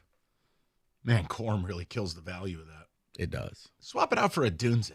Okay. Kenny, you were conflicted about a yet another limited card in the NHL tonight. I'm going to do it, I think. I'm going to do what I suggested to you, and I don't feel all that bad about it. Rico's excited, and then we're coming back to you. Go Well, ahead. if you want to take out Blake Corum and put in a Dunze, if you want to go to all Washington, which I know most people listening to me won't, but it is at plus 415. Roma Dunze. Getting better. Dylan Johnson and Penix over 275 yards. Plus Michigan to cover the number. All right, go ahead, Kenny. Yeah, so over the last 10 games, the Canucks have been roundly a better team than the also electric New York Rangers. They're traveling to New York plus 126. That is my play. I will not be talked out of it. All the numbers that I care about would suggest the Canucks win this game. I know you're big on the Flyers today, Mike. That's why I say it. Listen, my point to you is you're getting a little. You asked me for help, and then you're like, I will not be talked out of it. I wanted verification. I didn't care about your actual opinion. I just wanted you to tell me that I'm right. You sound like a Michigan fan. Exactly. No, I feel like one right now. Tell me I'm pretty. Tell me that I'm right and that I didn't cheat. Give me Vancouver. All right. I mean, if you want to go with it, go ahead. I don't love anything on tonight's card, and if you forced me to get involved, I told you. I thought the Flyers were interesting at home against the Pens. David, what do you got? Now, do you have a Go Blue SGP?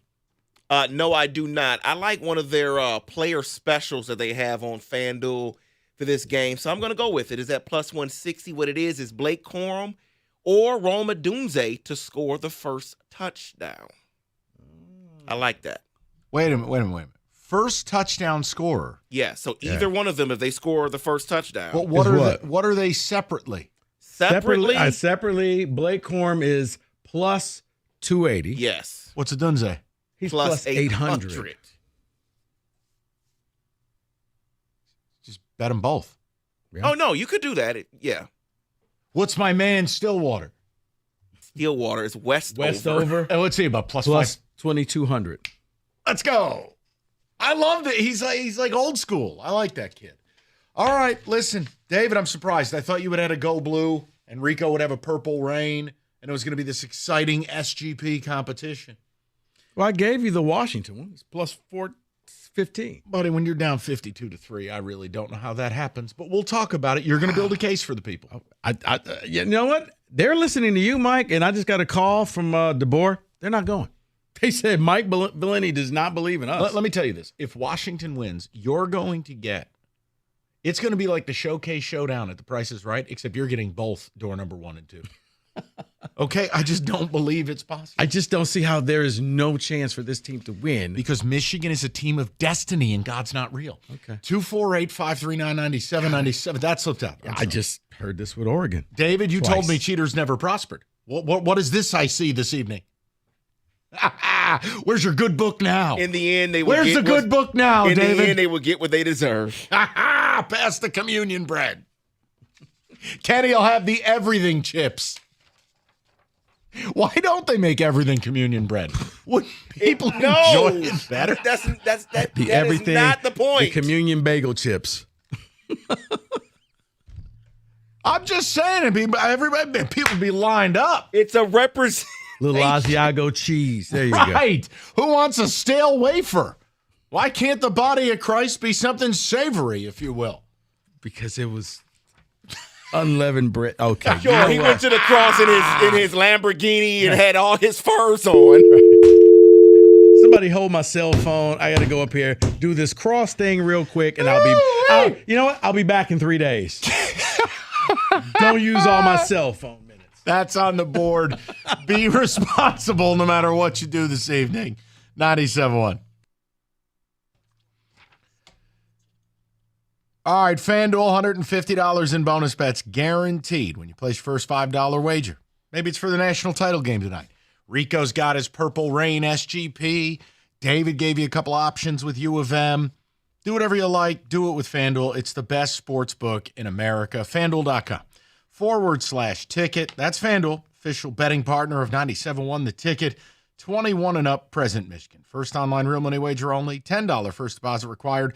Bonus issued. Non-withdrawable bonus bets that expire 7 days after receipt. Restrictions apply. See terms, sportsbook.fanduel.com. You got a gambling problem? 1-800-270-7117.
3 o'clock, we are going to get to the callers. So let's do this. We are going to run parallel path. Rico will present to you the case of why this game is watchable, because I really don't see how UW wins. I don't. I think this is a horrific matchup for them.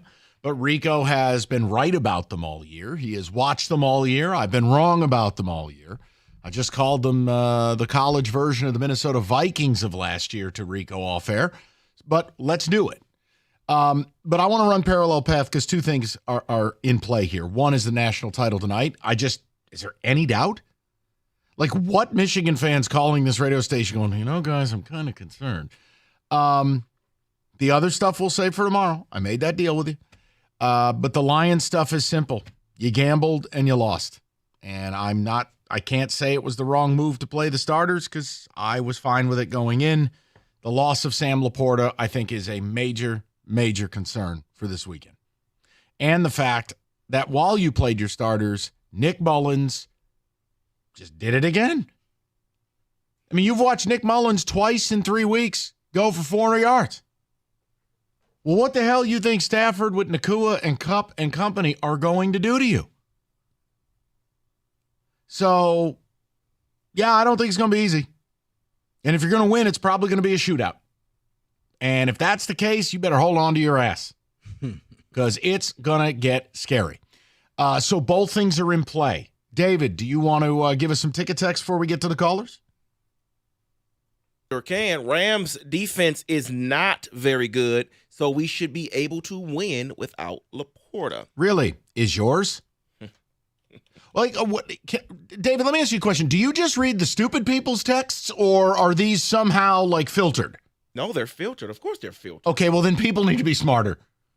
Their defense. Here's an idea. You don't get to talk about other people's defenses when you just let Nick Mullins go to the Hall of Fame twice in the last 3 weeks. Sweet mercy.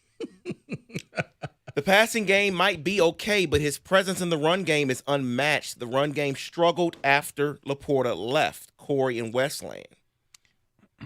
Mike is forgetting we still have Dan Skipper. We don't need Laporta. You're right. Whatever was I thinking?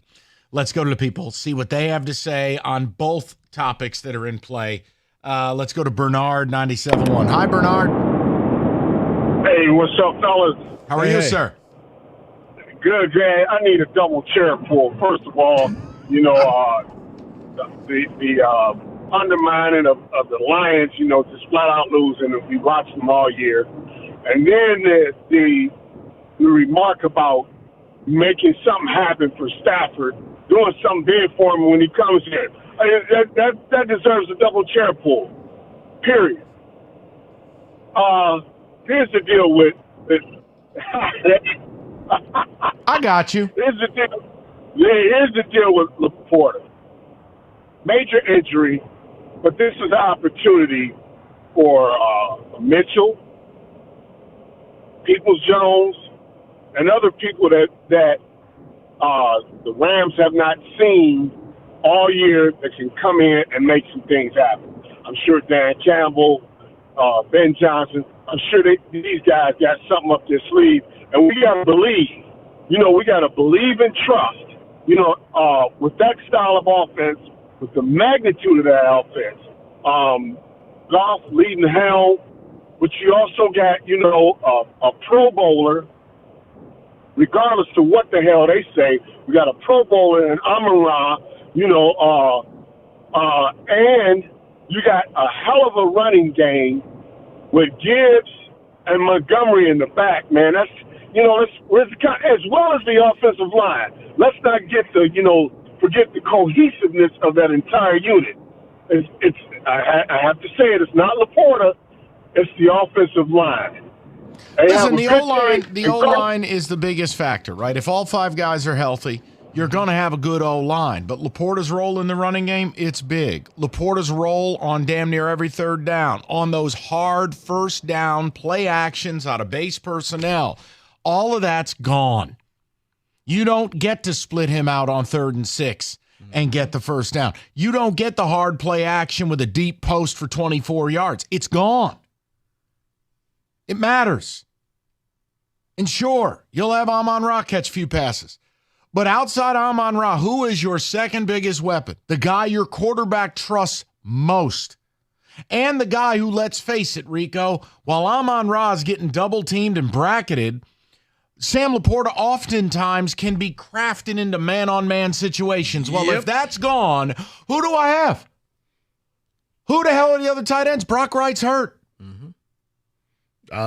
What's 84, 82, the one who dropped the pass, the two-point conversion? Don't care. Right. Bob Mitchell. Don't care. Don't care. That's his name. Don't care. D-care. They don't have another tight end. No. So, I just, guys, it's a loss, and it's okay to say it. And I guess if you were favored by 7.5 or 8, I'd feel a little better. You're not. You've been installed as a field goal favorite. You're at home. That means they're telling you you're the same team as the Rams. That's not a vote of confidence. I'm nervous. But I'm not going to rip Campbell for playing him because I advocated for it on the way in. I don't get to do that. Rico has every right to. He said play no one. And if you had to do it again, you would still play them all. Yeah. Even knowing what you know. Yeah, because I just feel like it's too tied up in who he is. I just don't. Like, I think if you're the 1 seed and you get the bye week. See, I just think that it would have been okay for him to say, guys, we got bigger fish to fry. This game, no. But the week after, I need everybody healthy when, whether it's Green Bay or it's the Rams coming in here to Ford Field, I want all hands on deck. Yes. You don't have that now, but hey, congratulations. You beat the Vikings. Yes. I know. Listen, I know. I told you Friday I wasn't going to be able to prove it to you. Let's go to Aaron, 97.1. What's up, Aaron? Aaron. Aaron's gone. I don't know what to tell you. Aaron, you there? I hear Aaron bumping around. You know what? I'll put him on hold. I'll be nice. Okay. That was going to be our first Michigan caller of the day. Oh, okay. Kenny, check to see if Aaron's okay. I feel like he fell out of his chair or something. We heard a loud bang, and I dropped his phone. Make sure he's there. We'll go to, let's go to, who the hell's next? Oh, here we go. It's Nick, 97.1. Hi, Nick. How you doing, bud? Hey, fellas. I guess I don't really agree with Rico that it was a meaningless game. I understand that a lot had to happen, but it was early in the 4 o'clock slate that there looked like there was an outside chance that Commanders and your G-men could pull it off, So I think either way, Laporta was playing, I don't think – the reason I originally called in is because I don't think this is your Dan Gamble thing that you were talking about, really. Where was the real gamble with playing him, I guess, is my question and why I called in originally. I don't think this was like a Dan Gamble thing really at all, I guess, in terms of playing him, right? I mean – that was, originally what I called in. And with the Dan Gamble thing, I think that's who he is. So you can't separate Dan Campbell and Dan Gamble. It's one cohesive body. You know what I'm saying? That's really overall what I was thinking. I mean, I get what you're saying, Nick. And, yeah, for about 30 minutes, it looked like, oh, my God, they can get the 2 seed. If it were just one team, like if you only needed Dallas to lose, I would say, yeah, go ahead and play. But the odds that Dallas were going to lose and Philly were going to lose were just not in your favor enough that I feel to risk losing a player for a 5% chance, 10% chance of getting the 2 seed. It wasn't worth it. If it was 50-50, I would say, yeah, you know what? That's worth the shot. Yeah, and that's fine. I think luckily, the reports Campbell gave today, about, half an hour ago, it looks like Brock Wright's practicing, outside shot, Laporta plays.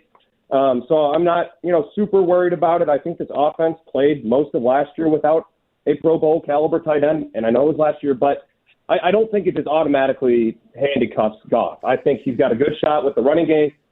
Jameson Williams is going to come back. Josh Reynolds, and Brock Wright and Amon-Ra. I think there's a way that Ben can make this offense pretty special even without him. But hold on, just to be fair, I didn't say it's impossible. But having concern about something is fair. And I agree. It definitely hinders them if he doesn't play. He's, like you said, option 2, option 3 maybe. Me personally, maybe I'm delusional because it's the first one in 30 years. But no. Be excited. They got a good shot. Believe me. Nick, I do not want to be here doing shows if they lose that game. Trust me. I want them to win. I'm the one who's been saying they're going to win a playoff game since before I knew who they were playing. Losing Laporta is right up there. Outside of losing Goff, I can't wait to just see you and Kenny hanging out, man. That's going to be fun. That's worth the price of admission. Well, you're not going to see it. Why not? Well, Kenny's being dropped off, and I'm not going to associate with him in public. He's going to be 14 beers deep. I want no part of that. At the beginning of the season, it was Kenny. We're getting tuxes. I said I'm getting you there. Why don't you want to hang out, Mike? Let's go. Are you going to control yourself? No. I will control. No. I want to remember this. Slick back hair Kenny at Ford Field. Oh, he'll control himself. He's in the best. You have never seen Kenny in that good of a mood, ever. Oh. I promise you. Those are the good days, you know? Well, it's also a side effect of not being here. That is true. That actually plays quite a bit of a role into More it. smiles per gallon. 248-539-9797. We will get back to your phone calls. Rico has a national title blitz to deliver. David and I are going to be judge, jury, and executioner. It's going to be exciting. Let me tell you about Hungry Howie's. Nothing better. How about tonight, national title game, pepperoni duo, their pizza, the special one of the month. Double the pepperoni and 2 varieties. So you get the classic satellite dishes. You get the normal, regular peps, $9.99. More pepperoni, more flavor, less pricing. It's what they do. It's every month they do a special pizza. This one clearly more in our alley than what they did last month. It's Hungry Howie's. You get the mix and match deal. You're playing for a national title tonight. Do you really want to be cooking dinner? No. You want to be watching the game, have a slice, and go win your natty. It is the pepperoni duo. $9.99 only at Hungry Howie's.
Is it? Hold on. Stop. Hold on. Is this real? No, keep rolling.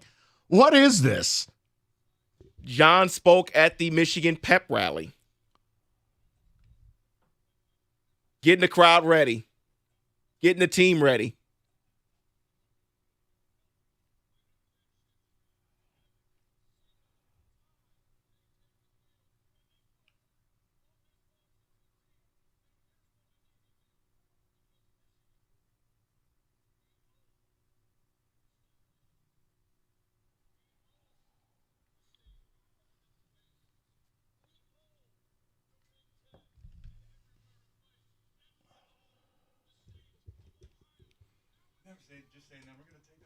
We're going to take the White House. And then we're going to South Carolina and the White House. Ah!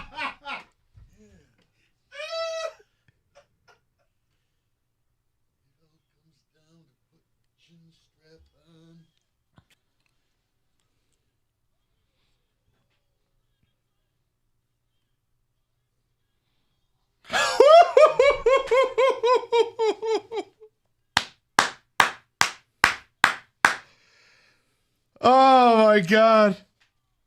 Wow!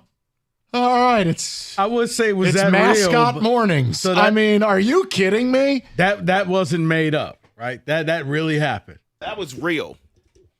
Yeah. I got nothing for you. Okay. David, are you ready to put on a helmet and go? Let's go! And then we're taking it to the White House. Ah! I mean, what on earth? Why? Why would you say yes to that? Why would you say yes to me? Hold on. Raise your hand if you could ever see me hosting a pep rally at States in the Rose Bowl. I want that intensity. I don't have it. I want No, that when intensity. the Final Four was here and Michigan State was in it, I was looking for you. Yeah, you must have missed me. And then we're taking it to Detroit. Ah! And then Kayla Lucas is going to hit you in the face. Ah! You ever wanted to hear what a cult sounds like? You just got the audio. Wow. Only thing missing there was some Kool-Aid. Holy mercy. I mean, my goodness. John was a little fired up. You know what? They knew what they were doing when they got him. Wow. Ooh, wee.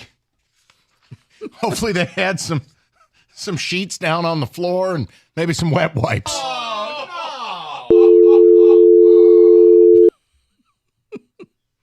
I'm with you, John. I'm with you, John. Go Blue. No, you're not, because I saw your face while you were playing it. Go Blue. Yeah, there you go. That was some good bread right there. Pass the Kool-Aid. Holy mercy. Okay.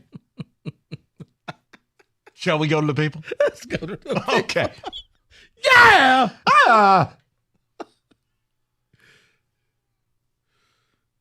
Okay, Emil. I'll leave that alone. Emil, how are you?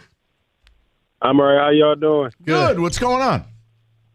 Man, not much, man. I just know it's a whole lot of blue in Michigan right now. Well, there should be. You're playing Honolulu, tonight. or, you know.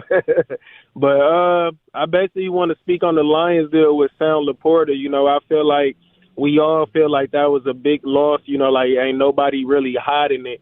I think the only ones that had something good to say about the situation was the sports commentator saying Dan Campbell got to play somebody. You get what I'm saying? But I basically feel like, you know, the Lions, we going to go into this playoff game and we still going to be ready to kick the door. You know, like we been waiting for this opportunity a long time. It's a lot of people that's on a lot of players that's on the Lions staff right now that haven't really had time with golf. So, I mean, not with golf, with Stafford. So it's like it's no personal feelings on the field. You know, like they're just going out there to play football and they going out there to win for the city of Detroit, you know, like, and I feel like win or lose, you know, like Detroit, you know, we came far and I feel like a lot of people shouldn't feel bad, you know, like win or lose. You know, we came very far. Like, don't. Yeah, take but here's it Emil. personal. Here's the deal: if you cannot go out and lose Sunday night, I mean, we don't want to. Oh, most definitely. That's I not appreciate the the Detroit way. sentiment. That's why I gamble. I mean, but I ain't going to be selling positivity if they Gamble. lose. Yeah, they're Emil, I know we're not used to having home playoff games. Lord knows you haven't had one in 30 years. If you go out and lose to the Rams, all good vibes are out, at least for me. You guys can do whatever you want. It's like Michigan fans. No, feel however you want. You ain't going to tell me how to feel. No, because all of a sudden reality will kick in. You may lose one or both your coordinators. I sent you next year's schedule, and though we don't know what the teams are. Oh, and just wait. Just wait, because you know who. It's going to be like free agency when the coaches show up at the player's house at midnight. You know who's coming. Where is this goofball? Just wait. Cookies 2K24. He'll be on Goff's front lawn. And I don't want to do those shows. So, yeah, if losing, not really an option. Losing Laporta makes this so difficult, especially going out there and watching this secondary get torched for over 600 yards from two receivers. Torched you for 600 yards last 3 games. Let's go to Jackson, 97.1. What's up, Jackson? Hey, Mike, how you doing? Good. What's going on? Hey, not much. I was going to say Rico kind of stole my talking point because just talking about the analytics, it really didn't make much sense to play the starters. I mean, so we're going to put our faith in a 4-12 Commanders team and Tommy Cutlets. I mean, you got to be kidding me. So all the risk injury. Well, half of that happened. Which one? I wonder. No, Jackson, you're right. Sorry, Mike. Okay? No, it's okay. And understand, I knew Friday, if someone got hurt, I'll stand here and own it. Like, I wanted them to play because this is who this guy is. You don't get some of them, you're getting all of them. And you're just going to have to get comfortable with it. Now, I understand. The Laporta thing makes it look incredibly stupid.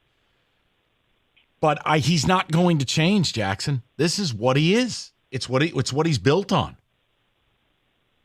Right. No, I agree 100%. I like it. I like it more so during games. Yeah. But, yeah, he just can't say, I'm going to hide behind analytics. It kind of feels like a crutch right now. I know you kind of mentioned that last week. Yeah, and look, we're going to get all the answers we need. How does he approach the game against the Rams? Because if you're going for it at midfield in Week 13, but you're not doing it in the wild card round, you're telling me you're not authentic. If you believe, right, it's like the scene in Moneyball. We're going to take this the whole way. You have analytics. He's got to believe. Yeah. Right. No, you're 100% right.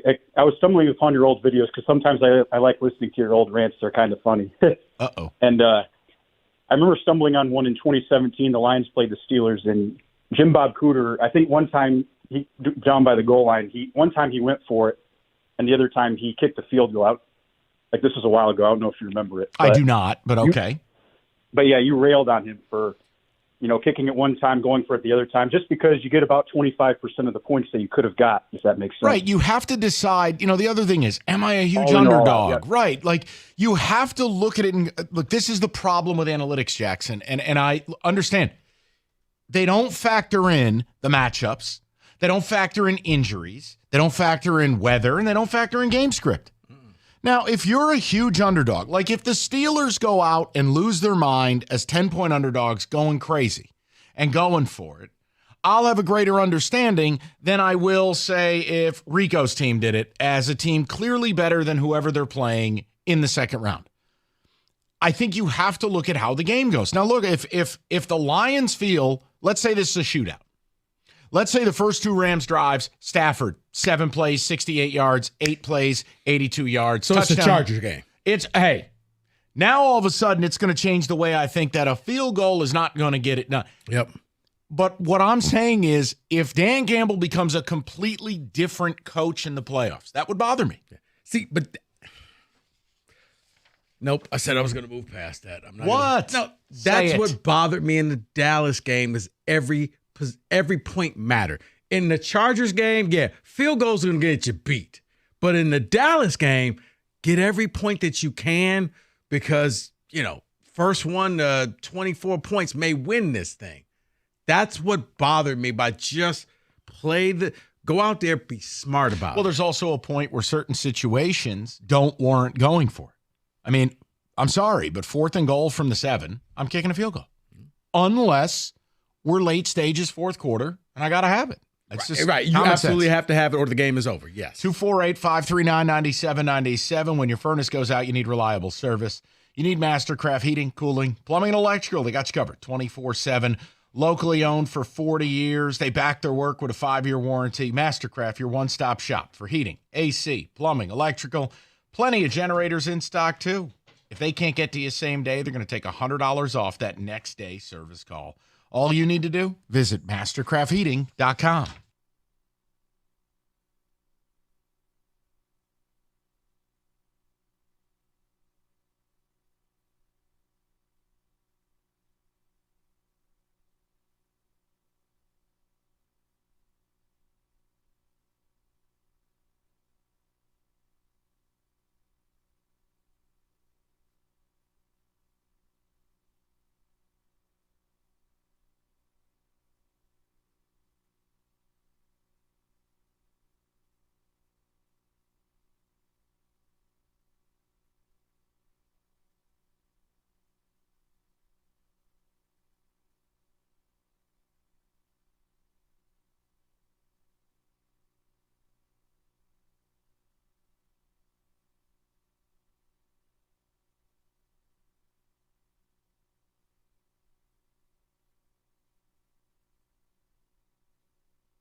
All right, coming up about 9 minutes, Rico's National Championship Eve.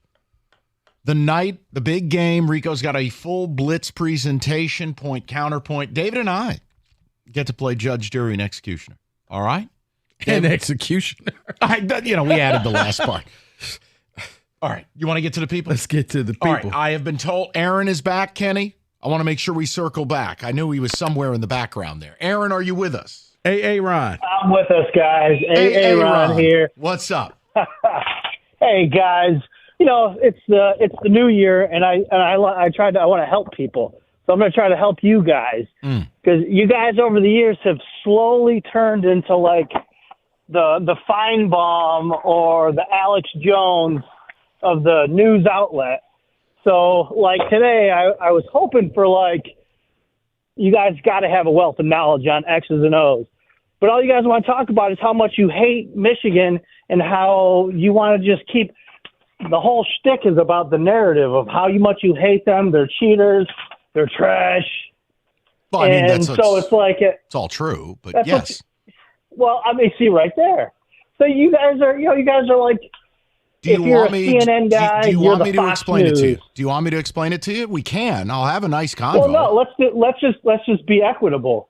Let's talk about what's equitable. Talk about Here's what's anytime equitable. You say Sparties. Let me explain it to you. You can tell me I disagree, and that's fine. Like but Aaron, I'm a 5-year-old, please. No, Aaron. I'm not being insulting. I'm being straight with you. No, I know. If I go on the air and I do this hardcore breakdown of a football game, and we get nerdy about X's and O's, that's bad for my business. Okay? Fair. It just is. Aaron, the amount of people that are actually willing to listen to that is very low.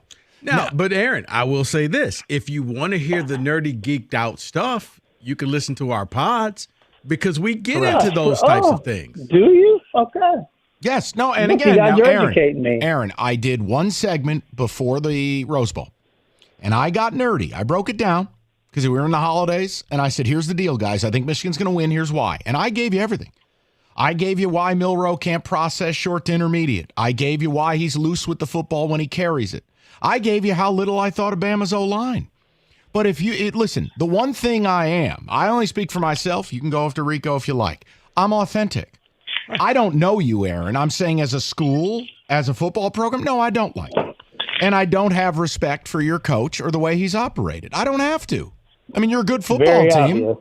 Yeah, but I don't have to. If you about the players? But Aaron, if you look at the Houston Astros, well, you mean the players who benefited from the cheating? No, Aaron, I don't want to hear from a group of 18 to 20-year-olds. The players that aren't like engaged in sexual misconduct, and the ones that aren't like. Now hold on, where did that come from? Getting in bar fights and getting pulled out of the what's that? I said, where did that come from? Because that's a big accusation. From the D'Antonio years. I liked Mark D'Antonio. Okay. Until that stuff came out. Like, here's what I'll say. I respect Aaron, let me say something. Football. I'm going to say this, and let's see if you can agree to this. If I'm going to sit here and you're going to attach that stuff to my program, then why can't I attach real-time cheating to yours? I don't attach that to your program, but like that would be that's what you guys do though. Every time it's not about Blake Corum is a good human. It's not about I'll tell you what. When Blake addresses the LLC, maybe I'll feel that way. Like it's very simple to me. These players are all good football players on surface, and some of them might be great kids, but some of them have said some pretty dumb things, and they were the benefactors of widespread egregious cheating. I don't have to do anything you want me to do, Aaron. And here's the thing, Aaron, even when I was starting to believe, okay, you know what? Maybe the players did not know. Maybe the coaches shielded them from that. Your own quarterback comes out and says, oh, we've known about this. And we've known about this going back to 2019. And so, whoa, I thought you didn't know. So I gave your players the benefit of the doubt and said, I understand maybe the parents kept that away from the kids and said, nope, don't let the players know how we got this information. We'll just look like geniuses. Aaron, the problem is you are the byproduct of 2024 news cycle. You want what other shows will give you. Tell me I'm pretty. But I shoot you straight. When I think your team's going to win, I pick you. I think you're winning tonight. But I don't have to like you. No, and that's what on just earth? it. Mike has done stuff on Cash a Ticket. I gave you two different perspectives on the 5-star zone, where I got somebody from Washington, and then I got Howard Griffith, and we sat there and we broke down the game. We're not doing it on the air, but if you want that, you get a lot of content that you could sit and listen to for hours. Yeah, go listen to a college football pod that's going to nerd out. Okay, this is a business. And in fact, it's the highest rated one in the country. So, yeah, I got a business to run. But, yeah. Oh, well, John broke it. That's great. Go Blue. I don't know what to tell you. Yeah, but you don't They sit can here. do what they do, and I do what I do. Right, but I can't sit here and pat Nino Brown on the back because he's giving away turkeys on Thanksgiving. He still took over the car. No, I still would love the answer to the LLC. Either Connor Stallions falsified Blake Corum's name, which is a felony, and it's disgusting behavior, or Blake was in business with a coach. And now, the funny which thing is was, it? I was willing to say, you know what? I think Blake got used. I think Blake didn't Cool. know. So just show me what happened. And then We're Blake's good. like, give him my lawyer and we'll get back with you. We're still waiting. So, again, you called in, you're upset. Well, you don't like what I like. I don't have to. But Mike's picks you. So I don't know what else you want him to do. I bet on him to win the Big Ten at the start of the year. I picked him to beat Ohio State. I picked him to beat Bama. No. I don't know what you want from me now. To stand next to John and lead that pep rally. He needs that type of enthusiasm. Can't do it. Not reluctant, yeah, you're going to win. Can't do it. He needs you to be like, you're going to win. And not only that, you're the best team ever. Listen, this is Giants-Eagles for me. I don't like the Eagles. I don't like City of Philadelphia. I don't like the people. Don't like the uniforms. Don't like Nick Sirianni's face. I don't like anything to do with them. But they're the kings of the NFC East over the last 15 years. And they have Super Bowls. And they're a really good franchise. But I don't have to like you. Now, you may win tonight. I don't have to like you. I don't have to respect you. And the minute you got involved with the cheating, I don't have to validate it.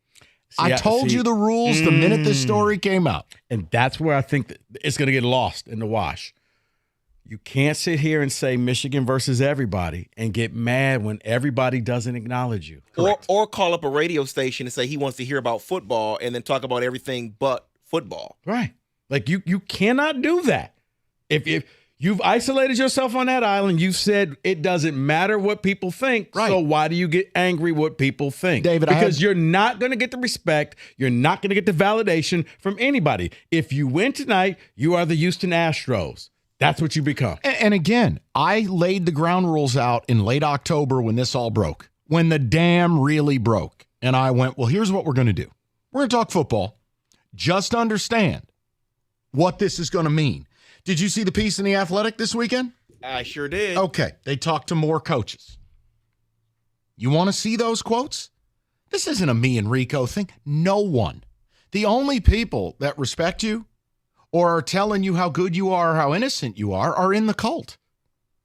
Or their network has told them you're not allowed to discuss this, which is factual. So the point I'm making is enjoy it. I talked to a friend of mine who was going to the game.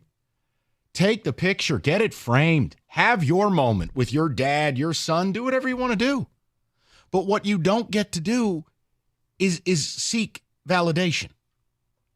And that's what fans want. Make no mistake, fans who tune into a pregame show want to be told the people on TV are picking my team to win, or they get upset. Because here's the thing. If you got angry in 97 when people said, well, you shared that national title. Or Woodson took money from an agent. You're going to be really upset if you win tonight. Didn't he get like a fur coat or something? Wasn't that the story? He got a fur and like 10 grand. You remember before the Rose Bowl? They were playing Wazoo. Wasn't that the deal that came out? I think it was something like that. I wasn't even in college yet. I was working at a grocery store. But I still knew what was going on because I still liked MSU, and Lord knows they were terrible.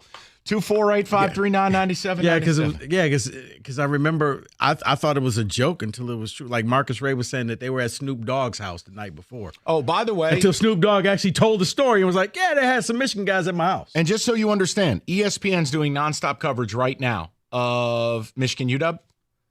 The biggest storylines are, is this Harbaugh's last game and where's he going? And they brought Adam Schefter in. And they've got Pete Thamel on talking about, should Jim Harbaugh's discipline follow him to the league? But that's Sparty TV, right? No, guys, no one likes you. Only you do. So circle the wagons and go enjoy it. Are you ready for the Blitz? Yeah. Yeah, we'll do it next. Right. I'm down. Northville Lumber. We talk about them all the time. Oldest company in the state of Michigan. Largest Trex decking outlet in the country. Nobody stocks more. Nobody sells more. It's Northville. They move product. They can do it because they have it in their warehouse. Trex decking, lumber, lighting, railing. They got it all. And you don't have to wait on it. You buy it, you get it. Industry low pricing. It's all there for you. It's Northville Lumber. Call today. They'll introduce you to a Trex certified pro, or simply go to northvillelumber.com. That's northvillelumber.com.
All right, national championship game tonight. Rico has a blitz.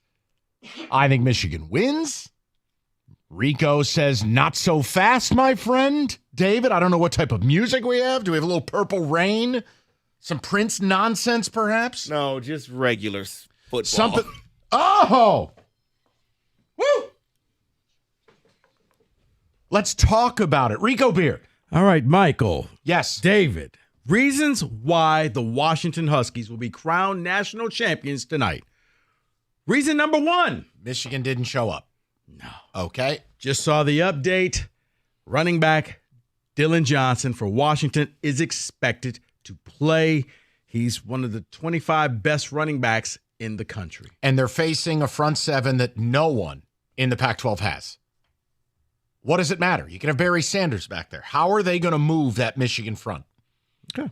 I'm asking. No. Counterpoint. David, you want to say something? No, I agree with him. The defensive line for Michigan, I don't see it. I secede my time to the senator from Michigan. Here's your counterpoint. Because now it's Michigan. You played against Jalen Milroe and that bad Alabama line. Hold on. Now, you have to pick your poison on defense. They were able to blitz Alabama because they could. If you bring the heat for Washington, now it's the secondary is going to get one-on-one coverage. Washington in the first half of games, the percentage of them throwing the ball in the first half of the games is? No, go ahead. 67%, which means they jump ahead of you early. And in the second half, do you know what the percentage of passing the ball is? Tell us, Rico. Well, I was trying to build up, Mike, but I see you don't want to play my game. It's 50-50. But if they don't get the lead early in the game against Michigan, which I don't think they can, it won't matter. Let me just suggest one thing. Okay. What Rico's saying on surface is all true. The problem is nobody gets a lead on Michigan, not a more than one score lead. Okay. How is Washington going to slow down Michigan and equalize TOP?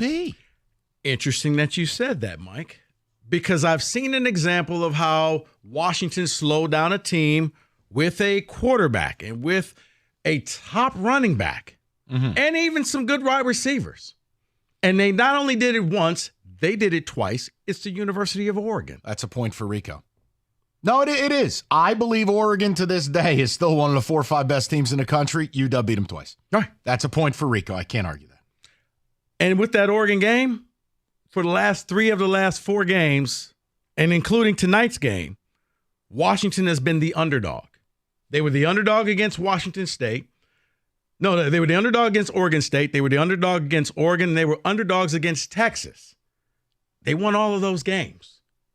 They're used to the chip on the shoulder. They're used to the disrespect. They're used to all. Oregon was a 9.5-point favorite in the Pac-12 championship. Didn't mean anything. So they're used to the disrespect, and nobody thinks that they're going to win. David?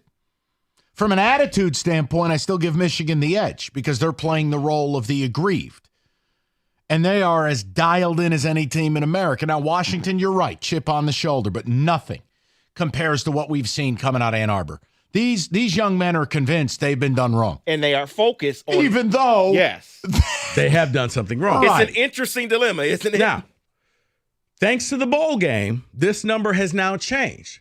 Michigan's defense, please don't get me wrong, that's a great defense they have. That front seven, phenomenal. They get the job done. But you have to wonder about the numbers because everybody talks about, well, look at the Washington defense. They're ranked 90th. Thanks to the bowl game, this has changed. Michigan, you know how many top 50 offenses they faced this year? Michigan? Yeah. 2? It's now 3, thanks to the bowl game. Okay. Penn State entered the chat. So Penn State, UNLV, and Alabama. That's it. One Big Ten school in the top 50. So, you know how many how many Washingtons faced this year? And maybe this is why their defense doesn't look as good. 7? 8. All right. So let me say this. If you wanted to build a case, I will just tell you the only way I think UW wins is an absolute shootout, like a TCU-style game. Because here is something factually, David, I can't argue. Who is the best quarterback Michigan has seen? Milroe. He can't throw a forward pass. But that's what I'm saying. Right. Milroe will take deep shots, but he has no processing ability, short to intermediate, no accuracy. Drew Aller stinks. McCord was so good, he opted for Syracuse. Is it baby Tua? Talia? Is that the best QB you really faced? Maybe. So Rico has a point in that now you are going to get, allegedly, the best of the best. But on the other side of that... But I still think trying to beat a team one-dimensional, you're never getting anywhere against Michigan doing that. See, and that's the thing. On the other side, Washington hasn't faced a NFL scheme-type defense. That's what Michigan's defense is. They are running an NFL-type defense. Okay, Penix hasn't seen that. Now, David brings up a point. I agree with him. I think from a coordinator standpoint, Sharon Moore and Jesse Minter are elite. I think Grubb is elite, but it's Kalen DeBoer's offense.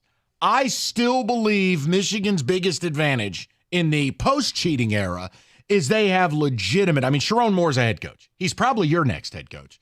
And Jesse Minter is going to be a DC in the NFL before long, i.e. whenever Mike McDonald gets a head coaching job. No, truthfully, David, I mean that. Speaking of quarterbacks, you talk about them. Michigan faced Jalen Milroe, best quarterback. Oregon, you got the Arizona quarterback. His name, come on now, it's Fafita. Caleb Williams, number 1 pick of the draft. Yep. Cam Ward. Yeah. Bo Nix. Oh, wait, Bo Nix again. They've seen quarterbacks. So, hey, what about Sam Levitt? And for everybody saying, well, Blake Corum in the running game, I give you, once again, Bucky Irvins of Oregon, who I think is a better running back. They contained them. They kept them from scoring. They were able to run between the 20s, and then after that, it stopped. You want a couple more? Yeah, I'm here for all of it. Okay. It's point, counterpoint. Okay. This is great. You're looking at the best offensive line in football this year. Oh, the Joe Moore Award winner. Yes. Is this where you tell us how many sacks they've given up? Well, you want to give it to them? 11. Thank you. And then on top of that, if you're Michigan, you pick your point. If you bring the heat, Penix gets the ball out within 3 seconds. Here's what I'll tell you. If you drop your quarterback 40 times against U of M, he's getting dropped at least 5 times. I have to see it to believe it that offensive line against Michigan's front and their variable alignments and coverage and blitzes, you're right in what you're saying. But Rico, if they're one-dimensional. See, once again, Dylan Johnson playing tells me I don't think they're going to be one-dimensional because that's what gets lost in the wash. David just flipped you off. David, How over to you. How healthy is Dylan Johnson, though? David, he's been injured all season long. Has. The same guy, the same injury he has now, same injury he had against Oregon. Correct. Same injury he had against Texas. Oh, by the way, the quarterbacks that they played, I forgot. Quinn Ewers. Texas is back. Hey, add that to the list. Out. You can't hold that against me. No, I'm not. They won the Big 12 and made the playoff. No, Mike, now. Come I'm on. saying they've played quarterbacks. They've played teams that can run the ball. Okay, so hold on. David, you ready? Am I allowed to ask him a question in the point counterpoint? I say yes. Go ahead. This is point counterpoint. Where does J.J. McCarthy rank amongst the quarterbacks UW has faced? See, I don't know. That's a flag on that one because he would be the worst quarterback. How dare you? He would be the worst quarterback they No, faced. he wouldn't. Come on, that's not fair. You're not being fair. No. Okay, Quinn Ewers is worse? He would not be the worst quarterback. Wow. He's better than DJU. Okay, all right. You're gonna. I was thinking of the one he just Cam mentioned. Ward he is didn't hit or mention miss. DJU. Cam Ward is a turnover machine. Cam Ward's hit or miss, Fair. but then again, you play for Washington State. They got homeless people at wide receiver. It's a bad. Okay, Bo Nix, Cam Ward, Caleb Williams, and Quinn Ewers all ranked higher than JJ.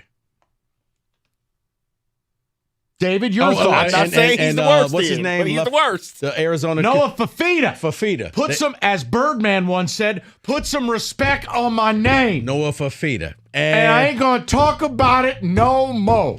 And finally, Noah Fafita. And finally, they have not one, not two, but 3 NFL wide receivers in Odunze, McMillan, and Polk. McMillan didn't play at all. He got injured, I think, before the MSU game or during the MSU game. He was out for most of the season. He is now back, but Polk and Odunze, I believe together were like 2 of the top 15 receivers. The only one that you faced that good was Marvin Harrison. Okay. Little point, counterpoint. Rico making a case the game's worth watching if you want to operate a Spite store. If you're a Michigan fan and you thought, hey, it's a layup, which I feel like you losing this game would take some effort by you. That is your national title, point, counterpoint.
Mr. Hatchet Man, in a lovely Steelers long sleeve T-shirt. National title game, the Sam Laporta injury. It's all available to you.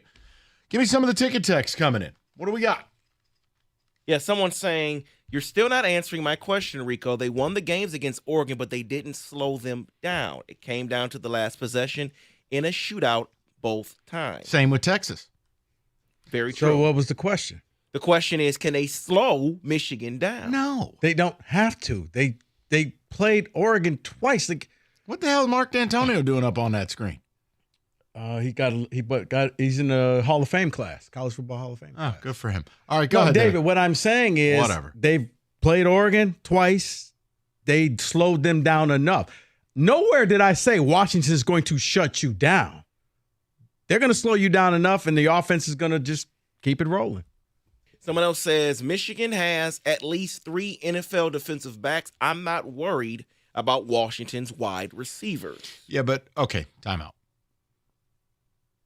When have they been really tested?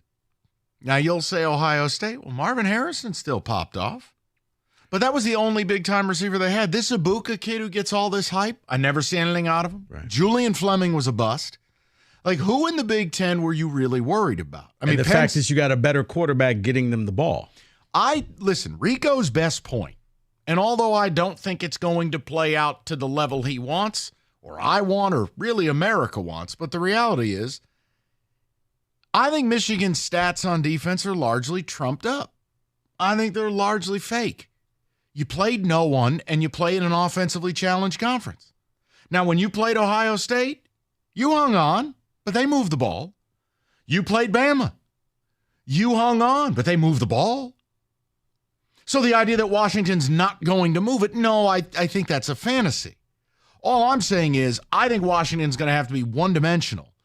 And that's just not a recipe against Michigan. Now, look, I'll tell you right now, if Penix goes into this game one-dimensional and rips it 40 times and throws for anything north of 350 and they win, you're talking about a kid that will end up boosting his draft stock in an Anthony Richardson level. But see, I'll say this, Mike, if Penix has to do that, then Michigan's probably won the national title. Oh, they are winning. I'm just trying to. No. I'm just saying, if Penix has to throw the ball that many times, now what gets lost? What's his pass attempts at? Kenny, pull up his pass attempts on a sports book for me. I don't know if FanDuel offers it, but you can go somewhere else. Pull up what they expect. I'd love to know the expected over-under on passing attempts tonight for both quarterbacks. I can get you that right now. Well, please do then, good sir. But yeah, I just look. I for different reasons, I still think Michigan wins. Now, clearly, you ready? Yeah. Can I guess? Yeah. Can we have some fun? Yeah. Point counterpoint. Let's go. No. Hold on. So McCarthy or Penix first? Mike, let's go with the GOAT, JJ. Oh, JJ McSizzle. Flag. What? Hey, no. Harbaugh called him the GOAT. Harbaugh called him that. He said he's the greatest damn quarterback in the history of quarterbacks. I mean, after all, if I had to illegally meet with a recruit, it would be the greatest quarterback ever. There we go. Cheeseburger. So listen. Well, he's the cheeseburger. I know. JJ's pass attempts. Over under. Oh, go ahead. No. 23.5. You want to get in on this? I do. Over 23.5 is the number? No, I'm guessing what the total is. You want to guess? Yeah, I'm going to guess 25.5. Okay. I know Kenny doesn't care about the game No, because it doesn't mean anymore. No. Kenny has to care. Because tonight, Kenny has to choose the program to root for after his blessed SEC was the Dragon was slayed by Michigan. Yeah, that fan base has not made themselves any more likable this past week, so I think I'm rooting for Washington. Okay, then. Noted you want to Georgia take a guess? David kind of stole it with my 25.5. I thought the exact same thing. These two are correct. Really? I'm a fan of a cheating program, so I stole his answer. That's... How dare you? No competitive advantage, even though you looked at his test. Michael Penix? Well, you reacted poorly when I said 40, so 34.5. See, I was around 35, so. I was going to go 33 and a half. I just want to know. 38.5. They know. They know what's up. UW is not running the football tonight. Not happening. You want to do longest pass from scrimmage while we're here? I don't care. Sure. All right. Let's just have some fun. Longest pass from scrimmage, JJ, 36.5. Okay. I could see it. Michael Penix, want to guess? 49.5. I was going to guess 46.5. I was going to say 40.5. 43.5. Okay. 43.5. I mean, look, I do think it'll be a higher scoring game. It's not going to be in the I think Michigan gets to 30, and I think Washington's in the 20s. I just don't want to lay the points. But, and again, I'm not going to sit here and be like, oh, I'm betting Michigan money line. I'm not betting minus 230. That's ridiculous. But, no, I just believe Michigan has the matchups. Look, if Penix does this. No, and here's the thing. If Michigan goes out there and beats Washington with that offense on the field, there's nothing you can say. No. Because you beat Bama, and then you went up against the number one quarterback in the nation. So if you win this game on the field, congratulations. Man, you can even buy your little Sports Illustrated leather-bound memory book. Do they still sell those? All I know is the NCAA can't take those away. 248-539-9797. They can take back Reggie Bush's house. Hey, as I've said to Michigan fans, I still remember Reggie Bush in the Rose Bowl. Vince Young in the Rose Bowl. I don't recall. Who won that game? Okay. 248-539-9797. David, a few more ticket texts if you'd be so kind. Washington's points will be limited strictly because they won't be on the field enough to score a ton of points. 35-24, Michigan. It's like I wrote the ticket text. No, I do. I agree with that because if you can't possess the football, you're compressing the game. I understand, but I think everybody's thinking it's going to be second half of Penn State. I don't think it's going to be that easy, but I could be wrong. I don't think so. I don't think it'll be 32 straight runs, but I don't think it'll be far off. But who's to say Washington can't do that either? Because Washington can run the ball, and they like to dink and dunk.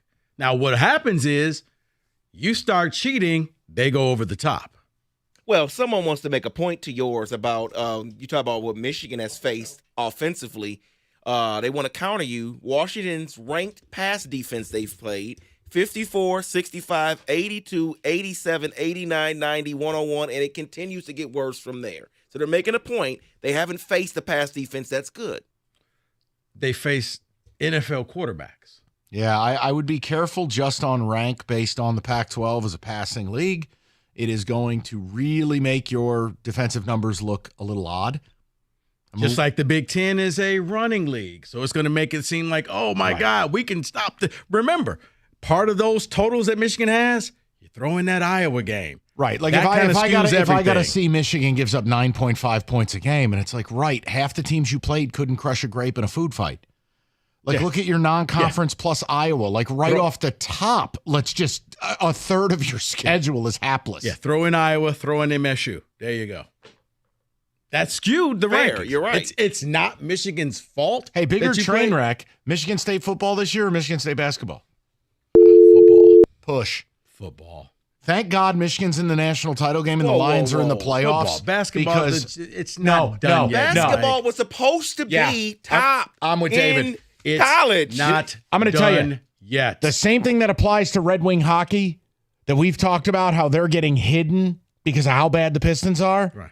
Thank God for the Lions and the Wolverines doing what they're doing because Michigan State basketball is an embarrassment. And Tom's post game last night, embarrassing. Right, but see, embarrassing. Right. Embarrassing. It's not done yet. Boo Booey, embarrassing. Well, you knew Boo Booey was going to go off. He all goes off every year. Embarrassing. Was it embarrassing when they were on the 5-game winning streak? Yes. Okay. Embarrassing. We didn't talk about it. It's all embarrassing. Okay. Sorry. That chapter's no. I tried to tune into that yesterday, and I'm going. And how does he ask me to watch this? Here's the problem. You missed probably the best game that they played. That one, it was Malik Hall. I'm just gonna go ahead and say it. Okay, then. It was when you have nothing for a stat line. Let's just move it on. Yeah. Okay. But MSU hoops catch the feeling.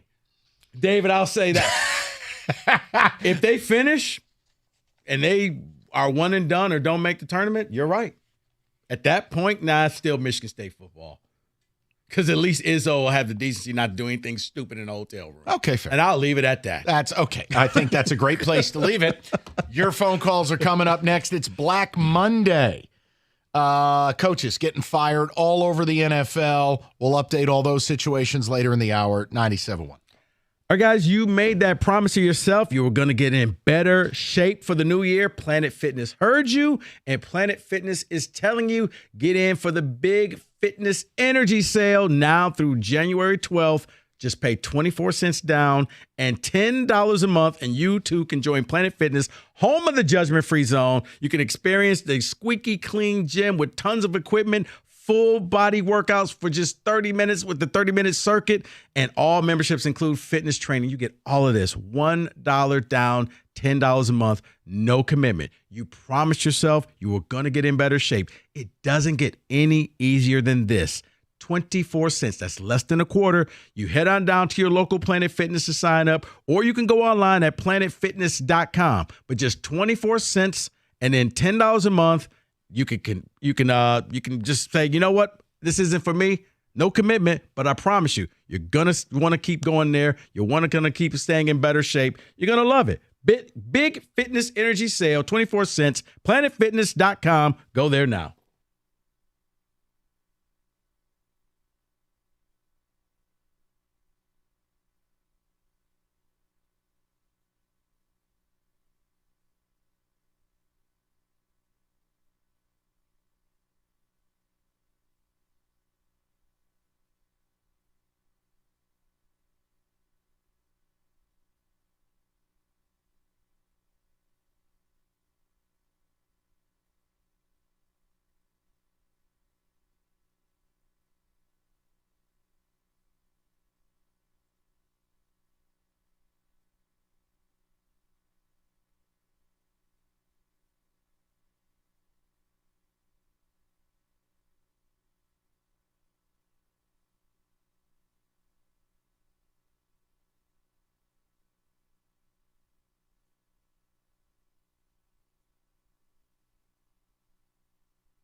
Perfect temperature to sleep, 68 degrees. What is not up for debate is the eco-friendly, most comfortable mattress on the marketplace, the iComfort Eco by Serta.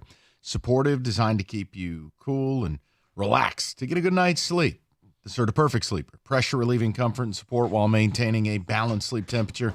Serta mattresses, made in Michigan, have been for 110 years. Just go to Serta.com to find a retailer near you.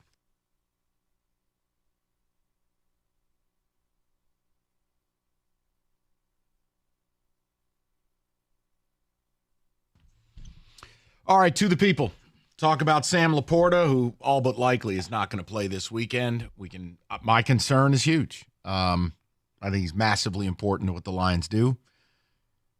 The Stafford thing, from a content standpoint, yeah, of course we're excited about it. From a matchup, yeah, no, Cooper Kupp and Puka Nacua on the fast track indoors against your secondary.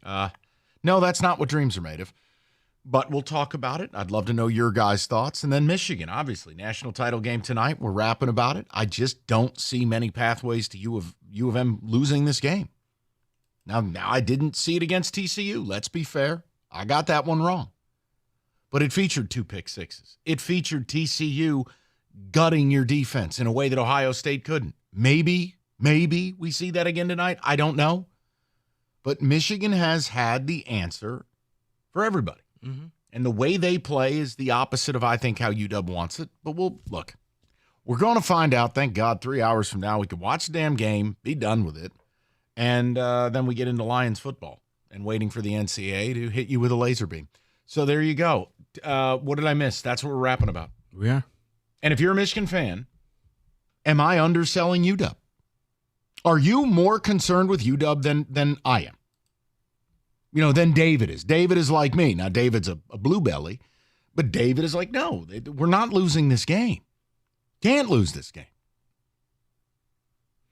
Yeah, I think you guys are underselling them a little bit. But I know, you but know what? You do love them. In all And fairness, I do yeah. hate them. You do. I mean, hey, Mike, the one thing that I love about you is you will always be you. Yeah, but I mean. You've called them frauds all year long. Because I watched the damn game. I know. And you know why they're frauds to you? They're so lucky. Because they don't cover. We're talking about UW. Yes, they don't cover. Because good teams win, great teams cover. And they don't. And they're not great. Because they don't cover. Well, they did against Oregon, and that hurt me twice. Well, I want my money back. Oregon was favored. So 248-539-9797. Shall we go to the people? Let's go to Vincent, 97.1. Hello, Vince. Hey, how the hell are you guys doing, man? Good, Vinny. What's going on, buddy? Oh, man, a couple hours ago you made a comment about Stafford's going to come into the stadium and he's going to be applauded by the fans and everything. I think the only thing he's going to get is maybe a mild golf clap, to tell you the truth. And there is no love lost between the Lions that we have now and Stafford, because Hutchinson and his buddies, they're all going to be going after his head while he's back there. It's not like Campbell's going to say, oh, Stafford's in the house, take it easy on him. No, Vincent. I meant Vincent, hold on. I meant before the game, they will probably do something where they cheer him. Not during the game. I don't believe that, man. I really don't. I hope not. I really don't. I think I don't believe that. I really don't. And I don't think the people in the stands, the fans, are still the same. The team has changed, but the fans are the same. And I don't believe they would buy into that. They would probably just and that was my point to what Rico said is pregame. I don't want any special introduction. I don't want a highlight. I want nothing. Well, I hope that the fans have changed. I know that's not what Rico said. You said that they were going to, they're going to do put out a benefit banquet for him before the game, or but whatever. Aren't these the same fans that bought Detroit Rams T-shirt and paraphernalia? Yeah, the difference is now he wasn't playing against them. So, well, those aren't really fans. Those are fans of the player, not fans of the team. Oh, I agree with that. The big difference. Like I said, I think before the game, they'll acknowledge Matthew Stafford, and after that, all bets are off. That's it. We gave you your flowers, and now we're done. Yeah, I think this is a whole different thing. Look, these people haven't had a home playoff game in 30 years. The idea that it would be anything other than toxic in there, I just come on, man. I thought that they would raise a banner with the crowd there, really and they didn't do that either. That was a weird decision. That's what I'm saying. I don't understand what they do down there, but hey. Let's go to Rob, 97.1. Rob, what's going on, buddy? I don't know how we're going to get through this night, the three of us, but it's baffling to me. Caller Aaron, guys, and like real quick, Rico, or it might have been you, Mike, that mentioned 05 USC in Texas. I don't know if you guys remember. I want to comment on Michigan, but at the beginning of the year, Donovan Edwards had made a comment. He singled out Reggie Bush and Lendale White from the 05 year, and how him and Blake would be at the end of this year would be the best running back, wide receiver duo ever. Well, Donovan, you're about 1,900 yards and 15 touchdowns short of them, and I'm pretty sure that's not going to happen this evening. So can we chill with the comparing him and Blake to the best running back duo I've ever seen in my life? Well, Rob, you have to remember he's changing the game.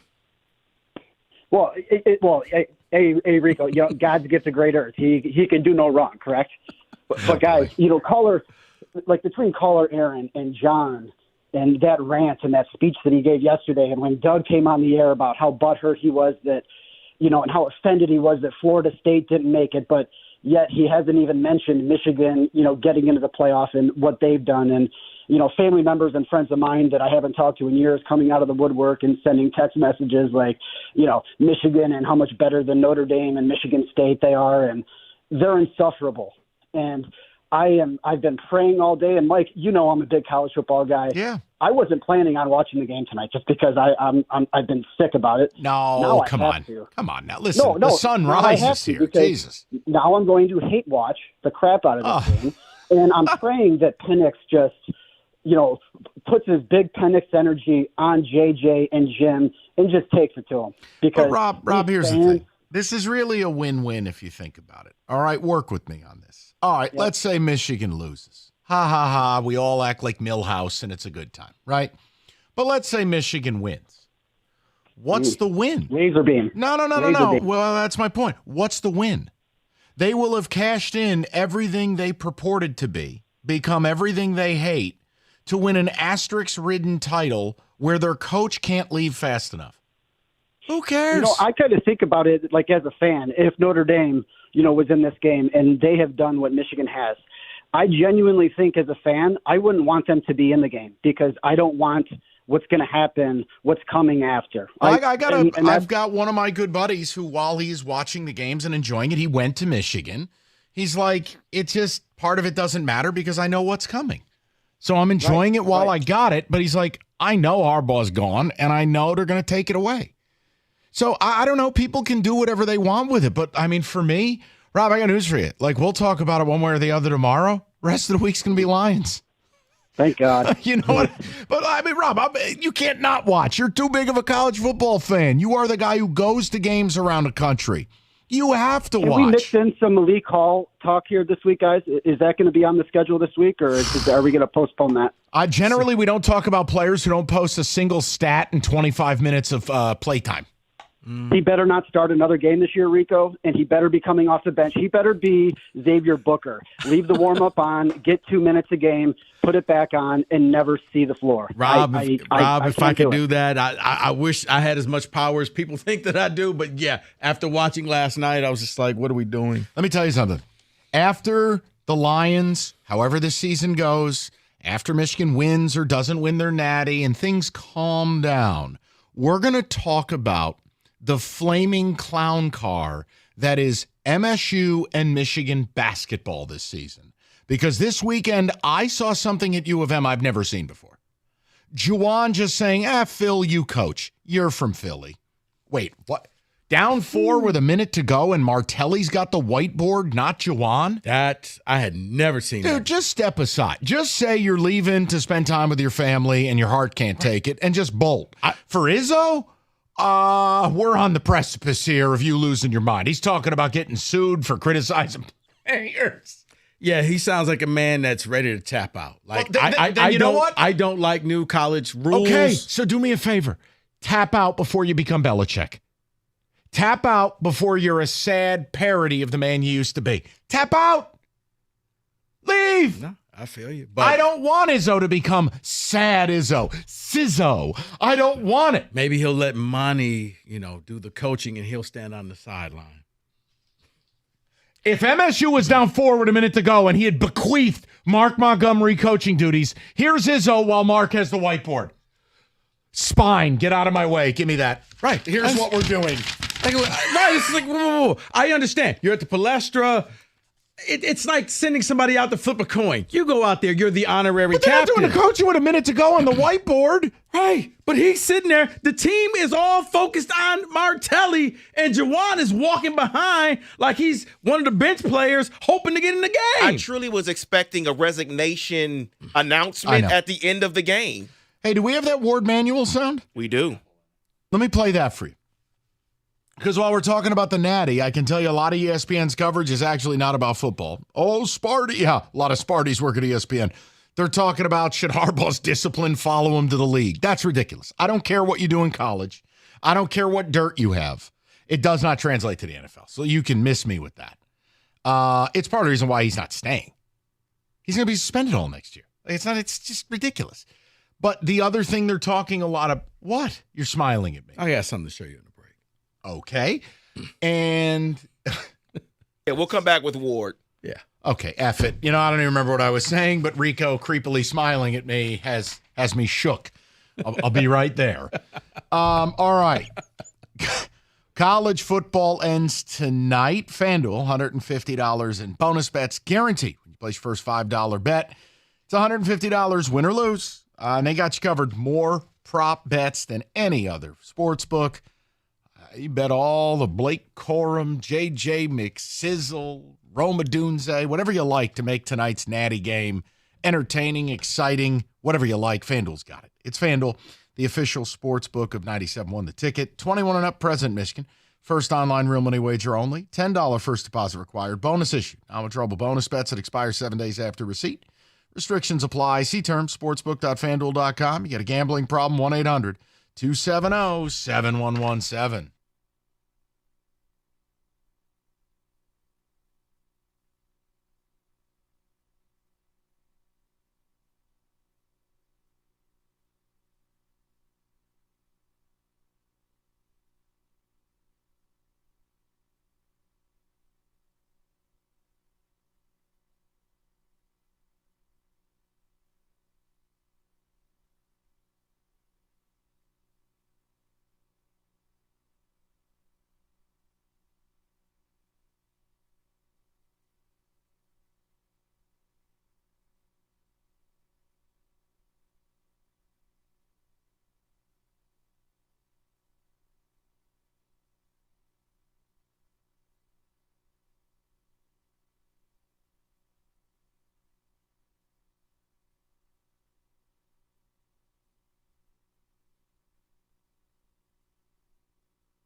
All right, we'll get to the people. David, a few ticket texts talking about Michigan, Washington tonight. Also, look, Dan Campbell, I think he said the right thing at the press conference. Rico just played it. Outside shot for Laporta. What's he going to say? You're not going to rule a guy out on Monday.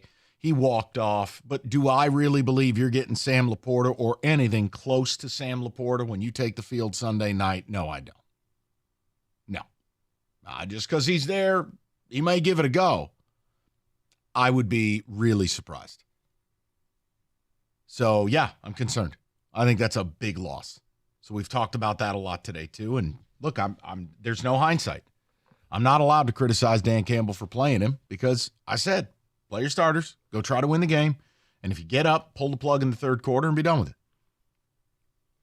Damn, yeah. David, you're going to break the mic stand. What on? It's already broken. It keeps falling away from me every time I try to use it. Oh, by the way, Wink Martindale has resigned.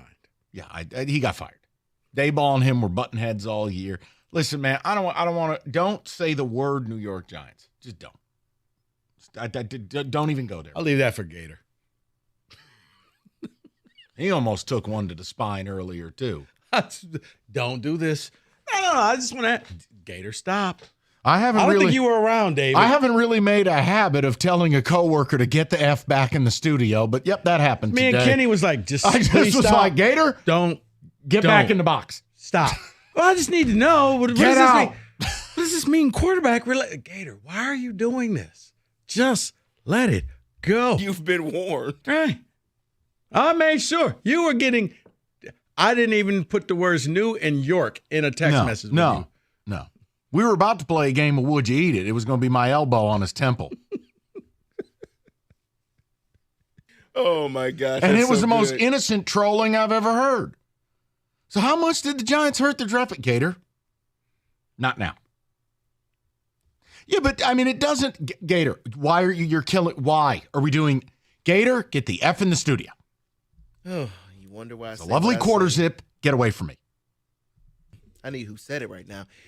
Someone texted in and says, remember when Michigan had the best O-line? Yeah, didn't matter. What happened when they played Georgia? They got stomped. So someone's not afraid of Washington's O-line.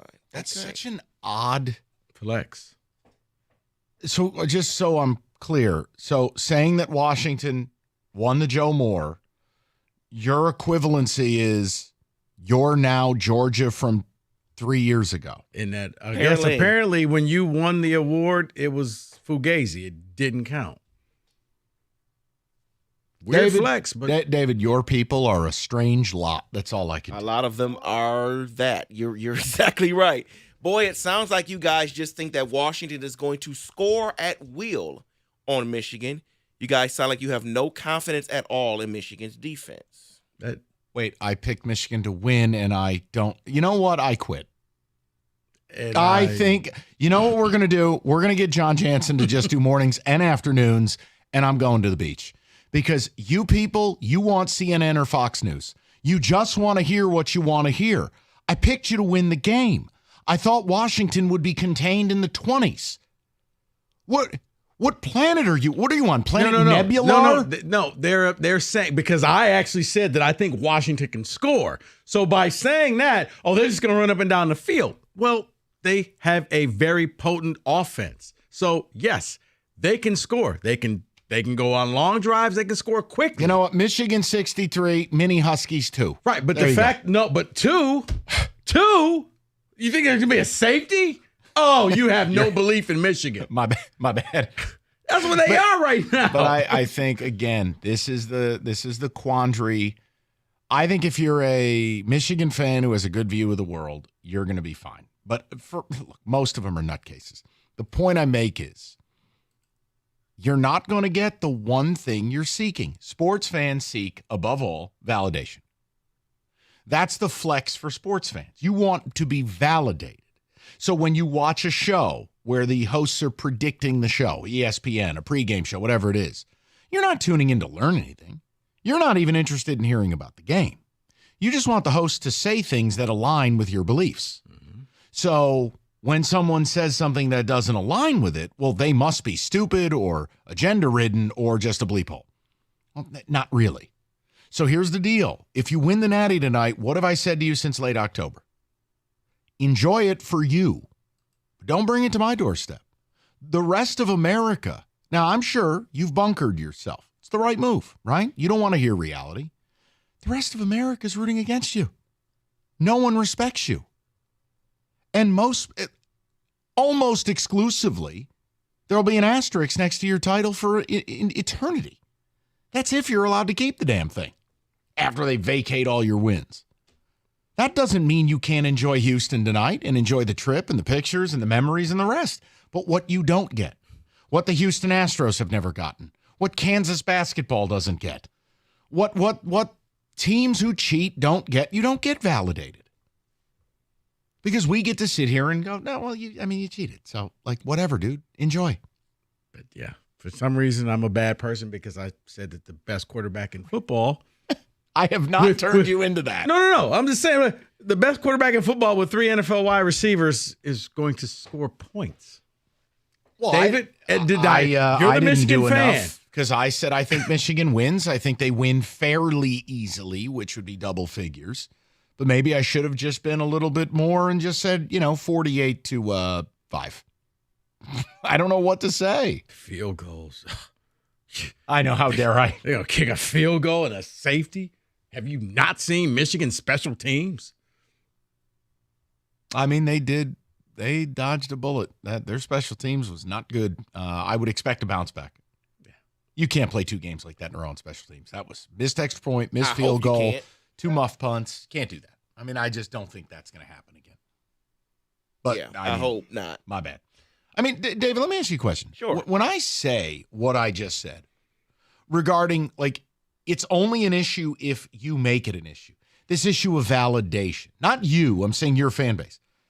If you let it alone, you're good. But yet fans will call the show and demand something that is just not on the menu. That's exactly. It's not. That's what Aaron did. Aaron called up, wanted to talk football, keep it to football, but then he brought up things from 15 years ago with the Spartans and then the cheating stuff. Well, we hadn't talked about that. Well, and my point to Aaron was the same.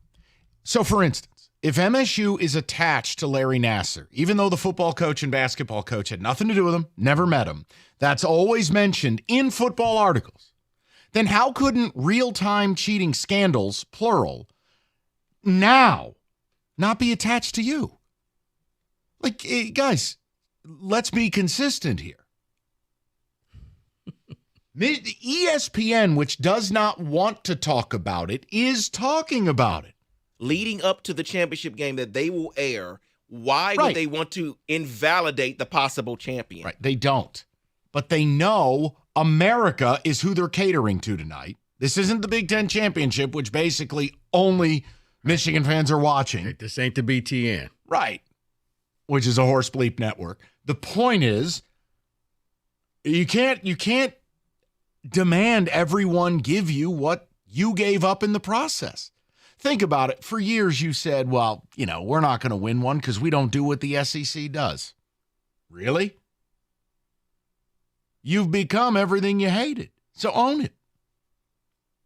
Well, I just always laugh at the us versus everybody, but now we need everybody on our side. It's it doesn't work that way. You've said we don't care what you think, so don't ask. Because we're going to tell you how we think. So your best bet is get in your closed groups, get in your group texts, celebrate, wear your hats, but don't ask somebody, well, what do you think about our team? And then get angry when they tell you how they feel about your team. Does this shirt make me look fat? No. It's 3 sizes too small. No. Yes, it does. I was about to say, no, the fat makes you look fat. Oh! I'm just making a point. What? Where is that drop from? It's tremendous. We'll get more of the calls. We also have Black Monday Blitz, so let's get to that as well. 97.1. Moran Buick GMC, where they make car buying and certified car service a breeze. Celebrate the start of 24 with a new vehicle from Moran. Celebrate a natty. Get yourself a new vehicle. Maybe paint it maize and blue. Do whatever the hell you like. Acadia, seating up to 7. 24 Sierra with a V8 engine. They are ready to roll. They have got Denali's in stock as well. All you got to do is go to Moran Buick GMC. Go to MoranExpress.com. Certified service. They got you covered. And New stock arriving daily. It's Moran Buick GMC, where you always get the best price, period. It's on Telegraph, just north of Eureka and Taylor, or always at MoranExpress.com. It's Moran Buick GMC. We are professional grade.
Let's start there in Atlanta. Let's first get to the yelling that happened on the field after the game. Arthur Smith was yelling at Dennis Allen, the coach of the New Orleans Saints, about scoring late. Well, Jameis Winston later on after the game in his locker apologized for scoring, apologized to his coach, because apparently it was a team decision on the field to get Jamal Williams his only touchdown of the season. Hey, how'd that work out there, parakeet hat wearing guy? How'd that work for you? Lions got David Montgomery. You went down to New Orleans and went right back to being an also-ran. Keep throwing shade at Detroit. They didn't want your ass. So Arthur Smith then yells at Dennis Allen, and the reports before the game were that there was going to be a conversation on Monday regarding job security in Atlanta. Yeah, well, it was had. Well, it happened on the plane back from New Orleans. He was fired. Your thoughts on the next thing for the Falcons? Because there's a lot of rumors out there about who they may want. I mean, you can't have a losing record 3 years in a row in this league. And drafting Bijan but not using him, bizarre. Yeah. Entrusting Desmond Ridder with your franchise, yet paying Heineke $20 million, bizarre. Not using your tight end, not using you had all the weapons that teams would love to have, and you decided, but what if we used our backup fullback? Right. Nobody sees that. It's an attractive situation. I think it'd be a great landing spot for Justin Fields if the Bears get rid of him. Now, who's the head coach? No idea. No, I have no idea, but it should be an attractive job. Well, Diana Rossini of The Athletic is reporting that the Falcons are a team to watch if the Patriots move on from Bill Belichick. No, it's not if. They're moving on. That'll come out later in the week. Yeah, that's interesting because Bill Belichick met with reporters, and his answer was, I'm under contract. Do what I always do, which is every day I come in and I work as hard as I can to help the team win whatever I can. He then answered and says, well, we'll deal with things internally, meaning they have a series of meetings coming up. So you do think that this week he's gone. Yeah, gone. 100%. It's run its course. It's become, it's reached sad phase.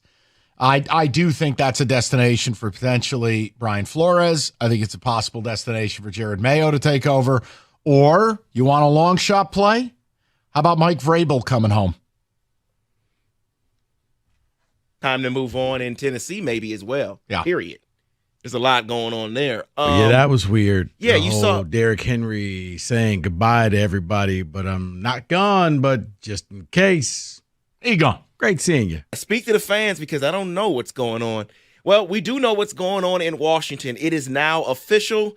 Ron Rivera is gone, and they didn't waste any time. They have already requested permission to talk to possible GM candidates. How about them hiring? Coaching. How about them hiring from Golden State, Bob Myers? That's what I was going to get to next. He's running their search. Yeah, him and Rick Spielman will assist in the group of searches, but Bob Myers is the guy running it. Okay, well, maybe that's where Harbaugh goes.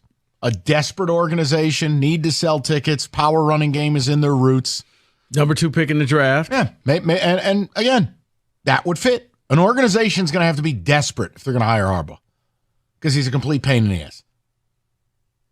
Well, the Falcons are maybe look at Harbaugh. Albert Breer of Sports Illustrated is reporting that blank could target Jim Harbaugh. There you go. All the weapons are in place. Atlanta? The weapons are there. Power running game. David, it's who he is. And, I mean, they won't have the number 2 overall pick, but I think Atlanta has, a top 10 pick? Right, and they can trade for Justin Fields. Yeah. They can get that done. Speaking of the number 2 overall pick, let me get to that because I did talk about the Commanders. Let me give you what they have, which could make their job attractive. They have the number 2 overall pick. They also then have 5 picks in the top 100 and $74 million projected in cap space right now. Perfect. So them being in Washington, that is a very attractive job there. You get to select your quarterback. Would Jaden Daniels be a nice selection there? Drake May. Well, if it's Harbaugh, you know who he's going after. Oh, J.J. McSmiles? Yeah. Good for me, because that means Commanders finish last place every year. Fine by me. J.J. needs to come back to school. I think so. Let's talk about this for a quick minute because everyone watched this game, this Sunday night matchup. It was for the division. Miami was hosting Buffalo, but it was basically a Buffalo home game down there. I mean, that crowd was fully Buffalo. It was wild. But I have a statement here, and I want to know if you agree with it or not, guys. It is the Dolphins are complete frauds. Their offense did nothing in the second half. Doesn't matter if they have Waddle or not. Tua, we have the answers. He cannot lead your team to the Super Bowl. It's pretty lazy. I mean, they lost their bookend DNs and Jalen Phillips and Bradley Chubb, gone for the year. Jalen Waddle did not play. Raheem Mostert did not play. Yeah. Offensive line is beat up. And you ran into a Buffalo team who has evolved into one of the 6 or 7 best defenses in football. Yeah, and what you're seeing in the NFL, just like most sports, it is a marathon. Sometimes you don't want to peak too soon. Right. The Dolphins did. They were the hottest team out there, and now they're wearing down. Think about it. At one point, the Eagles, I think, were 10-1. Hard to think, but yeah, they were the best team out there. Now they're limping to the finish line. So they would need to somehow regroup, but I just think that it's just the wear and tear of the NFL. The Ravens look to be peaking right now. Now we'll see, can Lamar go out there and win that playoff game and get them there? But I don't think that there is head and shoulders one team that you're like, that team's going to, like the Chiefs were for years, where it's like, if they don't win it, you know they're going to be in the Super Bowl. I don't think you have that team this year. Yeah, let me see Tua in Kansas City. He lays an egg there, the cold weather, the whole bit. It'll fulfill every stereotype of what Miami is. I'm more inclined to have the conversation. But how do we view them if they go into Kansas City and win? None of what you said will apply. I'm not coming at you, David. I'm saying, let's see the wild card game. And if they look terrible, they lose the whole thing, say whatever you want. But if they win, a lot of this goes away. Welcome to being a quarterback in the NFL. You could be an MVP, but have a bad playoff record, and you're Lamar Jackson. It's all about what you do in January. So let's see it. So let's close it out with this, since it is Black Monday, a conversation I want to have with two teams. One is in the playoffs. One failed to make the playoffs because they lost on Sunday. Let's start with that team. That is the Jacksonville Jags. What happens with them? You're not going to fire their coach. No. But what do you do to basically you make up for failing this year? I think you spend every waking second fixing that offensive line. It was a complete clown car. And defensively, they were never right. They were never able to put that thing together. They were a complete disappointment. I mean, at one point, they had gotten to, 7-2? Yes. And just completely fell apart in what we deem to be the easiest division in football. It's a complete disappointment. Anything less than the playoffs next year, and I'd fire Doug Peterson. Zero BS. You have to make the playoffs there. You have to. And I think that maybe this is one of those places where you have to go out and get a real backup QB just in case something happens to keep this thing going. Trevor Lawrence, I know he had never missed a game going back to college, but all of a sudden he broke down at the end of the year, and you were just hoping that you could just somehow sneak your way into the playoffs while he was getting healthy. And then that last team is the Philadelphia Eagles. They are in the playoffs. They will be facing the Tampa Bay Buccaneers. Is there any way, I get they made the Super Bowl last year, but if they lose this playoff game, is there any way you fire Nick Sirianni? I wouldn't, but Philadelphia, that's animalistic And that's sports why- fan. I don't think so, because here's what you find out. When you lose your coordinators, it's a different team. And the Lions may be realizing that next year, that, okay, now our guys are gone. That's great. We got this coaching tree, except for you replace them with not so great coaches. Matt Patricia. And you see what happens. So I think if anything, he's going to go out there and try to get some better assistants. Well, it's hard when you lose both your OC and DC and Steichen and Gannon to Right. head coaching job. Right. That's really hard. Right. I'm saying, but the thing is, certain teams can do it. Yeah. The Eagles couldn't. No, and that's what I said. The Lions may be in that same category next year. And the timing of when you lose them. You go all the way to the Super Bowl, you know you lose them, and now guys have already put staffs together in the NFL. You got to find these guys. My heart bleeds for them. You just hate to see it. And that is your Black Monday. Scumbags!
5 o'clock, man, I'm sad. We had a couple people who really wanted to talk, and they hung up. Oh, Sparties are butthurt. All right, I must have missed it. Were you touching your sack when OSU won it all? Man, it's sports. This is what sports is. I'm sorry, I didn't realize I was supposed to draw you a bubble bath. Would you like a bath bomb? Like, what can I do for you today? Breakfast in bed? It's sports, man. Hey, Kenny, you got a boner when Alabama wins a title? No, it's sports. I hate the Philadelphia Eagles. Of course I'm not happy to see them in the Super Bowl. Hey, you people are wax. Here's the other thing, by the way. Headline on ESPN. Here's one thing you can't do, people. College Football Playoff Committee had to report threats to the FBI because of FSU's exclusion. People, when are you going to learn? You don't get to threaten people. What is the matter with you? So Florida State doesn't get in a football tournament, and you are going to make credible threats against College Football Playoff Selection Committee members? What on earth? Hi, Mike. It's 2024. I don't know what time capsule you were in. I'm not in. It never ceases to amaze. Guys, there's sports and real life. Get an effing grip. I always wonder, what do you think is going to happen after you hang up the phone or you hit send in that email? What do you think? You know what? John from downriver is now upset, or John from the Everglades is so upset, we need to put Florida State in. Yeah, here's what's we got to make John happy. You're going to get a knock at your door. Mm-hmm. You're not going to like it. It ain't going to be an edible arrangements. I was just joking. Okay. No, too bad. All right, good talk. So, look, we're rapping about Michigan and Washington. We had some people who wanted to rap. I mean, win or lose, here's the deal. You don't get validated unless you're a Michigan fan. Like, you guys can validate each other. But look at The Athletic, the article they just put out this weekend. Guys, most people, most coaches in the industry think it's absurd you're playing tonight. Now, I've never done that to you. I've kept it right on Main Street with you. I told you, they're never going to stop you from playing because we live in the real world. Too much money on the line. So go play, go win it. But understand, it's the last dance. Anything that happens beyond that, you don't get to cry about. So I don't know why you'd call a radio show to cry about it. Now, I think you're winning. I've given you the reasons why. Rico, I know you give UW more of a credible shot than I do. Respect. But here's the thing. But you've been right on UW all year, and I've been wrong. And I've probably watched more Washington football than anybody in this state. Because, I stay up late at night, and I'm watching Penix to see, okay, is he going to win the Heisman? So, I've pretty much watched every game. I got to see them undress MSU in person. So, I think that they are a better caliber of team than what most people are saying they're going to be. Like, we had the person, you just think they're going to score points. Yes, I do. I do think they're going to score. They got a high-powered offense. What is Penix wearing? What are we doing? Okay, see, they're getting beat by 60. We're done. Penix is on the field, and he's in like a mask with shades and a hood over the top. What is he, going to a Halloween party? He looks like he should be in Empire Strikes Back. Yeah. I'm sorry. You're losing by 60. You can't roll in. Michigan 62, Washington 3. Maybe he's going to take all of that off, take off his shoes, cross his legs, and sit under the goalpost. Hey, that's a flag. Come on. What? This has nothing to do with JJ. Who said JJ? I mean, is that more acceptable behavior? Well, at least JJ doesn't show up dressed as a clown. Give it time. Okay. 248-539-9797. Let's get some of the people, shall we? Does that work? And we can do the Michigan-Washington point counterpoint momentarily. Let's go to Matt, 97.1. Matt, what's going on? Hey, how are you guys? Good, Matt. What's up? You know, I'm a little floored at the rancor and animus that you guys are lobbing at Michigan in general. You called most of their fans are nut jobs and all this kind of stuff. And that's one, I don't know if that's just the shtick or whatever, but the idea that there's going to be an asterisk next to their win, I find laughable.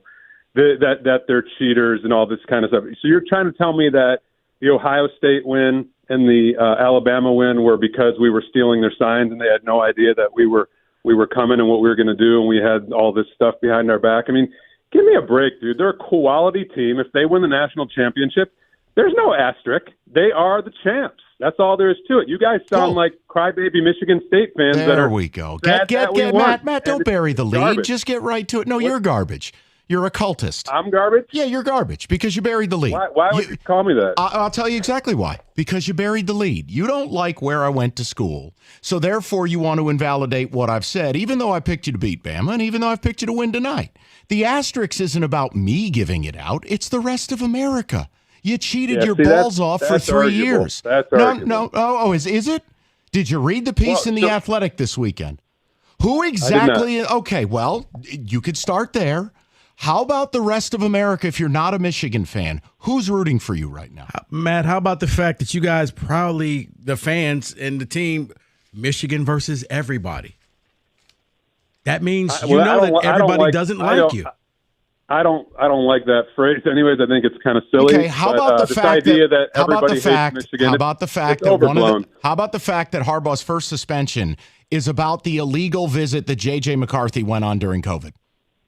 You want to tell me that Georgia didn't impact never did any violations, and Saban never did any violations. We're not talking about them. We're not talking about them. We're talking about you. But if you want to talk about it, here, Kansas basketball, huge asterisks. They're dirtbags. Dollar bill self. So what happened? So Ohio State win and Alabama win. Those were just crap wins. I didn't say that. No, I'm not going along. I'm not going along with your talking points. Those were gigantic pieces of the puzzle to get to where they are. That's fine. And they won fair so and is your square. cheating. They scrubbed both those teams. So is your cheating. They deserve to be where they are. Yeah, but that's fine. What's that? So is your cheating. It's both. Yeah, I disagree. But I know you do, Matt. But Matt, it's why you disagree, and you buried the lead. No, it does. It does because you buried the lead. Matt, if you just led with it, you're a Sparty, and I don't like your opinion about my school, we would have gotten much further. I actually went to Michigan State for graduate school, and I love Michigan State. I root for both. I just trying to call it like I see it. Well, Matt, right off the top, I'm sorry, but if you tell me you root for both schools, I don't ever want to talk to you. Have a great day.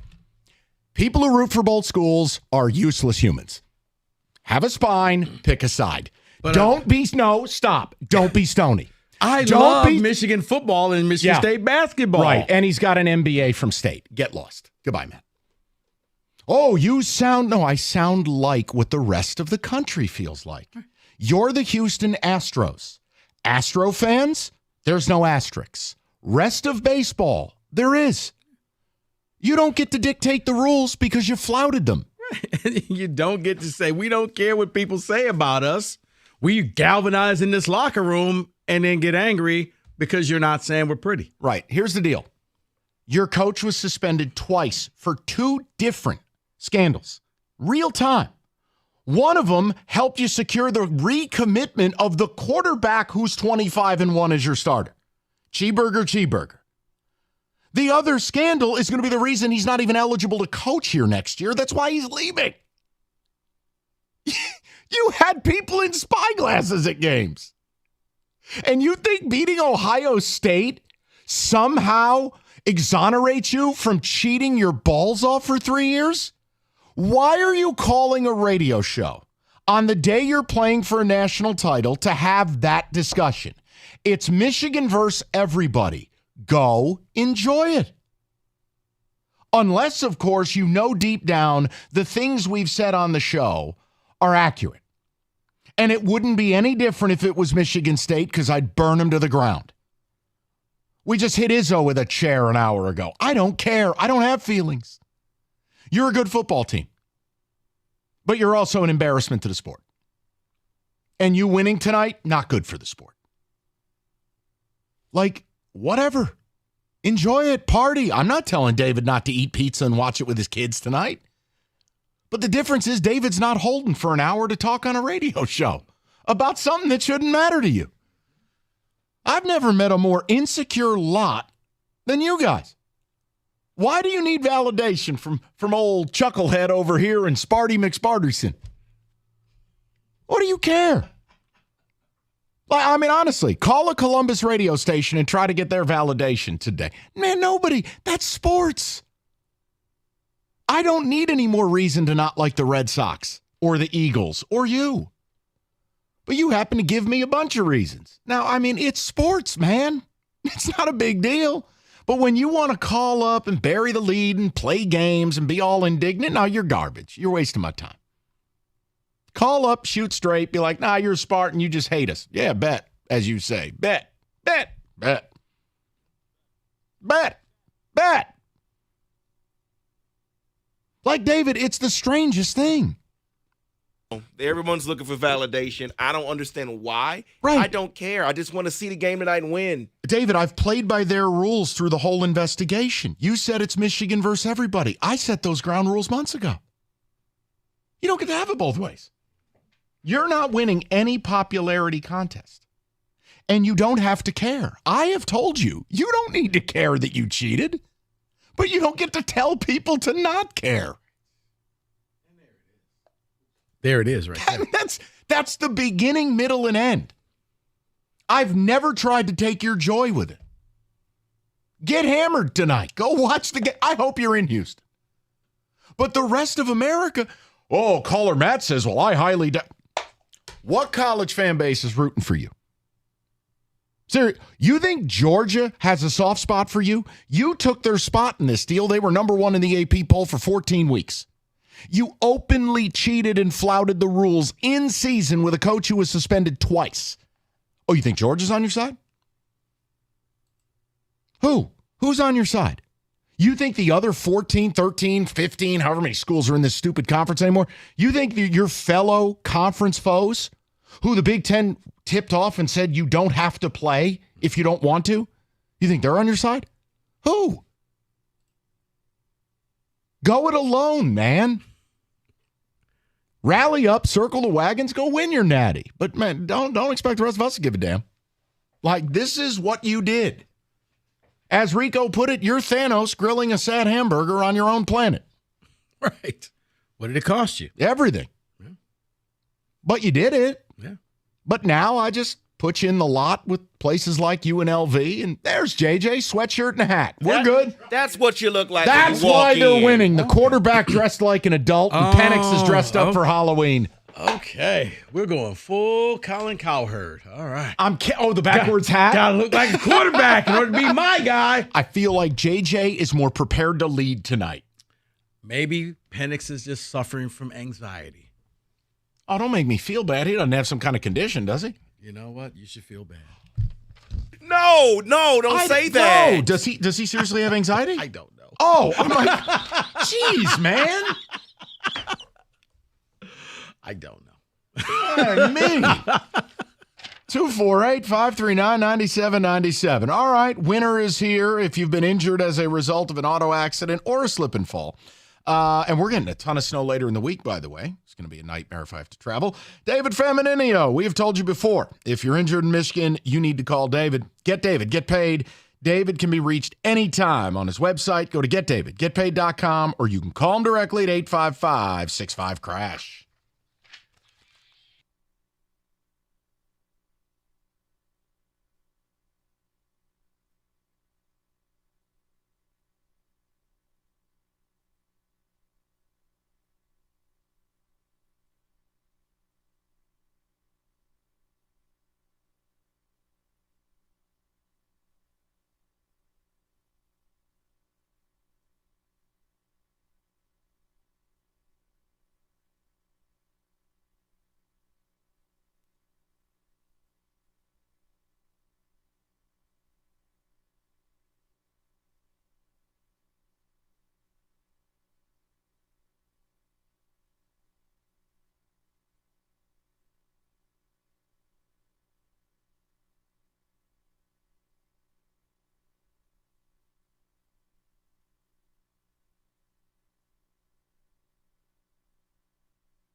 All right, let's get to the people.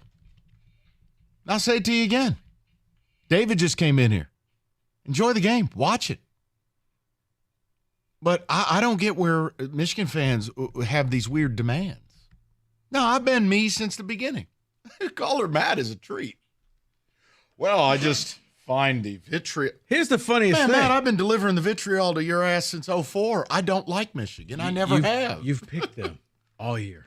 Because if you stick to football, I'll talk football. You've picked them all year. And if you just say, I don't care that we cheated, I don't care that we're now the SEC, I don't care about any of it, I wanted to win, I'll respect you. Nobody has heard that. They hear Charlie Brown's teacher when you talk. Oh, with the trumpet and the plunger over it? Yep. That's what they hear. Well, I don't care. You have. You said they were going to beat Ohio State for the last 3 years in a row. They didn't hear that. I'm too busy delivering vitriol. Yeah. Let's go to David, 97.1. What's up, David? Hey, what's going on, guys? How you doing, Dave? Good. I'm a lifelong Michigander, born, raised, live here. I went to Florida State, so you can imagine how much I've agreed with you, Mike, over the last couple of weeks. But that'll show that I'm kind of unbiased as to your opinions. I wanted to be able to root for Michigan tonight, sit there with the neighbors, drink a beer, have a good time. But listening to their fans reminds me of why I can't stand Michigan. To sit there and say, like, this isn't tainted or it doesn't matter, it goes back to, like, the elite Michigan fans that they set the parameters. Is it most wins? Is it most champions? Like, we're the best, we're the greatest because we say so. I just wish Michigan fans, when you get out of the bubble that is Michigan fans, would realize how unbearable they are to deal with. It's just very, very tough.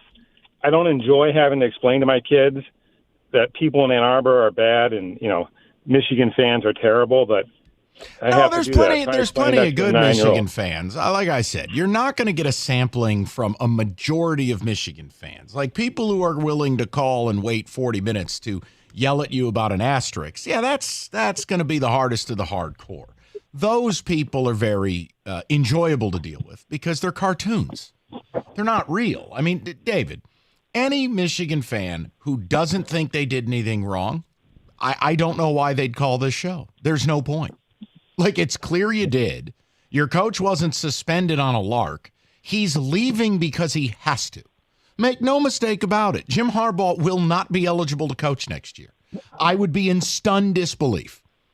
And they're fortunate they're even allowed to play. But yet, you'll get callers who want to call in mad at me because all I've said is, stick to football, we'll talk football.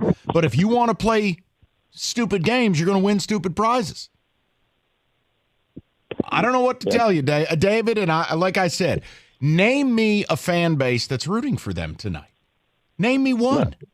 Yeah, not many. And then I will just close on one other thought. Watching Laporta go down yesterday was kind of like watching a quarterback draw called or QB run draw called against North Alabama a couple weeks back. But it wasn't as bad as that feeling to see Jordan Travis go down. But no, I know.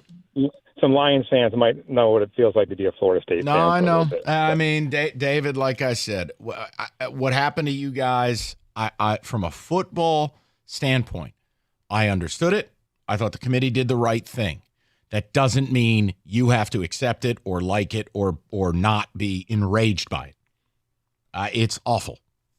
And you missed, the 12-team playoff by a year. The Laporta stuff we covered extensively to start the show. It's going to be a storyline this week. Oh, by the way, there's your guy. Of course. Yeah. 248-539-9797. Thank you. Oh, you're welcome. I thought I wanted to spread some joy. Let's go to Josh, 97.1. What's up, Josh? Hey, how you guys doing?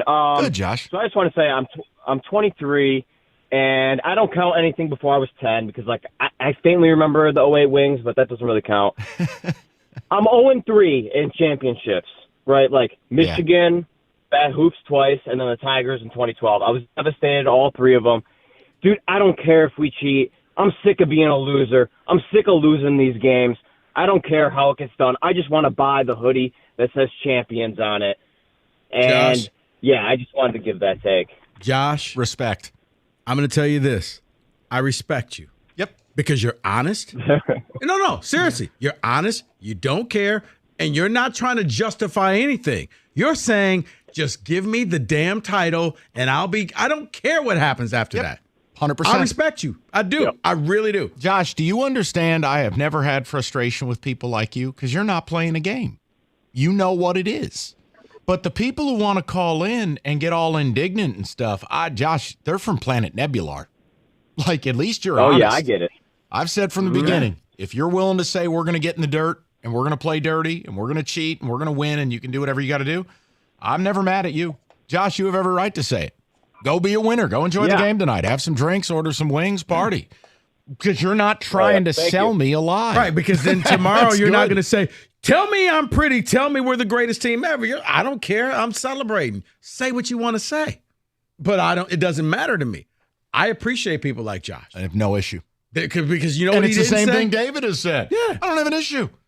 Yes, you can't say this and you can't. Yeah, I can. But Josh and David, I don't care what you say. I'll be too busy buying hats and stuff online. Ready? Bet. Right. It can't be us versus everybody if you care what everybody says. Stick with the U. Stick with Michigan. Yeah. There it is. Just received an amazing text from a Wolverine alum friend of mine who was not a fan of caller Matt, and we'll leave it alone.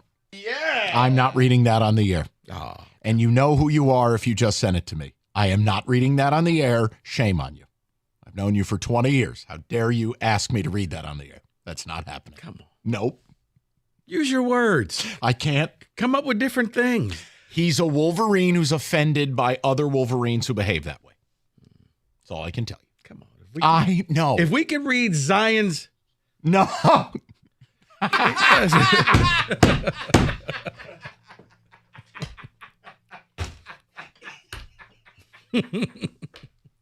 To hell with it. Come on. If we can read Zion's side pieces, tweets, we can read this. No, we can't. It's just why I tell you, it's not all Michigan fans. There are plenty of normal Michigan fans. Yeah, because that was the other thing. Like you said, we're all this way. I have never said all Michigan fans are this way. I haven't. Like if you are into the cult, yes. Yes, that's what you are. But to a lot of Michigan fans, it's a game. You're going to want your team to win. And if you win, I got no problem. Hey, congratulations. I'll come in tomorrow and congratulate David and tell you, you know what? You won. Well, I'm buying David lunch tomorrow. All right, David. I was about to say, how about the next day? I'll buy you a Lunchable. Oh no, I'm buying a Lunchable. No, if Michigan wins, I'm buying David a luxury lunch, and you guys have to watch him eat it. I'll get but you. If Michigan loses, David's fired. I was about to say, I was just going to get you one of those. Go blue, please. One of those PB&J Crustable things. Butthurt Sparty. Yeah, of course our team's terrible. What part of sports fandom am I supposed to be thrilled my team's awful?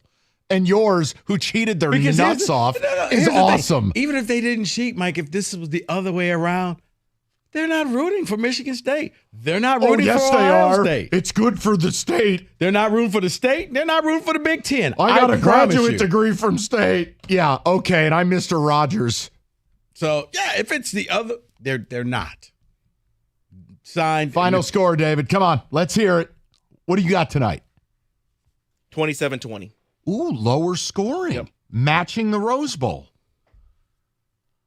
I'm going 31-24. I think Michigan wins. I think they play well. I just feel like that they will be able to possess the ball and keep Washington off the field enough. And I have a hard time believing UW is perfect with their possessions to get all touchdowns. We have one of our numbers is the same. Michigan 24. Washington 38. Oh. Whoa. All right, I'd just like to say that opinion is Rico Beards and Rico Beards alone. Please do not attach that to me. They're going to pull a Jameis Winston instead of just taking the knee? No. One more. No. Another one. Is this their bid at you? Oh, it's him again with the mask on. What is he doing? Maybe he's sick, Mike. I don't know. You need no. That's like a full like. No, he's got a hoodie on, but he's got the mask covering his face. So I don't know. Is he okay? Did he something happen in between? Like The last game? I want to or maybe he just covers his face. I don't know. Well, he's your godson. I thought you knew his pregame ritual. I'm saying he keeps the hoodie on. All right, tomorrow. Okay, then. By the way, Wojo may as well just not work here anymore. Everybody can't do that. What? Do the namaste. I'll leave him alone. I don't mind the meditation stuff. Well, JJ annoys me with a lot of the stuff he does, but that's whatever. That's fine. He's getting locked in. I'm good with it. I just wish they didn't have to show me. Just go do okay. it. It's not. No. That's not his fault. That's just lazy reporting. Right? Yeah, but I'm good with that. That is not, for the record, David, not his fault. You do what you got to do before the game. I love people. I don't need 20 stories. Like, I don't think he's a bad player at all. But when people try to tell me he's the second coming of Christ, no, sorry. No. Maybe, what about the third? Okay. Listen, Lions review tomorrow. We'll talk national title. We'll talk Lions. We'll talk Harbaugh. Do you believe he ever coaches there again? Lots of stuff. Good luck to you tonight there, Purple Rain. UW. David's going to be coming in that butter sweatshirt tomorrow. I know.